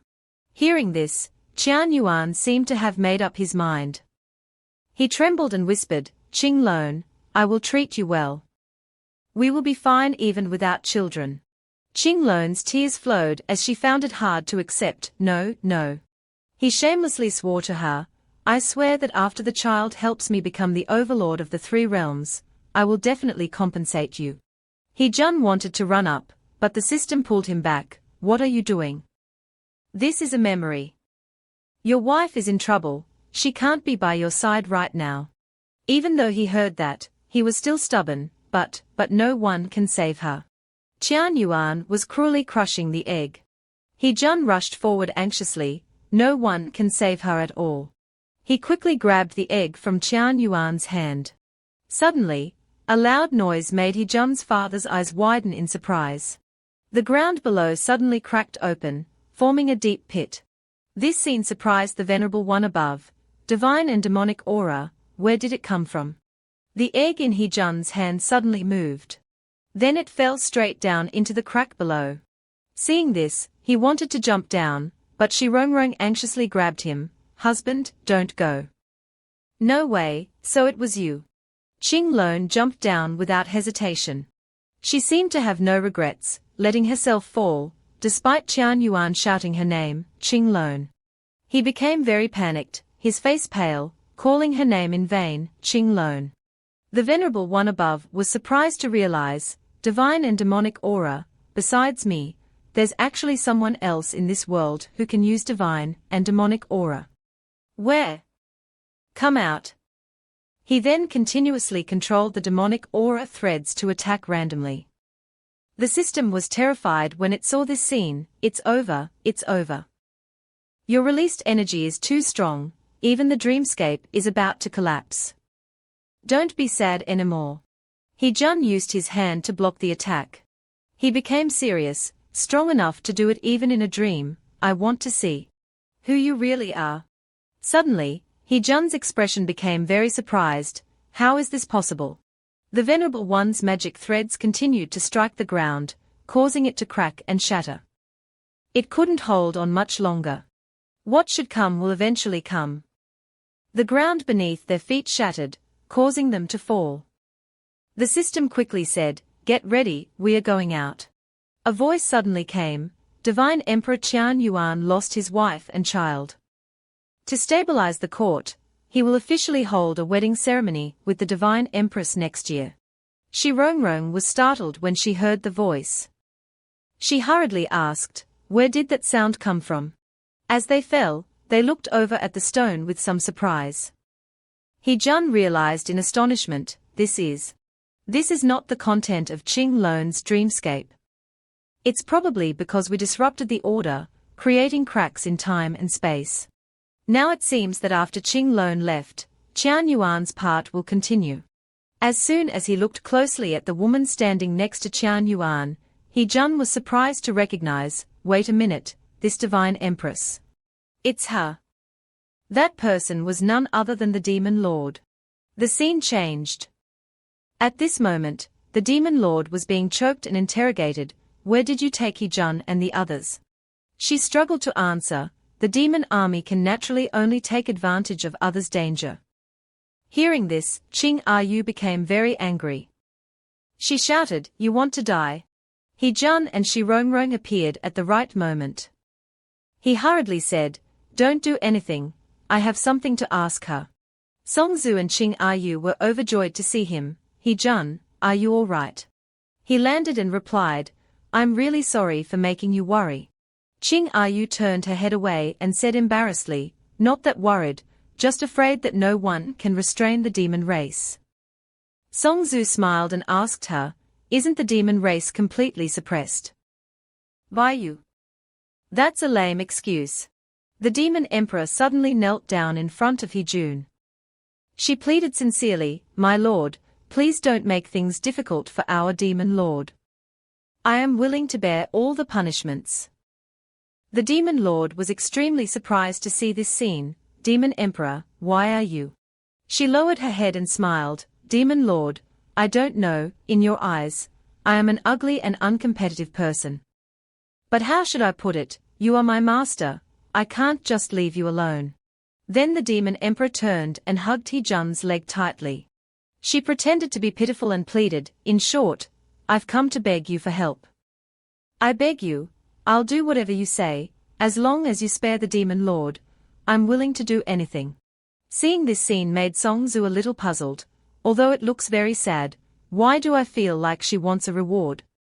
Qing Yu nodded in agreement, yeah. The demon lord was very moved when she saw this, demon emperor. She quickly knelt down and said to Hee-jun, "No, if you want to punish someone, punish me. Don't bully my subordinate." The demon emperor panicked and pushed her away, shouting, "Demon Lord, get out of the way.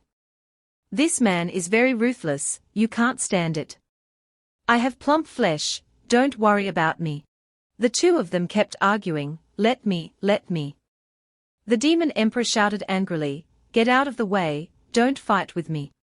Everyone outside was helpless when they saw this scene, tricky scheme. The system thought to itself, what a mess. But this Hee-jun can actually change time and space. Such a big discovery, I must inform the boss first. Thinking of this, it threw a scroll to him and said, "Hee-jun, I have to go first. I'll give this to you. If you have any urgent matters, report to me. I'll be back." Hee-jun quickly replied, "Okay." He immediately separated the two. "All right. I don't have that kind of hobby. Stand up. I have something to ask your demon lord." Shi Rongrong looked worriedly at Qing Loan, who was lying there. She said to Hee-jun shyly, "Husband, I'll go check on her first."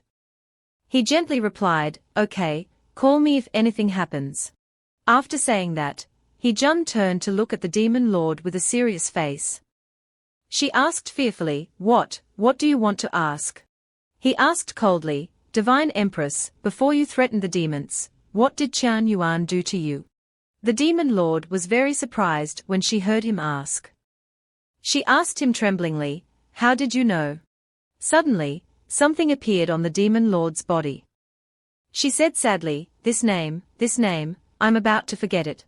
The demon lord, in her tattered clothes, trembled and knelt in front of Wenqing Ayu and He Jun, crying out as if she was in great pain, or. No one knew what was happening, but immediately afterwards, even Wenqing Ayu clutched her stomach in pain. She couldn't even stand steadily now. He Jun asked wonderingly, what's wrong with you? Then he ran to support the panting woman. She said painfully, I can feel the pain of the seal from her body, even the soul nails that Shenmen embedded in my body are aching. Suddenly, the demon lord burst into tears, shouting resentfully, Qian Yuan, he tricked me. At that moment, she suddenly remembered the memories of the past, when she and Qian Yuan were still together, and thought to herself, he promised to give me happiness. Despite his promise, he ultimately abandoned her without any effort. She blamed him because after those days of joy, the bitter end he gave her was on that day. Qian Yuan took away the demon lord's child and heartlessly abandoned his lover. At that time, he sent someone to tie her up and falsely accused her, Divine Empress Zhu Lan, assassinated the Divine Emperor, an unforgivable crime.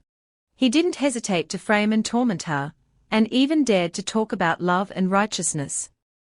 The Divine Emperor, remembering past affections, banished her to Zhuxian Tai. Forever unable to enter the divine realm. When she recalled the scene of herself lying on the lake in Zhuxian Tai, her heart was filled with resentment, making me scolded by everyone. Then, she only saw the small demon lord being swept away by the current.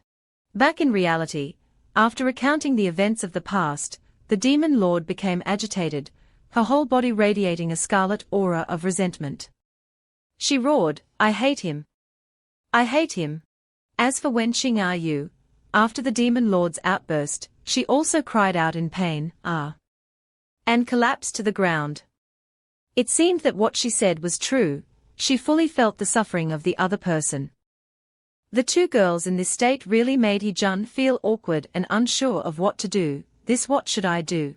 Suddenly, he remembered the document that the system had given him earlier, and reminded him to open it at a critical moment. Anyway, this was a critical moment, so he decided to open the document and read what was inside. Chaos Demon Pacification Technique, what's this? After reading the document, he carried Wenqing Ayu to the lake beside them. Because it was so sudden, she was a little unable to adapt, so cold. Seeing this, He Jun reassured her, sorry, that's what it says above.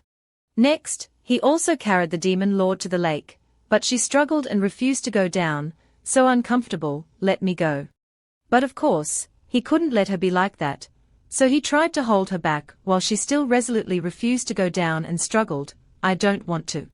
So he decided to hold each of them with one hand, but touching a woman's body like this made him feel awkward and break out in a sweat.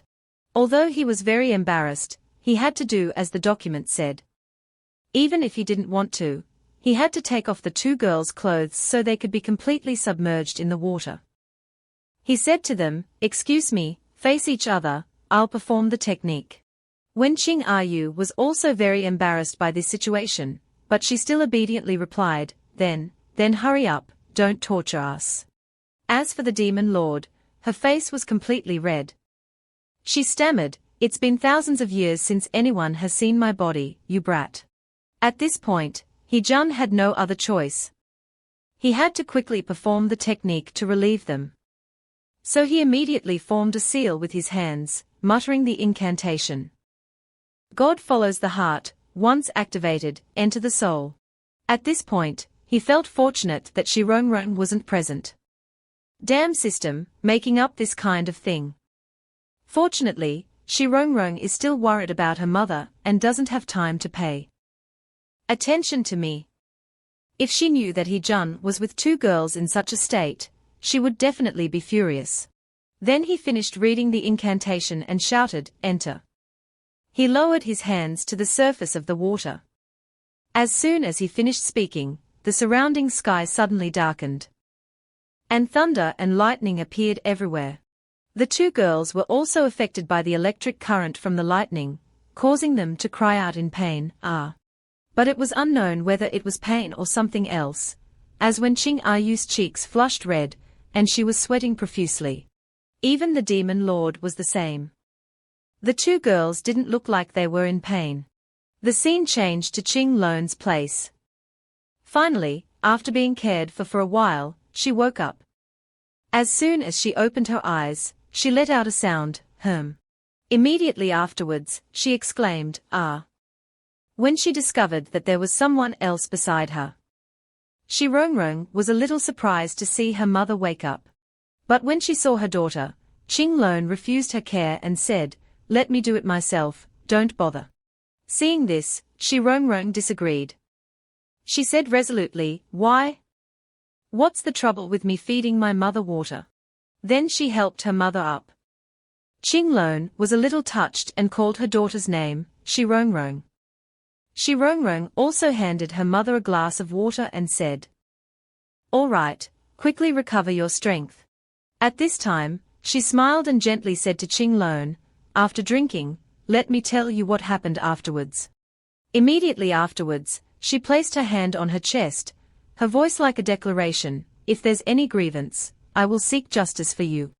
Hearing her daughter's words, Ching Lon felt a little sad. She said to Rongrong, "Actually, there's no grievance, I just feel so useless." Immediately after, she recounted her past story. On the day Rongrong was just a small egg, Ching Lon nurtured her every day. Because she had never been a holy mother, she basically didn't know how to take care of a child. From the snowy and cold winter days to the hot summer days, she always loved her unborn child, but because she didn't know what to do, she said that she could only interact with animals in the mortal world. Then one day, the egg finally hatched, but the hatching process was not easy. Ching Lon recounted, "I just didn't expect that there was so much death aura on you. In order to give birth to you, I exhausted all my strength." And as soon as she fainted, the child inside the egg spread its wings and came out. At that time, because she was just a newborn bird, Rongrong didn't notice her mother beside her, so she flew away, leaving her mother. At that time, only Ching Lon was left lying there alone. She cried, and until now she still blamed herself, "If only I could have hugged you when you were born." Back in reality, her tears fell. She cried as she reached out and touched the cheek of her long-lost daughter, saying, "Or you would feel my love, and your childhood wouldn't have been so hard." These words really moved Rongrong to tears. She said tremblingly to her mother, "You were originally the divine concubine, standing above all others, but now you're banished to this lowly place." Despite being separated for so many years, she still loved her mother. "Mother, are you resigned to this?"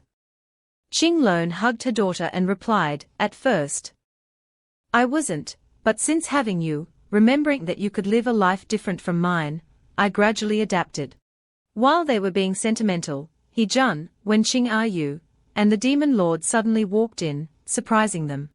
At this moment, the demon lord suddenly said to Ching Lon, as expected of a weakling, "After giving birth, you lose all your spirit. If my child were still here, I would definitely make it avenge me."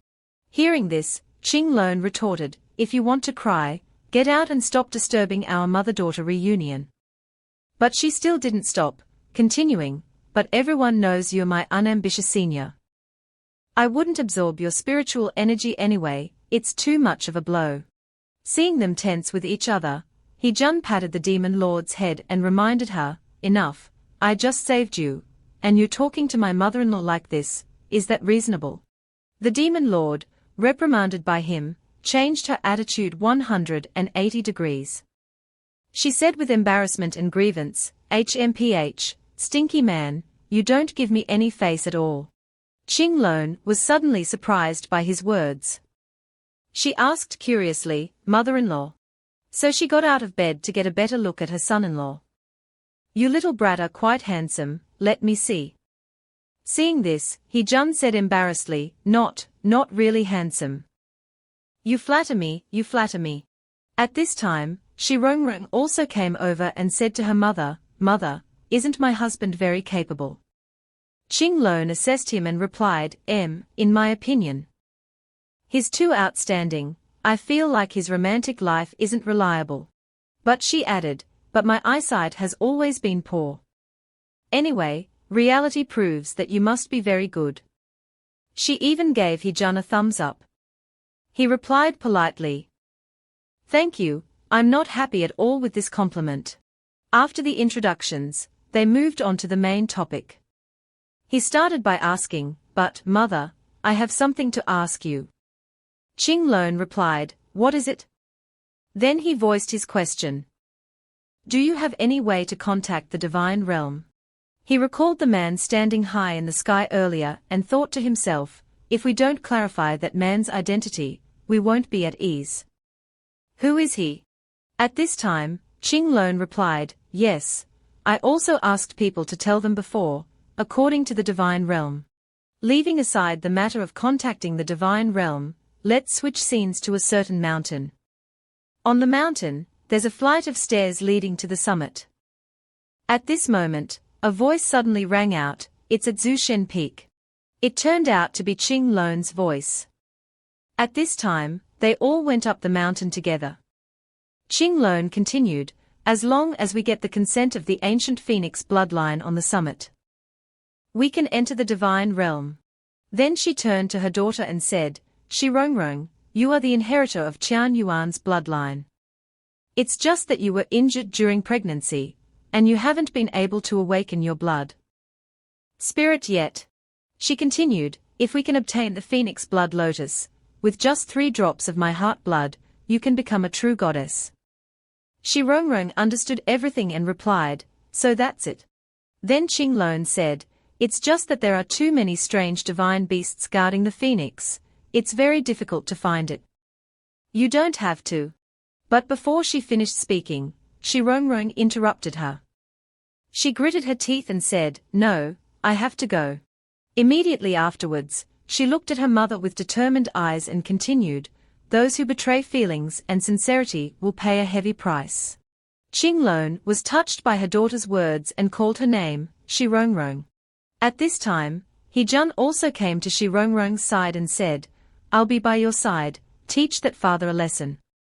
"There's no need for Rongrong to do it, let me handle it." Hearing this, Qinglong felt more at ease.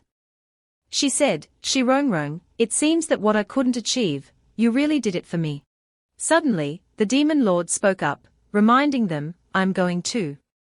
Don't think about going to take revenge yourselves. That Qian Yuan must be defeated by me first." Luo Yu said, if Rongrong goes, I'll go too." When Qing Yu also added, "Such a rare training opportunity, I have to go too." Hee-jun was stunned by their words. "Don't, I still have to protect everyone." But the girls shouted at him, "Who needs your protection?" At this moment, the system was secretly monitoring them through a magic screen. Witnessing these scenes, the system said, "After this incident, I've decided, Rongrong is the one who can practice the soul refining technique with Hee-jun." Immediately afterwards, it looked towards the sky, where there was a very familiar figure, similar to the person Hee-jun had met. Then the system said to that person, "Boss, give me more time, I will definitely save you." "Baldy, what are you talking about? You said the same thing to me 10 years ago." The system panel said, "Isn't this because the initial assessment of his abilities was wrong? I thought he was a cultivation genius." He pinched the system panel and said, "He is a cultivation genius." The bald man thought of Hee-jun's image. "He is the most potential existence I have found in 3,000 universes." Hee-jun's image appeared in his mind. The bald man gripped the system panel tightly and said, "Moreover, he can change Rongrong's fate with his will, which is enough to prove that his talent is many times higher than mine." The system panel asked in panic, "Then aren't you afraid that he will kill you after mastering the chaos refining technique?" He let go of the system panel and snorted. The bald man chuckled and said, "I've been in this space for 10,000 years and have long been familiar with the laws of heaven and earth. No matter how strong someone is. When they come here, they can only obediently listen to me. He shuddered and said, if I hadn't been looking for the ultimate martial arts and unintentionally become single for 10,000 years, I wouldn't know that today's yin and yang imbalance would have formed. Even my body can't hold on. The system panel asked, isn't it quite good, boss? You should rely on your spiritual form. Maybe you can become the strongest leader in this space. The bald man was nowhere to be seen, but his voice and purple light remained. He shouted, who wants to be a leader? I want to find a girl, a girl, a girl. Have you ever seen a girl who agrees to communicate with air? I want to restore my appearance, rebuild myself into a handsome guy. Is it so hard to understand? The system panel hurriedly said, I know, handsome guy. Sorry, handsome guy. He raised his hands and gestured, then said, in short, to master the chaos refining technique, He-jun must cultivate with that woman more. Only then can I recover my body after devouring him. The system replied, understood. After giving the instructions, the bald man told the system to come closer. The system asked puzzledly, what's the matter? A hand grabbed the system panel and asked, do you have any goals? You've been good brothers with He-jun for years, have you really become a man? The system panel transformed into a beautiful girl. She was being pulled into the giant black cloud. She said, I know, boss. We are not unprofessional, we just want to see how shameless you are. I really want to make friends with you. The bald man angrily shouted. Remove the word shameless. At a mountain range. He-jun suddenly shuddered and hugged himself. Shi-rong-rong looked at the trembling He-jun and asked, what's wrong, husband? He-jun looked left and right, thinking, I don't know when the system will come back, where did it go? Images of three girls, Ching Dai, Ching Lone, and Wen Ching Ayu appeared. Ching Dai said with a slightly annoyed face, didn't you say Zushen Peak is full of difficulties? I think this place is quite peaceful. Wen Ching Ayu asked, we still have to be careful. What if something is hidden here? He-jun put his hand on his face and said, yes, it's suddenly become peaceful and quiet here, but there are actually many spirits hiding behind the mountain peak. He thought of the scene of demons climbing up the trees. He-jun said, moreover, it seems that their numbers here exceed my expectations. He-jun thought of a girl walking in purple clogs. He said, everyone, pull yourselves together, don't be fooled. Song-zu was suddenly wrapped around by a green thread, and let out a moan, Suddenly she was pulled into the bushes and there was a sound. She ran and Ching Dai noticed the sound. She ran, looked over and said, that's strange. Ching Dai looked at He-jun and asked, how many people do we have in total? Are they all keeping up? He-jun said, let me check. He looked at the four people, Shi-rong-rong, Ching Lone, Wen Ching Ayu, and a girl in green. He said, my wife and mother-in-law, Sha and a couple, big chest blackened girl. Important people and objects are all here. No problem. He-jun waved his hand and said, if someone disappears, we'll notice. How could we not sense their existence? Ching Dai breathed a sigh of relief, that's good. Then he suddenly rushed forward, startling Ching Dai.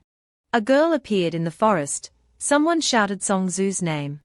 The tied-up Song-zu struggled to say, Senior, thank you for remembering me. He-jun glanced behind him and said, Sha, give me the rope. Wen Ching Ayu threw the rope to He-jun and said, catch. He-jun said, Song-zu, wait a moment, it might hurt a little. Song-zu cried out in pain, Senior, don't. I'm going to explode. He-jun whipped the rope forward. The roots that enveloped Song-zu were all cut off. She fell down because of that. Then a green root stretched out. Song-zu, wrapped around by roots, said dejectedly, not again. Don't. He-jun said, so annoying. As expected, I can't use a weapon. He went over and bit the root near her chest, saying, using my mouth directly seems easier. Song-zu said, you be careful, don't bite it off. Then a root was bitten off by Hee-jun. After he cut off all the roots, Hee-jun shouted, "Rong Rong." Immediately after, Shi Rong Rong caught Song-zu. Hee-jun's eyes darkened as he grabbed the rope and said, "That's enough. Didn't they say there are only top-level gods and monsters here? Then don't sneak around and play these tricks." He tossed the ropes out and said, "If you have the guts, come out and fight fair and square." The ropes then pierced into the tree trunks. A girl appeared from a flower, looking troubled. She said, "I've been discovered." The flower god appeared, hovering in the air. Then wisps of smoke drifted into the flower, and a voice said, "Chapter technique." The flower god flew on the smoke, and a voice said, "Run." Suddenly, a hand grabbed the flower god's hand. Hee-jun lifted her hand and asked, "What the hell is this? This is a god or monster? Too weak." The flower god thought, "What's going on? Zushen Peak is a place where gods gather. Why is there a man with demonic aura here?" She looked at Hee-jun's face and thought, "Moreover, he looks even more powerful than the gods." The flower god's face was a little panicked as she said, Don't kill me. I'm not the mastermind, I was just following Lord Mai Shen's orders." Hee-jun asked after hearing her, "Mai Shen?" Shi Rong Rong asked, "What's going on?"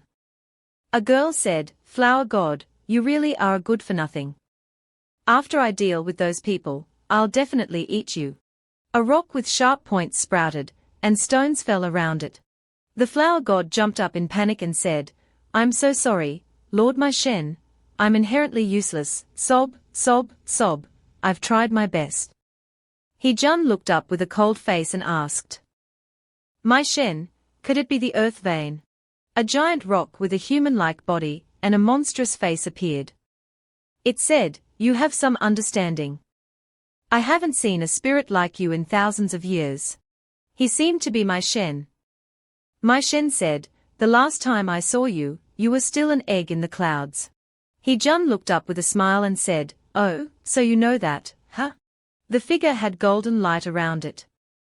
Mai Shen opened his mouth wide and said, "Unfortunately, the combined attack was too weak back then, and I was sealed in Zushen Peak by that brat.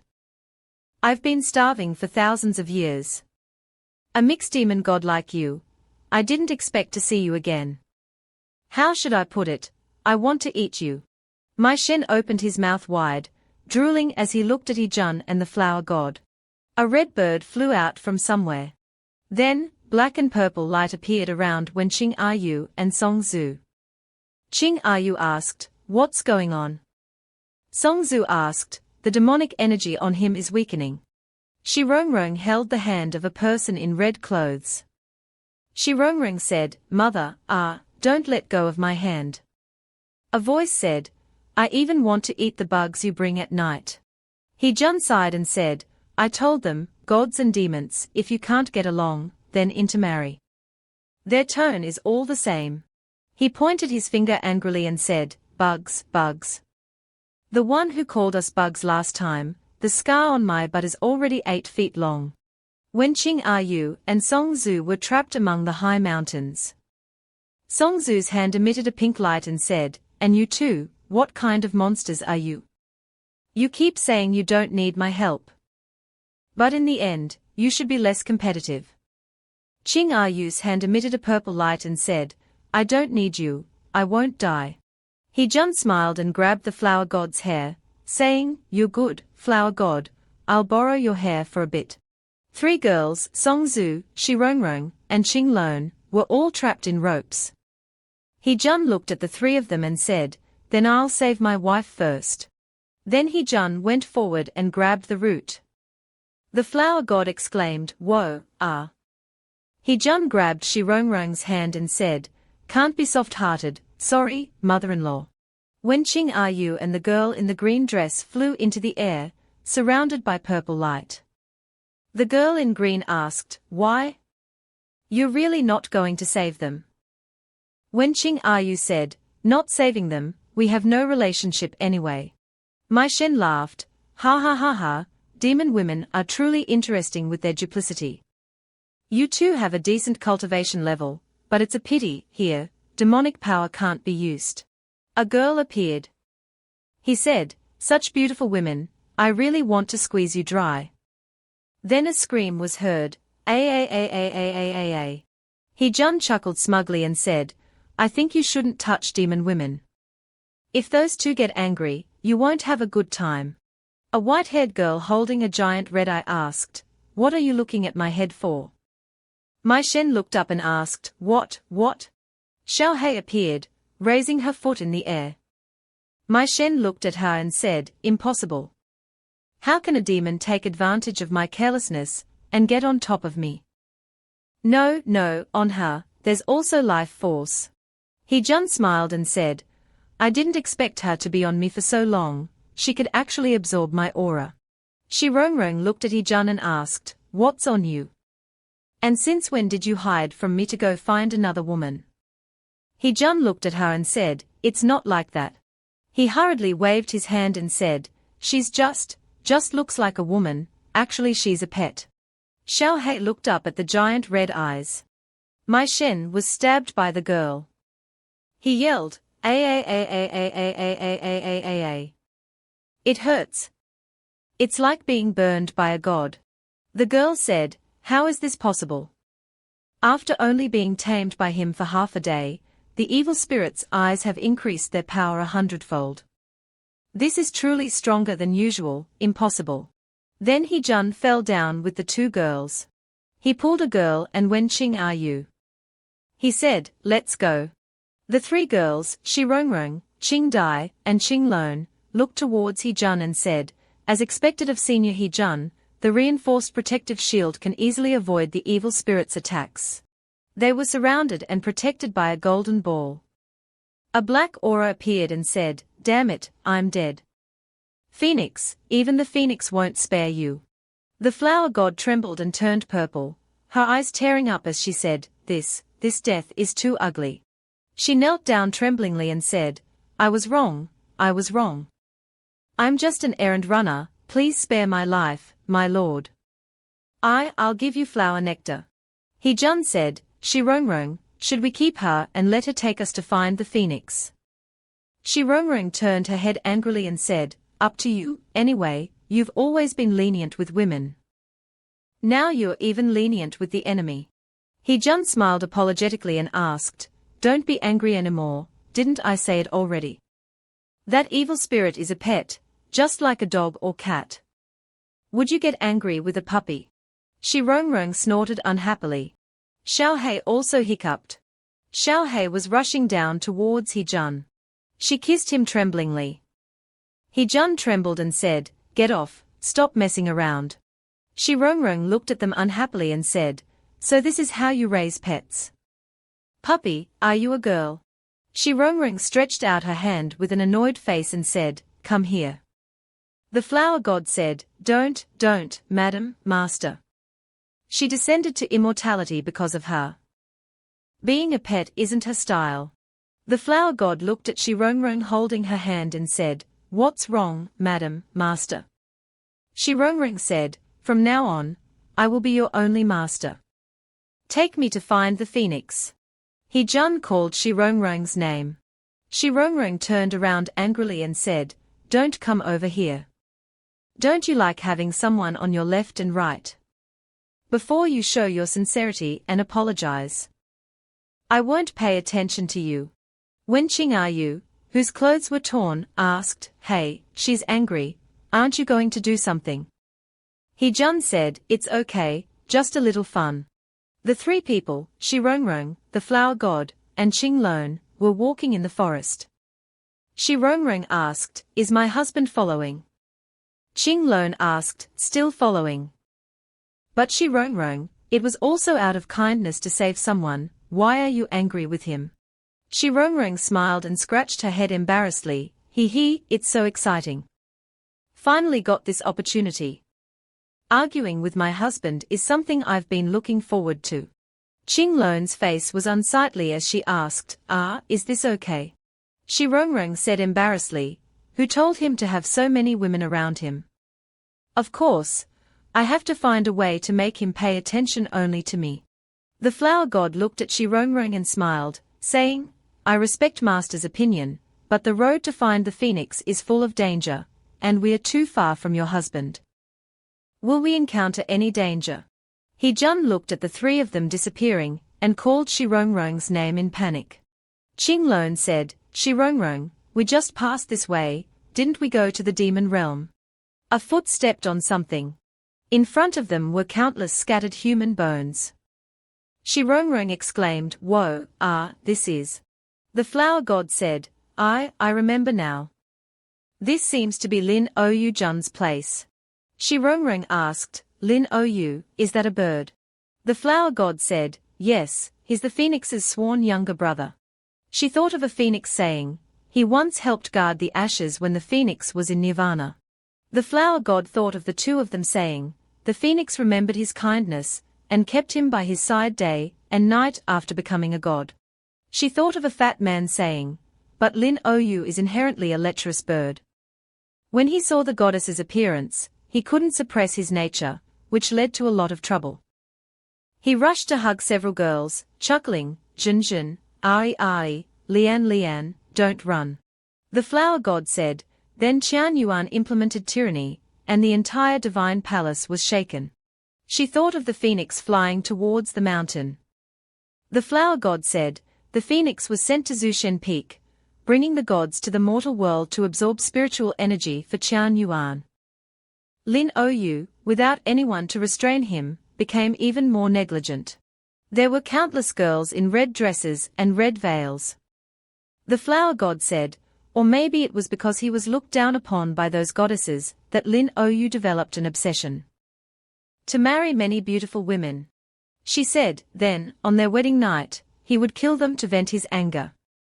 He angrily choked a girl, saying, you ugly things, didn't you call me ugly? Let me see your face, uglier. Shirongrong said, pervert. Qinglong said, sounds very divine realm-like, no different from Qian Yuan. If it were me, I wouldn't dare to come. Let's go quickly. Then the three of them hurriedly ran away, saying, but he's so ugly, why would those women agree to marry him? Could it be that he kidnapped them? No, although Lin Ou is ugly. He knows mystic arts. The flower god looked back and said, he wears a strange sachet. When people smell it, they fall into an illusion and see the most beautiful person. A figure suddenly appeared. A voice said, the person who suddenly appears is Lin Yuan, becoming the form they desire the most. The three girls looked forward in surprise. Seeing Hee-jun, they exclaimed, husband. A giant rooster appeared. The image of a chicken appeared. The three girls said with longing eyes, so hungry. It's simply irresistible. Lin Ou suddenly laughed, he. He chuckled and said, 3 fairies at once, which one should I choose? He smiled and walked towards Shirongrong, saying, this one is the most beautiful. Kiss. Then she smiled and slapped Lin Ou, saying, why are you only here now? Were you really held back by those women? Lin Ou spat out blood from the slap and exclaimed, ah. She kicked him in the face and said, tell me, am I not important to you? Don't you know how dangerous it was for us to encounter Lin Ou?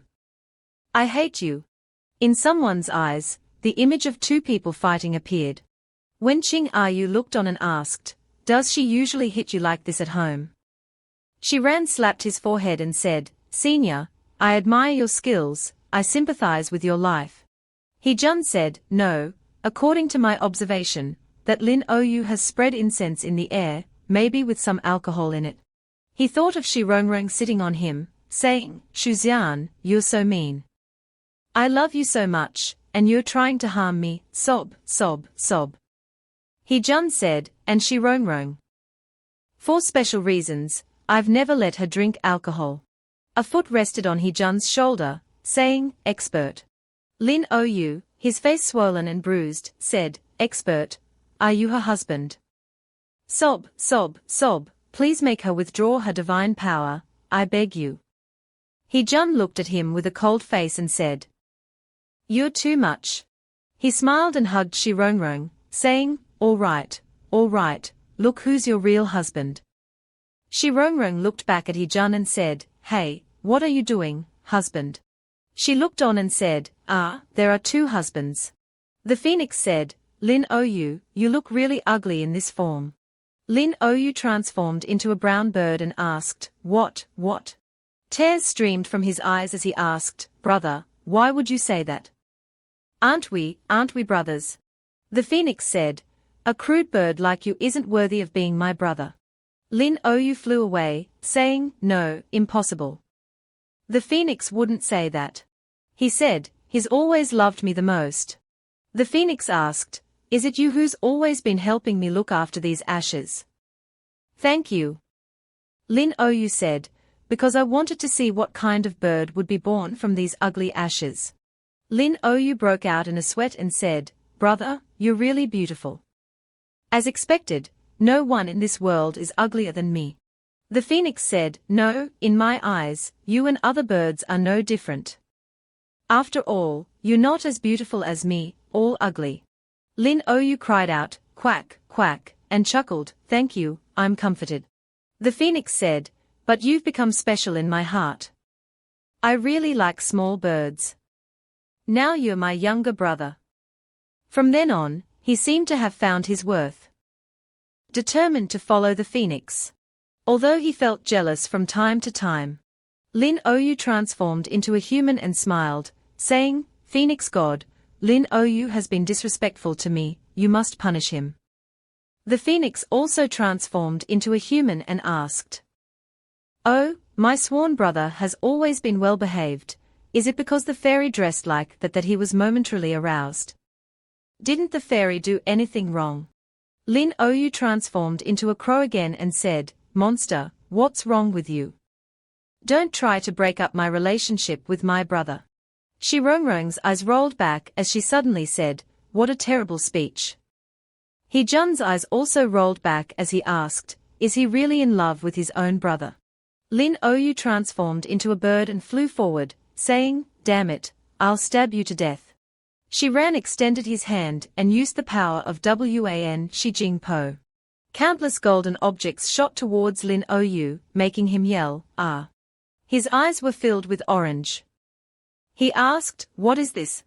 The phoenix glowed orange and said, "No, brother, where are you going?" A girl in a red dress and red veil chuckled and said, "Lin Ou, you good for nothing, ugly monster, pay for my life. Die. Die." Lin Ou looked at the girl and said, "No, no, get away from me." Then he transformed into a skeleton and reached out, saying, "I'll take your life."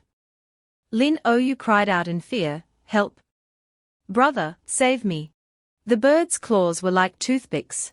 Then it lay down on the ground, covered in blood. Jun walked towards Lin Ou and asked, "So he's dead?" He didn't have any real skills to begin with. Ran smiled and said, "Qing Dai, see. I killed a god." Qing Dai covered her nose and waved her hand, saying, "Happy for you, but you stink too much, I'll pass." A golden light struck down from the sky. The flower god smiled and looked back, saying, "Lin Ou's illusion has also dissipated." She thought of the girls in red dresses and red veils laughing. The flower god said, "The souls of the brides trapped inside are finally free." The girls smiled and said, "Thank you, young master, for your great kindness. We will repay you in the next life." The flower god said, "But now that Lin Ou is dead, the phoenix will definitely sense it. I'm afraid we'll have to face his wrath later." Jun smiled and said, "That's good, I'm afraid he won't come. There are 4 of them, all with upper-level divine power." At this moment, in another place, 4 sources of energy were converging. Suddenly, the demon lord clutched her chest and exclaimed, "Ah!" Wen Qing Yu helped her up and said, "Hey, are you okay?" The demon lord gasped, "It's the 4 divine lords. They are subordinates personally trained by Qian Yuan, bearing his mark." The demon lord shuddered as she continued, "His cruelty is deeply ingrained in my soul. Anything with his aura makes my bones ache whenever I touch it." Jun stood with his arms crossed and sighed, asking, "Can you speak normally? It's not because you're scared, you get agitated every time you think of him, right?" She asked angrily, Are you trying to embarrass me? He-jun grabbed her by the neck and pulled her up, saying, if I told you that you've been abandoned for thousands of years, why are you still afraid of those trivial matters back then? You just lack experience. A golden chain appeared behind her. He-jun smiled and said, just in time to use this opportunity. She was surrounded by golden light.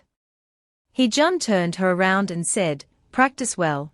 Then He-jun pushed her into a golden wall with countless golden chains. He said, what nonsense are you talking about?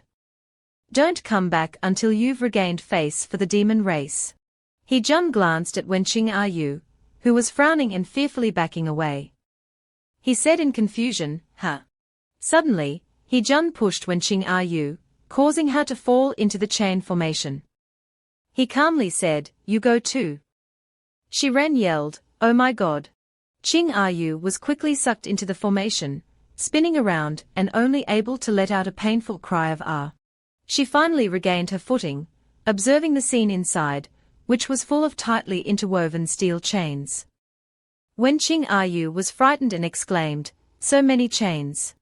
She recalled the pain of being bound by lightning bolts around her wrists, ankles, and body, and said in panic, even worse than that time, many times over. Wouldn't that? Suddenly, a shout rang out, Wenqing Ayu, run. The shout pulled Qing Ayu out of her thoughts, and she looked around in shock. Right in front of Wenqing Ayu, two chains clashed with a piercing screech, about to strike her. Immediately, chains wrapped around her from her hands to her feet, making her grimace and cry out in pain.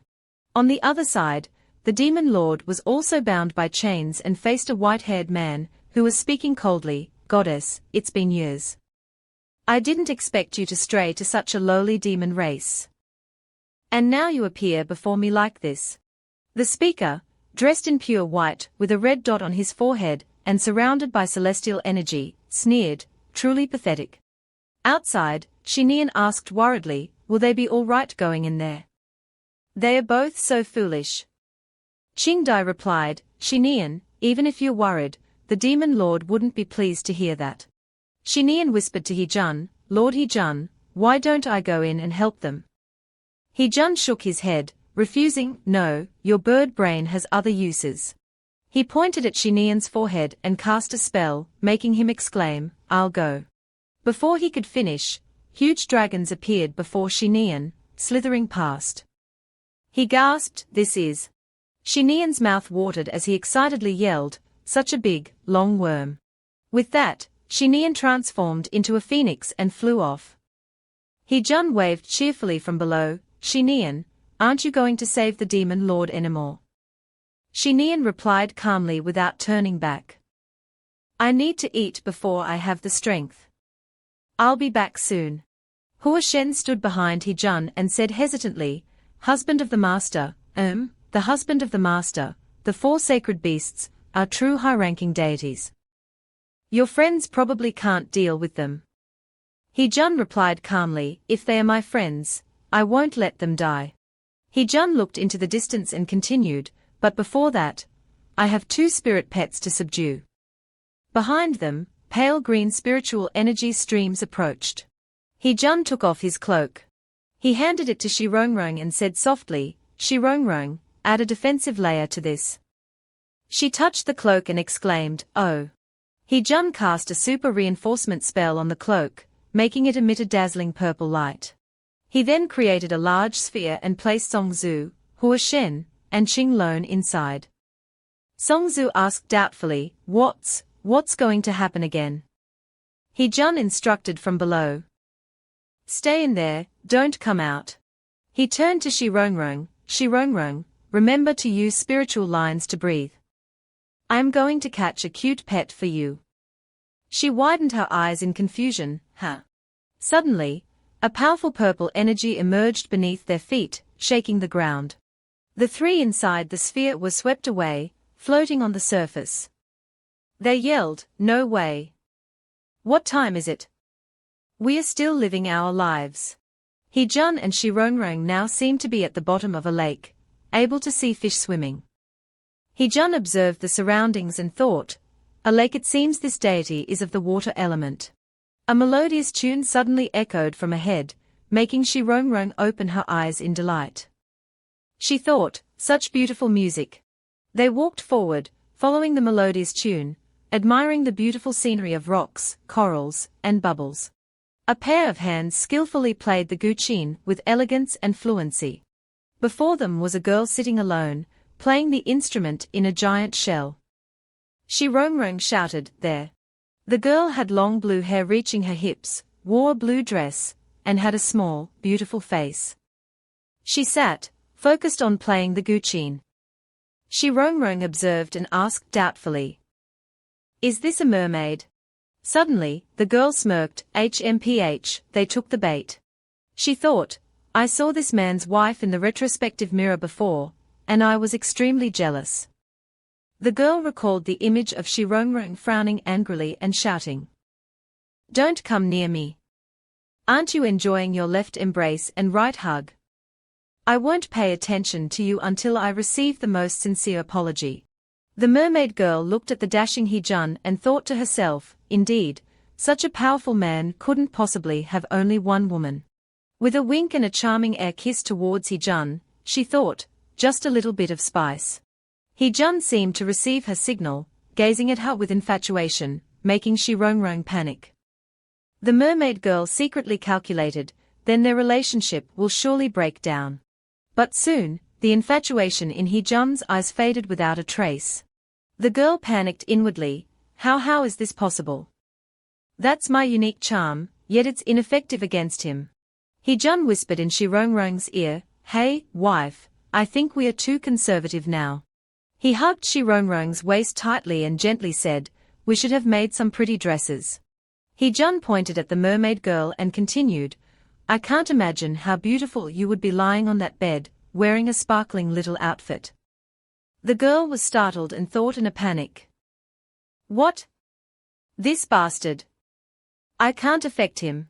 Shirong blushed in Hee-jun's arms and asked, really? Can we really try it later?" Shirong continued, "But I didn't see this style in the human world." Hee-jun replied, "Is it made of something special from the sea? It really doesn't look ordinary."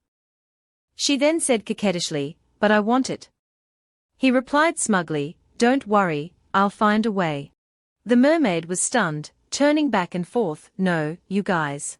Then, the mermaid and Hee-jun looked at each other helplessly. He pointed at the mermaid and turned to Shirong, "Or should I take it off her for you? Is that okay?" Shirong replied excitedly, "Yes." The mermaid, after hearing their conversation, thought in surprise, "He wants to take my clothes off. Take my clothes off just for a dress.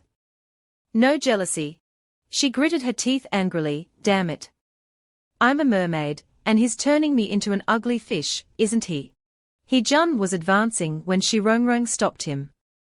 She exclaimed, "Wait, husband. She seems to be starting to sing." She explained, "Isn't it written in fairy tales that mermaids singing is very seductive, and will make people fall in love and then be eaten?" Hearing the reasonable explanation, Hee-jun nodded, "Movies seem to portray it that way too."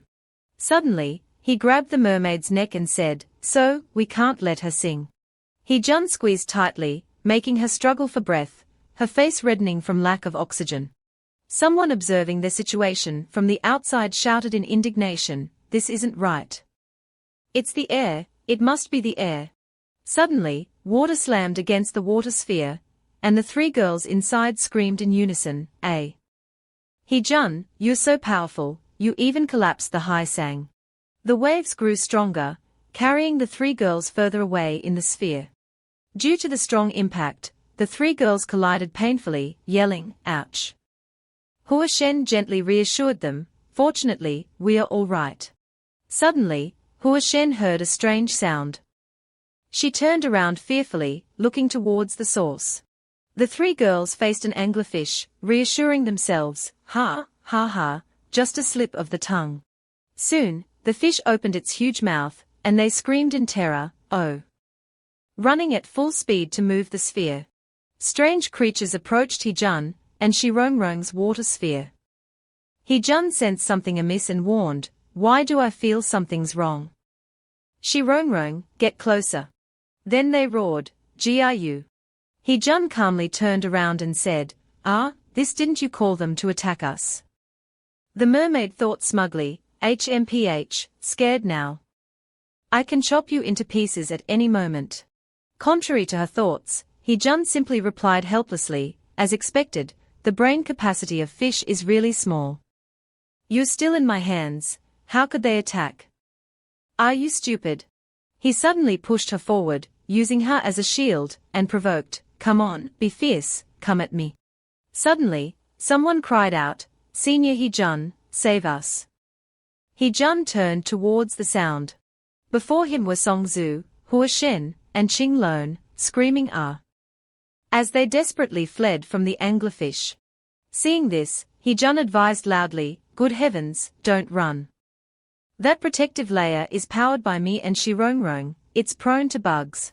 The water sphere suddenly cracked, and they froze in fear, exclaiming, huh. Then the sphere shattered. The three swam towards Hee-jun, pleading, Master's husband, we're about to be eaten. He threw the mermaid away and said, then do it, who can get past you? Hee-jun lifted Song-zu with one hand and Hua Shen with the other. Then he carried Ching Lone on his shoulder and walked forward. Suddenly, purple fumes emerged from somewhere. The strange creatures inhaled them, then twitched for a moment. The mermaid watched, thinking smugly, HMPH, fools, you're surrounded by my sea monsters now. She stood up, singing, and thinking to herself, let the sea monsters under my magical singing chop you to pieces. Suddenly, she gasped in surprise, oh. Seeing the sea monsters surrounding her, she asked in confusion, you guys, why? Hee-jun replied cheerfully, just a little bit, just a little bit. They absorbed my aura and now belong to me. Then he threatened, Tai-zi, strip off the dress on her, without any damage. The sea monsters swarmed and overwhelmed her, and the mermaid could only scream miserably, no, no, no. Soon, the entire sea became dry land with a few puddles. The mermaid was attacked and her clothes were torn to shreds, leaving her sitting helplessly on the ground, crying. Shirong held the mermaid's dress, sighing, my head hurts a bit. Hee-jun was shrinking the three captured water monsters into a small bubble. He looked at the crying mermaid with a deep gaze, feeling a bit of pity, cough cough, so white and tender, it's a bit of a shame to turn her into dried fish. Then he brought a dark-skinned girl with white hair before the mermaid and ordered, Xiaohei, my new pet is under your care. Upon receiving the order, Xiaohei stood still, lost in thought. Then she quickly whispered something mysterious into Hee-jun's ear. He leaned in to listen and then nodded in satisfaction, oh, right. I don't have time now. That thing.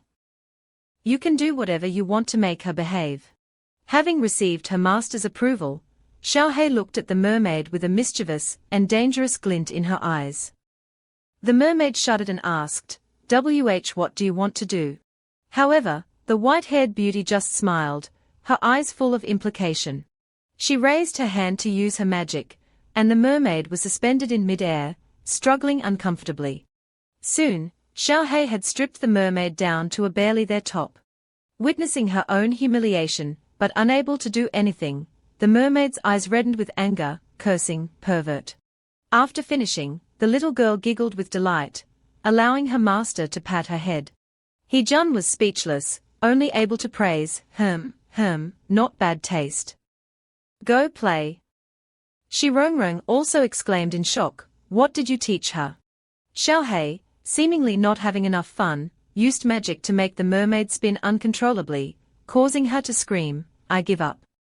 My teammates won't spare you. Hee-jun watched them disappear into the spatial gate and murmured, actually, I wonder how their training is going. He and Shirong continued walking.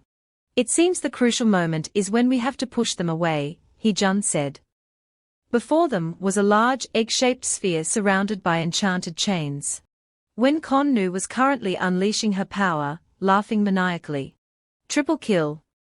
3 powerful energy sources erupted from the ground below, shattering the surface. It then swirled into a vortex, rising high above, surpassing the iron chains. A man dressed entirely in white sneered, "It's rare for the demon realm to summon Jiao dragons, but unfortunately."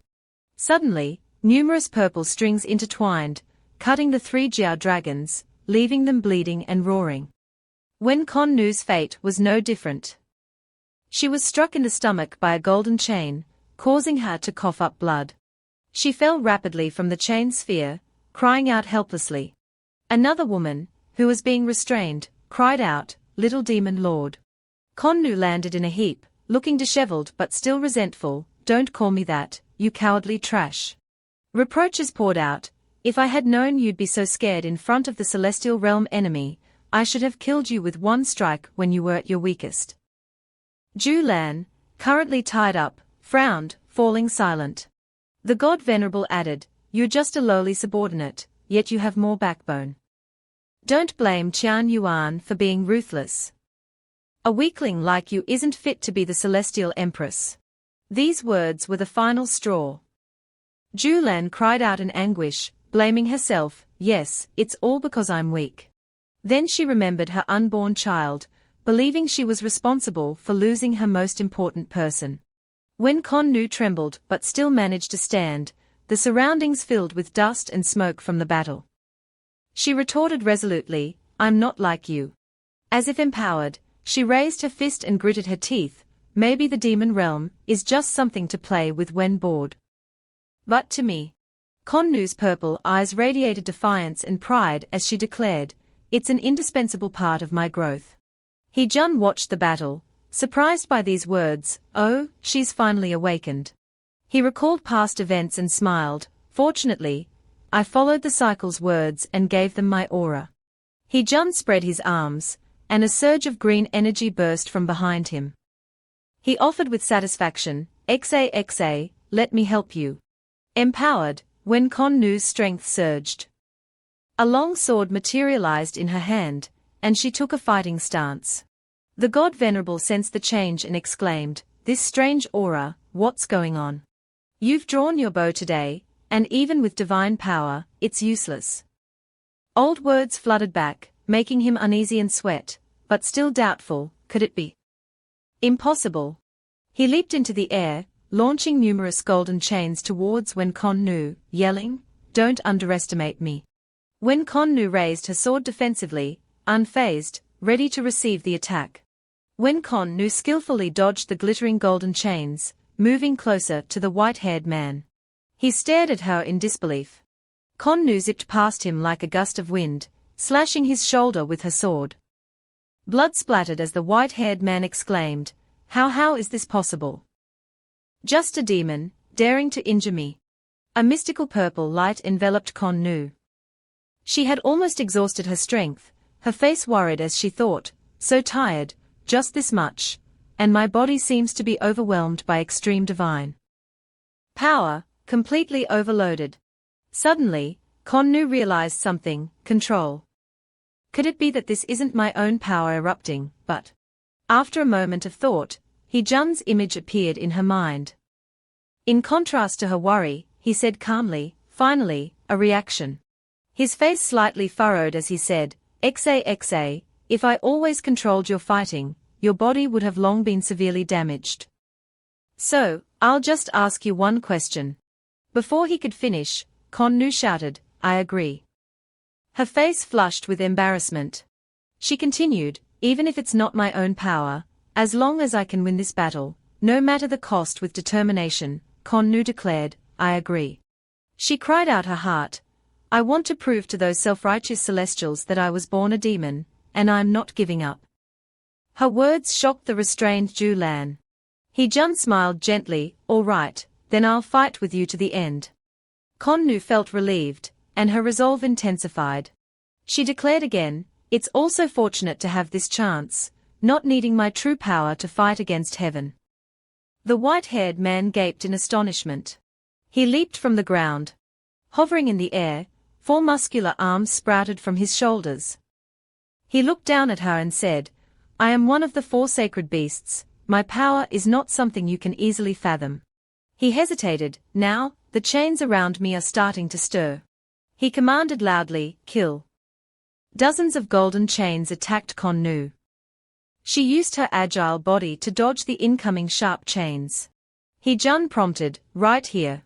Hearing him, Kon-nu slashed at the golden chains with her sword. An intense purple light enveloped her, as she pulled the chains according to her will. The white-haired man exclaimed in disbelief, "How is this possible? How can this inferior demon's blade control the power of a sacred beast?" Kon-nu grimaced, her body nearing its limit. She thought to herself, damn it, even with Hee-jun's power, my body is too weak. The bound Ju-lan cried out, stop. You can't continue like this, or the divine and demonic powers will tear your body apart. Kon-nu ignored her and shouted, shut up. Will I be torn to pieces like you? She charged forward with determination, even if I die, I won't let you have it easy. Ju-lan was now distraught, muttering, jade shattered, stone broken, is that it? She began to reflect on her past, always surrounded by servants, nurtured as the future celestial empress since birth. Everything she did was to maintain her family's honor, always like a puppet on strings. She thought back with heartache, and yet, I lost my child. Ju-lan then grabbed a knife in defiance, yelling, I'll kill you. She thought, there were times I wanted to give up everything. She froze upon hearing the words, do you want your entire clan to be buried with you? That single sentence made her abandon her resistance, collapsing to the ground in tears, still bound by obedience. She wept silently, I've been pushed to this point, filled with so much hatred, I have nothing left. Her tears fell onto the cold ground. Ju-lan thought, why can't I follow my heart and fight back? A blue light enveloped her, representing her will and determination. When Kon-nu held her sword against the god Venerable's slender neck, he shrieked in terror, falling. My brain is about to fall out. However, when Kon-nu struggled to control the power Hee-jun had granted her, she couldn't stop her attack, unable to move at all. Realizing his opponent's change, the god Venerable laughed triumphantly, so that's how it is. Your body can't handle this power, can it? He swiftly broke her arm and demanded, who is behind this, toying with me? Show yourself. In the distance, Hee-jun clicked his tongue, observing the battle. With a snap of his fingers, the power on Wen Kon-nu gradually dissipated. His action made Shi-rong-rong curious, husband, aren't you continuing? Hee-jun looked ahead and replied, her body has reached its limit. Continuing would only cause irreversible damage. With a wicked smile, he added, but I don't need to intervene next. Back in the battle, the god Venerable remarked unhappily, not good. You're also a tough one. His arms transformed into sharp drills, his face menacing as he looked at Wen Kon-nu. Before I tear you to pieces, I acknowledge you as my opponent. Facing the god Venerable's attack, she frowned, thinking, is this how it ends? I'm not reconciled. The sudden appearance of a water shield surprised the god Venerable. But he ignored it, continuing his attack. It wasn't until his magic drill was burned that he realized the problem, why can't I destroy it? This is divine fire. A scream echoed. A familiar voice startled the god Venerable, you've truly healed to the point of forgetting pain. He was terrified by the sudden appearance of the woman enveloped in energy, shouting, tranquil art. Then he hurriedly asked, impossible. You're the eldest daughter of the water clan, how could you master such a complex secret technique? Ju-lan replied indifferently. You celestials just love to bully others. She looked at the god Venerable threateningly, have you forgotten? Why do you only have 6 arms left? Ju-lan's words made the god Venerable's pupils shrink. He recalled the past, the loss of his 2 pairs of arms, the haunting voice he could never forget, just a lowly servant dares to lay a hand on this princess. The celestial lord in his memory knelt in fear, I apologize. It was I who offended the celestial water princess. Please spare my life. That image remained etched in his mind, that's right, she was once an arrogant princess, she even severed my 2 arms. It was only after being bound by her body that she became so weak. Ju-lan's hand rested lightly on the god Venerable's head, filling him with fear, why did I forget this? Looking coldly at the deity beneath her, Ju-lan felt disgusted, I'm no longer the Celestial Empress. I'll never have to endure such grievances again. Her hand trembled as she gripped the god Venerable's head tightly. Despite his fear, he laughed foolishly. Unfortunately, even if you want to kill me, you can't take my divine bone. The divine bone of Lord Qian Yuan is not something you can harm with mere emotions. His laughter was cut short by another voice. If she can't hurt you, then let me. Empowered by He Jun, Zhu Lan easily crushed the head before her. Before dying, the god Venerable recognized the voice and cried out in horror, "It's you. It's actually you." His soul dissipated. Before closing his eyes, he gasped, "This isn't surprising anymore." He looked at He Jun and said with satisfaction, "To die by your hand, I'm honored." Killing one of Qian Yuan's deities filled Zhu Lan with joy.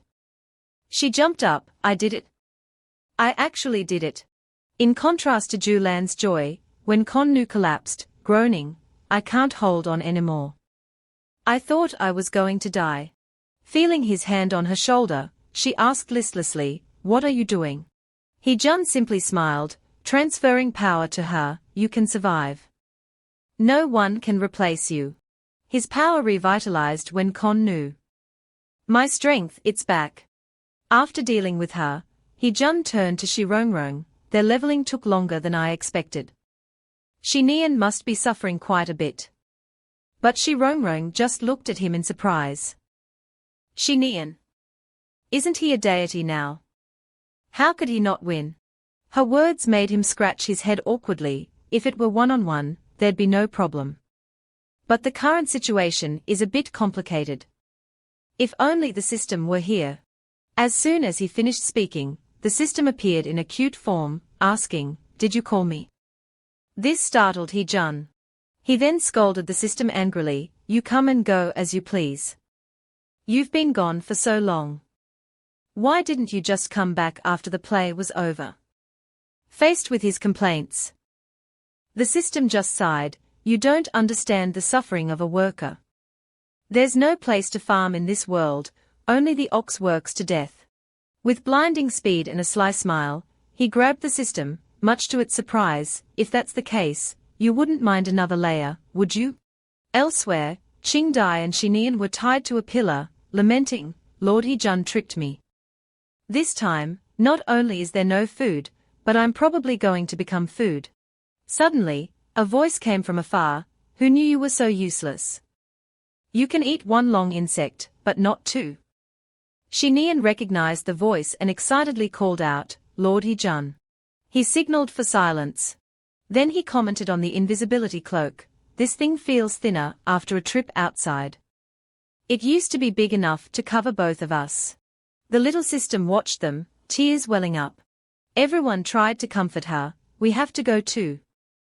But the little system didn't listen, immediately scolding them, "Do you want to ruin me?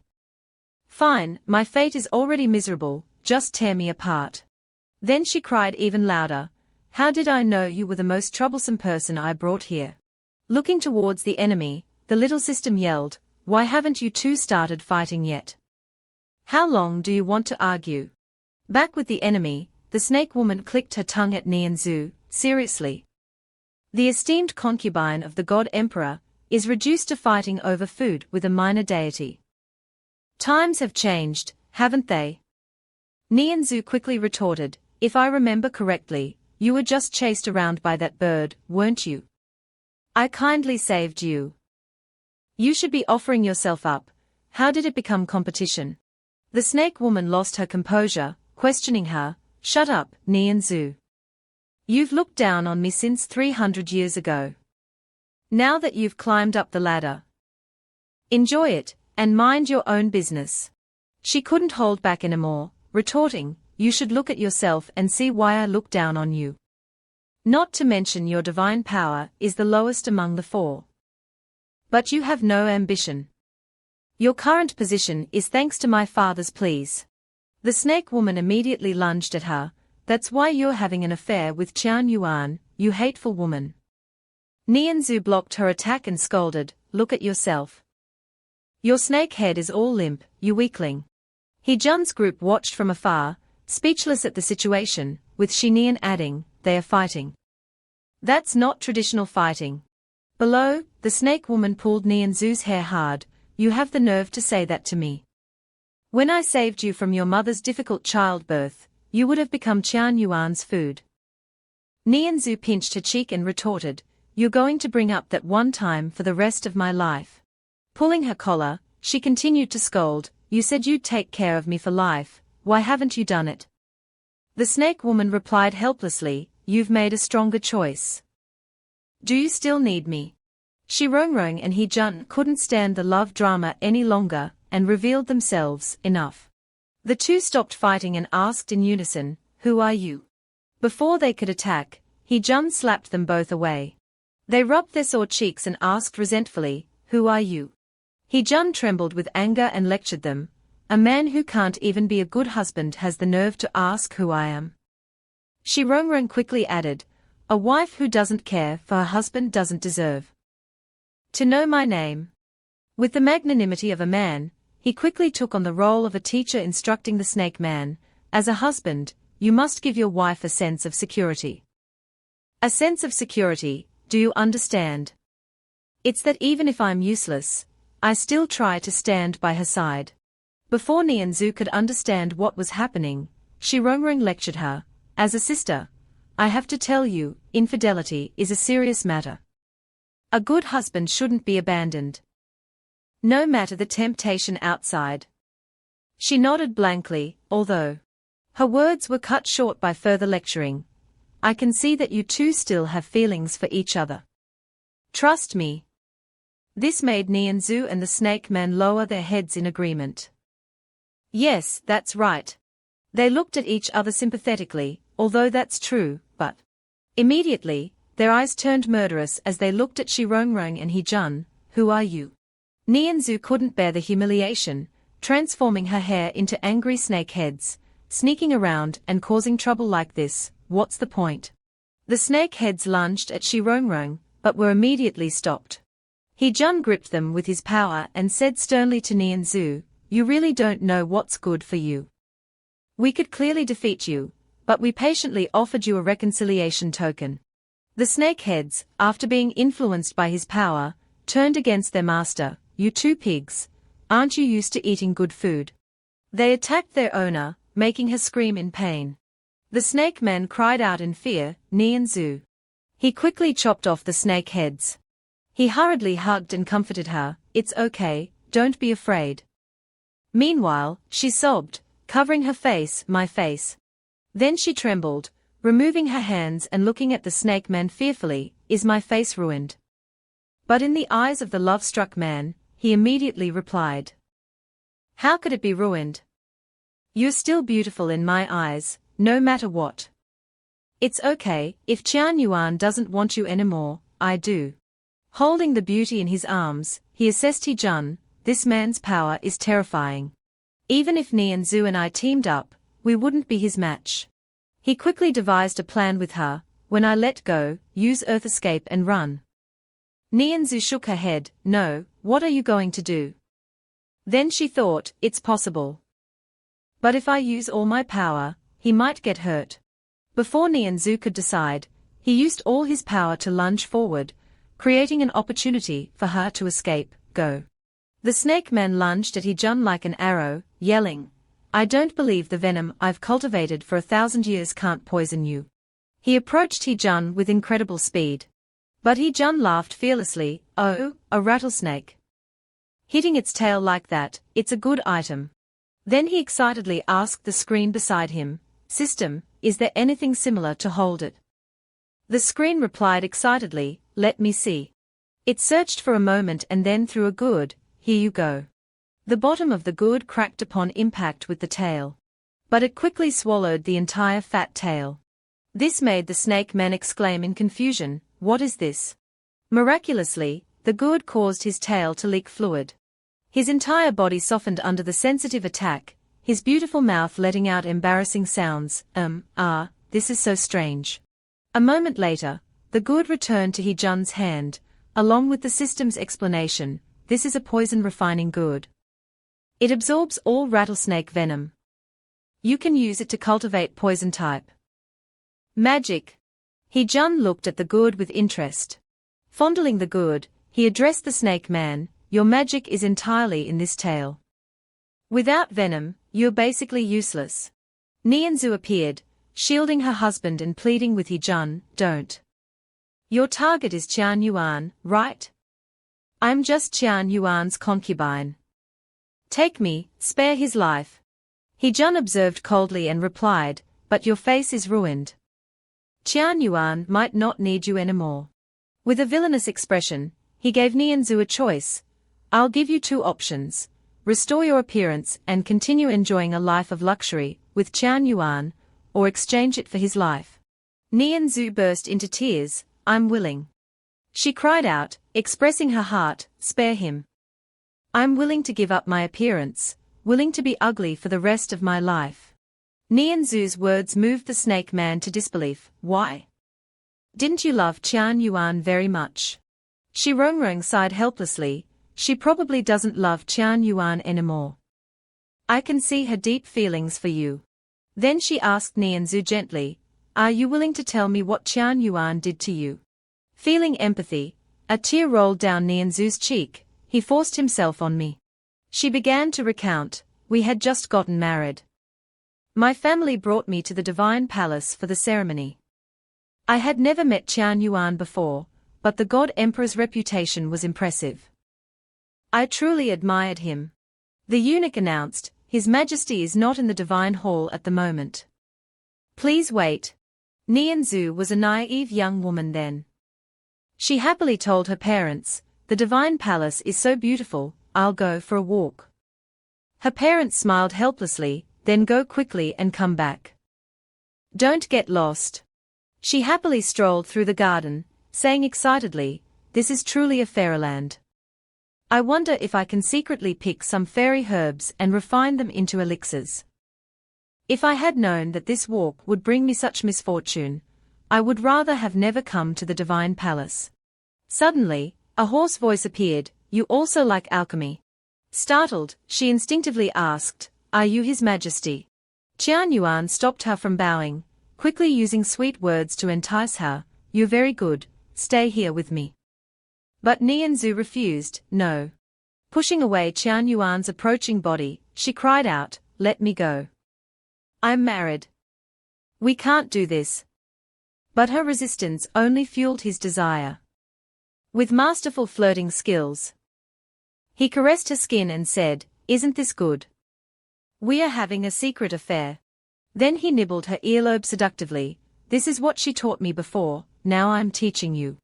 Recalling the dark memory, Nianzu covered her face and sobbed, his divine power was too strong, I couldn't resist. The snake man asked her heartbrokenly, why didn't you tell me? Wiping away her tears, she scoffed, don't be naive. I was under his control then. I knew an ant couldn't bite an elephant. We were destined to be ants beneath his feet. Looking at the face of the one she loved, she reached out and touched it, continuing, in the days that followed, I always found excuses to argue with you, saying you were useless. I didn't mean it, I just hated my own uselessness. But the snake man quickly retorted, no, it's me who's useless. I'm so useless. As an outsider, Shi Rongrong could only sigh helplessly, Qian Yuan, he has truly harmed too many people. He-jun hurriedly asked, but Shi Rongrong, don't you find this situation familiar? I remember Qian Yuan later took a liking to her. Wasn't it because she looked a lot like your mother back then? His words startled Shi Rongrong, who silently agreed, now that you mention it, there seems to be that possibility. The snake man was furious, I must kill him. Even if I am as lowly as a grain of sand, I must show the world what kind of filth the god emperor is. Despite Nianzu's attempts to stop him. No. If you die, then my perseverance all this time will be meaningless. He-jun asked, are you stupid? His question confused the snake man. He held the gourd and chuckled, you could have asked me to help you deal with Qian Yuan, but you chose to seek death yourself. The snake man asked back, but you? Didn't you want to kill me and steal my venom? He-jun's face turned disdainful, are you crazy? I'm this powerful, what do I need your venom for? Then he casually tossed it to the snake man. Here. Nianzhu's husband's tail was enveloped in a purple aura. He said, poison, the venom, it seems to have been refined to its purest form, 100 times stronger than before. He-Jun said, this is a poison-type celestial technique I specially made for you. See if it suits you. He felt the power within him and asked joyfully, strong. So strong. Is this still me? Seeing this, Nianzhu said, you guys, thank you. She rushed to hug her husband, that's great. He called out, Nianzhu. He reached out and touched her face. Your face, it's recovered. Hearing her husband's words, Nianzhu was stunned. The two turned to He-Jun and Shirongrong, bowing, thank you for saving us, seniors. We are willing to follow any of your instructions. He-Jun replied, you two are quite smart. In short, my ultimate target is Qian Yuan. Why don't you come with me? But before that, I'll go find the phoenix and have it open the gate to the celestial realm. Nianzhu's husband paled, phoenix. He looked at his wife as he explained, 100 years ago, the phoenix had the ability to distinguish right from wrong, but now. Then he led everyone to a black volcano. This is where the phoenix resides. He-Jun commented, Huashan. It looks quite old, it probably hasn't erupted in a long time. Nianzhu shook her head, that's just an illusion. She recounted, when the phoenix descended, its purpose was to absorb benevolent energy from the mortal world and transmit it to the celestial realm. But over time, this led to an increase in anger in the mortal world.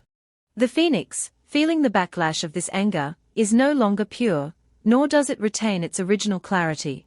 The phoenix sensed its impending demise, so it used half of its spiritual power to create a barrier, to prevent its own wrathful fire and the anger of the mortal world from spreading after its death. Nianzhu's husband continued, the phoenix hasn't appeared for nearly 100 years. Who knows what kind of monster it has become inside? He-Jun said, is that so? Then I'll go in and take a look. He stretched out his hand, using his power, and said, prepare yourselves. Summon a general, my little darling. As soon as he finished, Xiaohei appeared, followed by the mermaid kneeling on the ground. Suddenly summoned and stared at by everyone, Xiaohei was stunned. She tugged on a leash, and the mermaid's face contorted in pain. Then the mermaid called out, Master, Master, woof. He-Jun and Shirongrong were exasperated, woof what? What are you doing behind us? He-Jun blushed and scolded, I told you to manage her, not train her. This is so embarrassing. Shirongrong added, I couldn't stand this hey cha anymore. He-Jun glanced at Wen Konnu behind him and said, like master, like pet. Konnu retorted, I never taught her these things. I'm also a victim. He-Jun grabbed the mermaid's wrist, all right, business first. His hands intertwined, he asked her, you're a mermaid, can you materialize the Shang Shen Ji Shui? He-Jun said, focus your mind and use the divine water to create 2 sets of protective clothing. As soon as he finished speaking, the mermaid cried out in pain. Once finished, 2 sets of clothing appeared on He-Jun and Shirongrong. Looking at the clothes on her body, she remarked, the material is so special. At this moment, when Kanru anxiously called out, He-Jun. He replied, the phoenix is the strongest god here after all. This time, let Shirongrong and I go alone. Afterward, he walked over, placed his hand on Kanru's shoulder, and instructed, if anything happens outside, I'll rely on you. She responded with a hum. He-Jun and Shirongrong flew high. The volcano's peak had a protective barrier. He stretched out a hand and exerted his power, intending to open the barrier. Hot air rose from the volcano. Shirongrong exclaimed, it's so hot. He said, this phoenix, the situation must be dire. He-Jun and Shirongrong entered the volcano. Many miserable cries echoed, so painful. I'm dying. Return my 100 years of vitality. He said, this is a living hell. Before them were several people, their entire bodies glowing red, all screaming and shouting, please let me go. Free me. Shi Rongrong spoke, these people must be cultivation experts, their spiritual power stolen by the phoenix, causing them to fall here. She recalled and continued, Shenmen also had 4 very powerful immortals who disappeared without a trace. Perhaps they also became sacrifices to nourish the divine palace. At this time, a sacrifice weakly muttered, such pure spiritual energy. Hearing this, the surrounding people lunged at the two, eat her. Eat her. If we eat her, we can escape this hellish place. Eat her. They jumped up and grabbed at Shi Rongrong.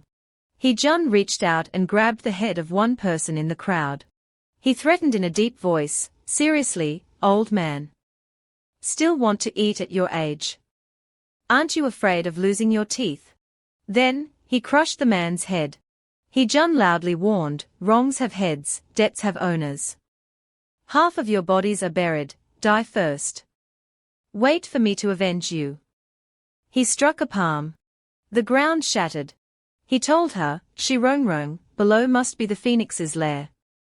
Give it some spiritual energy and see if it resists. She responded with a hum. A moment later, Shi Rongrong said, Husband, it doesn't seem to reject our intention. The two looked at the hole beneath their feet and said, let's go inside. They entered, exploring as they walked. It seems most of the phoenix's energy is used to Sealswern Mountain, leaving little for itself. Shi Rongrong discovered something and said to He-jun, Husband, I think I hear a child crying. Below was a child wrapped in black wings.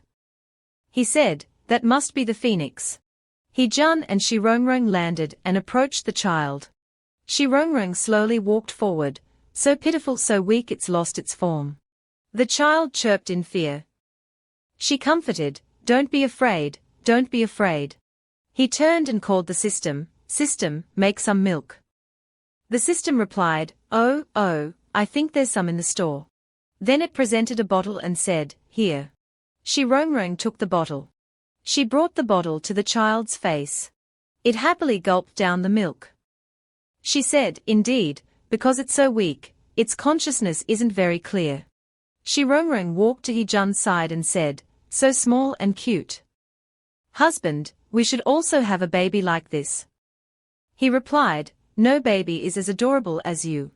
Look at it obediently drinking milk. As soon as she finished speaking, the baby angrily stood up, threw the bottle away, and said, Of course. He quickly caught the bottle. The baby continued, Obedient my ass. The baby spread its wings and shouted, You damned couple. It was you two who killed senior brother Lin Sai. The two recalled that moment, thinking in panic, Oh no, we forgot about that. He-jun and Shi Rongrong said awkwardly, Well, good baby, listen to our explanation. The baby wailed, Senior brother Lin Sai. You died so tragically. This pitiful, useless big brother couldn't leave the mountain to avenge you. Fortunately, heaven didn't fail me. Letting these two despicable people come to my door. I will make them suffer 100 times more than you did. The blue thing, He-jun said, Phoenix Heartbreak. This is the Phoenix's ultimate move. He-jun asked, What's its effect? Suddenly, blood dripped onto the floor. An explosion boomed. Aren't you two lovebirds? Before He-jun and Shi Rongrong could react. The baby said, I want to see if you two, in this hell of nothingness, are still as loving as you were in the beginning. He-jun startled, called out, Shi Rongrong. The blue thing beside him said, It's useless. The phoenix is a divine beast that can alter time and space. If it has changed time, even if you use omniscient vision, you won't find her. It must have a scheme. Don't act rashly. If that's the case, it's just using spiritual power to protect the new barrier. Those things look terrifying. The blue thing continued, Just break it down. Absorb all the spiritual energy here, so the barrier can't be maintained. Indeed, not a bad idea, but it always feels. He-jun yelled, Demon? He-jun launched attacks towards the phoenix. Creating a vortex, He-jun stopped, Wait a minute. Just now, the spiritual energy from that sword was the purest spiritual energy. Could it be? Then He-jun ran forward. Shi-rong-rong was injured, it hurts. What kind of helper did that witch invite? So powerful. He-jun found her, Shi-rong-rong. Let me see your wound.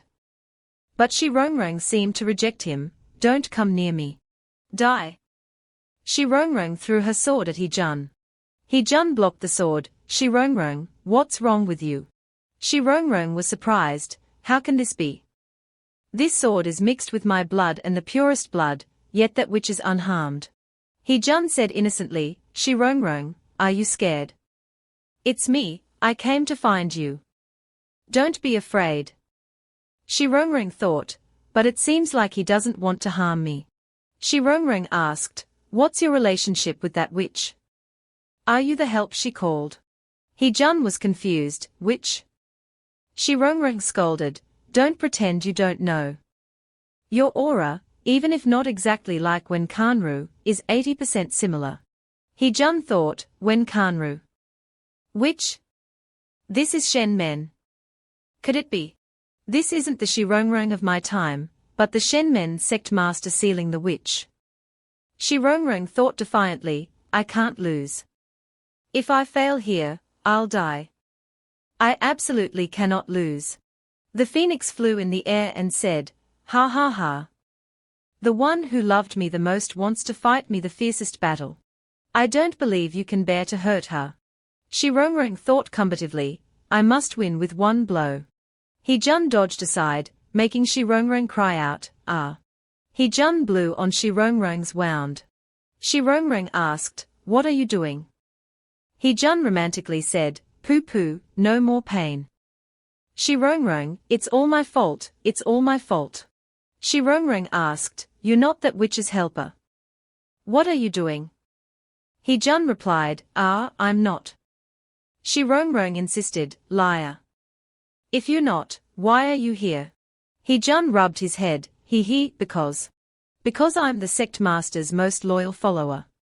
From the moment I saw the sect master's peerless beauty, I've never forgotten it. I yearn day and night to be by the sect master's side.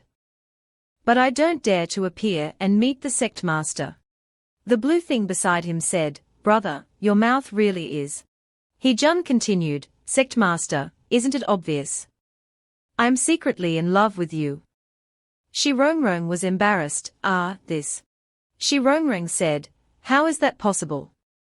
I'm nothing special. He-jun retorted, who says so? You're so beautiful, and your personality is so good.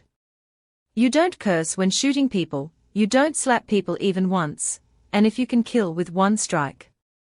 You never hesitate, making people feel refreshed. Especially kind.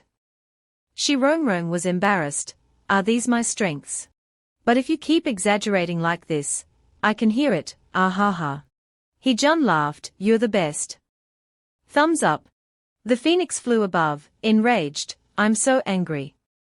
I'm dying of anger. The trap I carefully designed has become your playground. Witch, come at me. When Kanru said, Shi-rong-rong, you're in deep trouble. Still have time for romance with a man out of nowhere.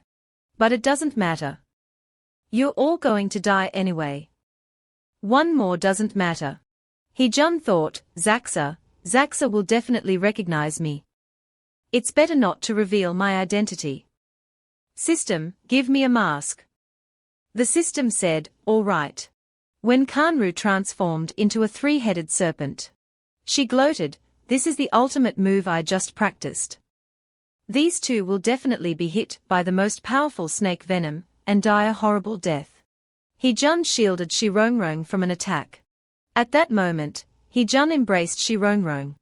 He-jun said, fortunately, I can transform into a dragon now.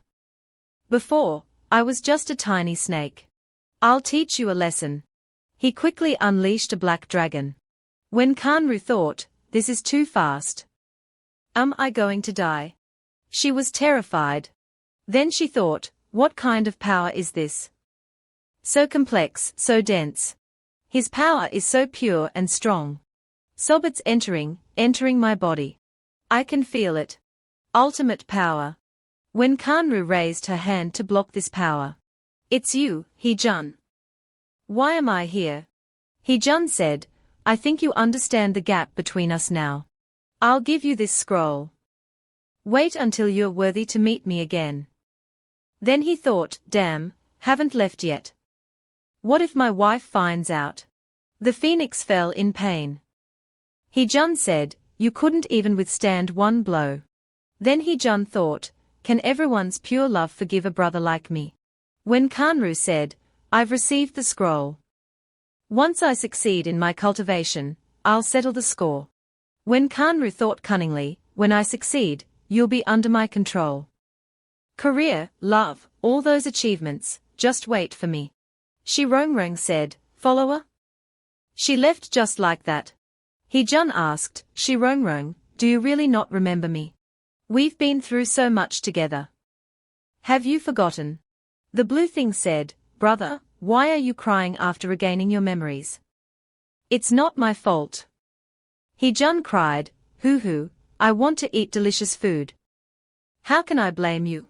The blue thing said, all right, all right. Really, to break this curse, you just need to confess loudly to the person you truly love. If it's true love, it will naturally be lifted. Hee-jun said, damn system, why didn't you say anything knowing this? Hee-jun cried, wife Shirongrong, I love you. Did you hear?